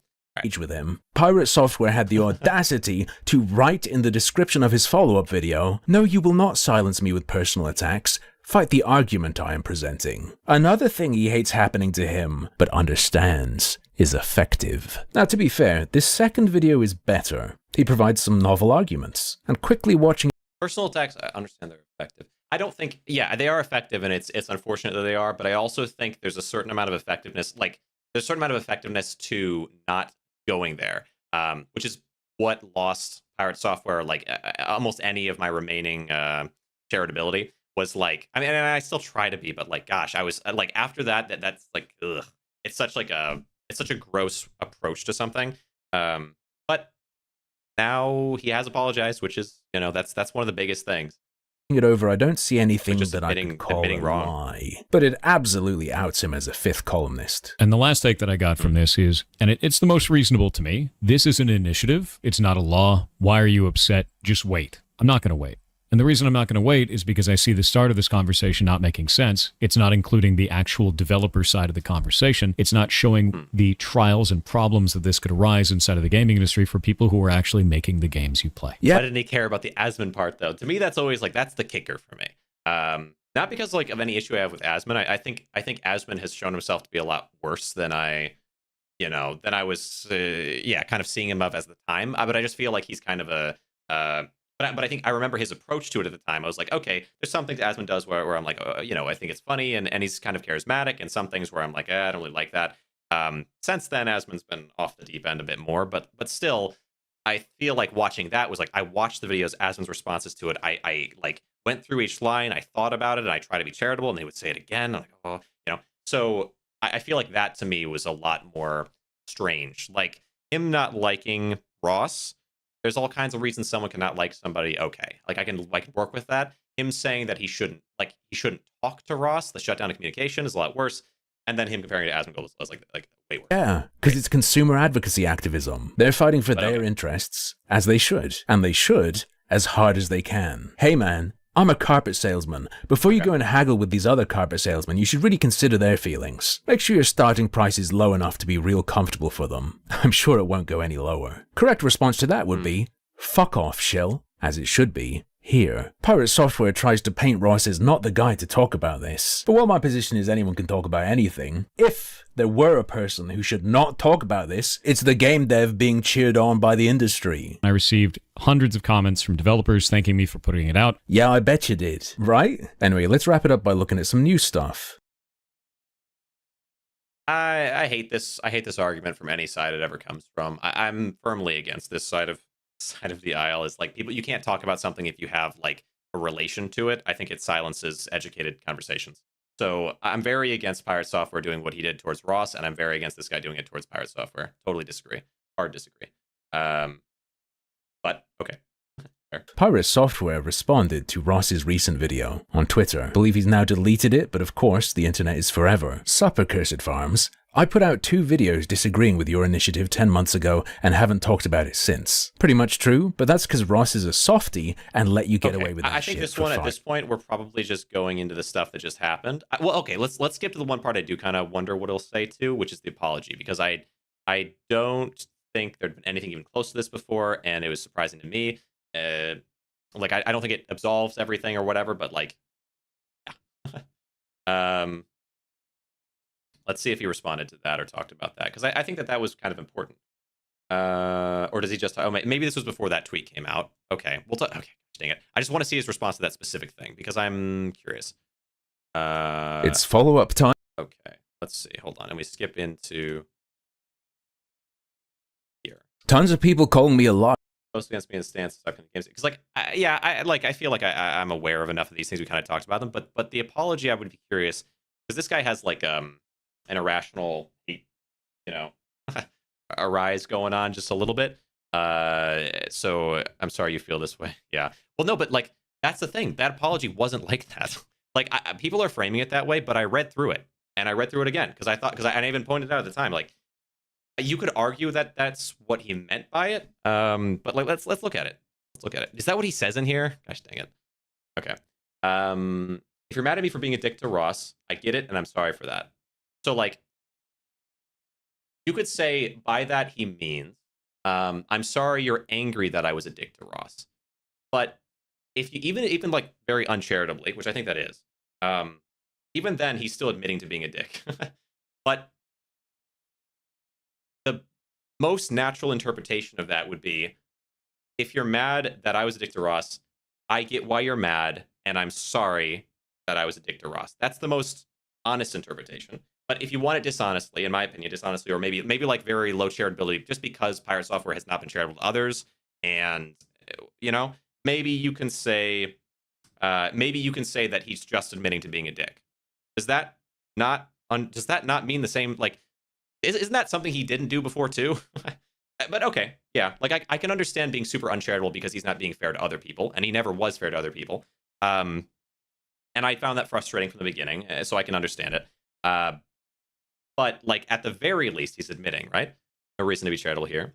Fair enough. Fair enough. I mean, it's sort of the same thing as believing that he was lying instead of believing the more likely outcome. Like, let's say there's a 40% chance he was lying and a 60% chance he wasn't lying. Well, he's never charitable to other people, so why should we charitable to him? I'm sure he's lying. It's kind of like that's what I see this person doing. Which is okay, hey, to each their own a little bit. But like, I personally feel like the odds are a lot higher that he wasn't lying at the time. But then I do think what he's doing now is like not admitting he was wrong. I do think he probably knows that he was wrong. I believe that, and you could say that that's the lie by saying like I was right, basically. And I can see that. I can see that. I just think at the very beginning, a lot is explained through. A lot of his behavior is very annoying, but at the same time, like I can see how it could happen without any dishonesty. Anyway. Right. Drive haze for a bit in DMs. So this is going to be about that conversation, yeah? You ought to be careful saying, I talked to so-and-so, and then just stating a bunch of stuff, because it makes it sound like they're co-signing it, or that they advised you or something. And this is the summary of that, when that really doesn't seem to be the case. But the point of me reaching out to him was to talk about... Yeah. I agree with this. I like this. This is a fair point. At the time, yeah, when I was watching this stuff with like Charlie was talking about, I was kind of watching through. I was like, the post itself is sort of unrelated to what Charlie's talking about, which is a little weird because why would you say, hey, I talked to these people, and then start talking about things that are unrelated? It does feel a little weird because Charlie doesn't address that, in my opinion. Like from when I was watching it, it felt like more he was talking about the conversation they had when showing a thing on the screen that was not about the conversation they had, except addressing that it happened. Which is fair. I mean, like, yeah, okay, all right. His refusal to acknowledge that... Like, it's weird that he didn't do that. It's a little weird that Charlie didn't address the fact that he didn't do that, but he doesn't have an obligation to. It's fine to talk about the conversation they had rather than the text you show on screen. And he does address the text by saying, like, at least he apologized, which I appreciate, because I think it's important. But yeah, some of the behavior's been whack for sure. And the fact that he also had another tweet in there that he didn't delete, that was kind of crap. It's a mixed bag of a set of tweets, but it's definitely better than it was, where it wasn't a mixed bag before, really. He did, maybe unintentionally, misrepresent Stop Killing Games, and it led to a just shy of 2 hours, like, circular argument that ultimately got us nowhere. He was more focused on his qualms with Stop Killing Games. Oh, Vetras, this is fun. Look at this. Look at this. Great work. Great work. But like, really, no. Like, I wasn't expecting it. Like, I hope. I guess, yeah. Maybe I am overly charitable. I feel like the most likely outcome, or whatever, like the most likely situation, is what I kind of want to look at it from. I like, even if someone's a jerk, I don't want that to influence it super hard. But like, woohoo, woo, woo, baby, you know, like, yeah. It's it feels good. It feels good for that to happen, you know. For some admission of like, hey, this is kind of messed up. This was kind of wrong. And he didn't like fully go into it, but just like, yeah, I was a dick for talking to Ross that way, and I'm sorry about that kind of thing. Nice. It's nice, even if it's not, yeah. Anyway. And really liked to challenge me to prove him wrong about some of his hang-ups with it. And when I would mention, like, the behavior aspect, like, hey, you did misrepresent it, and I'd give him a timestamp, he'd then instead say how I'm wrong for thinking that he misrepresented it. We got nowhere. This tweet doesn't seem like a very natural outcome of that. That he talks to them doesn't seem very relevant to him, simply repeating himself again. Well, hold on, to be fair, it's not all simple repetition. He's got another new real reason he made those videos. He only made it because you're retarded, and it was his duty. This showcased to me how little the general public understands about game development. It's just something that, like, okay, like, yeah, the general public, but like, you know that. Everyone knows that. Everyone knows that people aren't experts on the things that they've never even really heard about or they've never been a part of. It's like kind of a moot point. But a little bit on both ends. You know, whatever. To improve public knowledge, because you thinking game dev is easy makes game dev hard. Which is funny, because this guy doesn't even understand apologies. If you're mad at me for being a dick to Ross, Let me see how I get it, and I'm sorry for that. What? You're sorry to the general public for being a dick to Ross, or you're sorry you made people mad? You don't have to apologize at all, but what the hell is that? This guy's a total social media fried freak. I've had enough. Like I said, see you again about this. Yeah, the phrasing's not perfect. And maybe, you know, and like maybe it's intentional. Okay, but wait, so... Social media. This guy's a total have to apologize to the general public for being a dev is easy makes game dev hard. I think that conversation. Those videos. I don't hate all of this actually. Like, I think this guy makes some good points. I think that maybe for Internet Cloud or something, he's like exaggerating them. But like, there's definitely like little research done into this. I don't like the way he presents it because it's dishonest, so he can gain views, and I get that because it's like, you know, he's big on a platform. But I do kind of like the amount of research and like the focus on detail. It's one of those. It's like a mixed bag. It's a mixed bag. Because you're. But yeah, this like okay. Yeah. Okay. Yeah. Yeah. Okay. Fair enough. Whatever. And it was his duty to improve public knowledge, because you thinking game dev is easy makes game dev hard. The ending is funny. I guess I would say, like, what I would say about this guy is I would put him in a similar spot to Quinn. Like, just very, very bought into what he's sort of saying. Not really very like equal to PirateSoftware, I guess. Except he's not doing harm as much. So like we're not really willing to be charitable or reasonable about things because it doesn't really do as well clicks wise.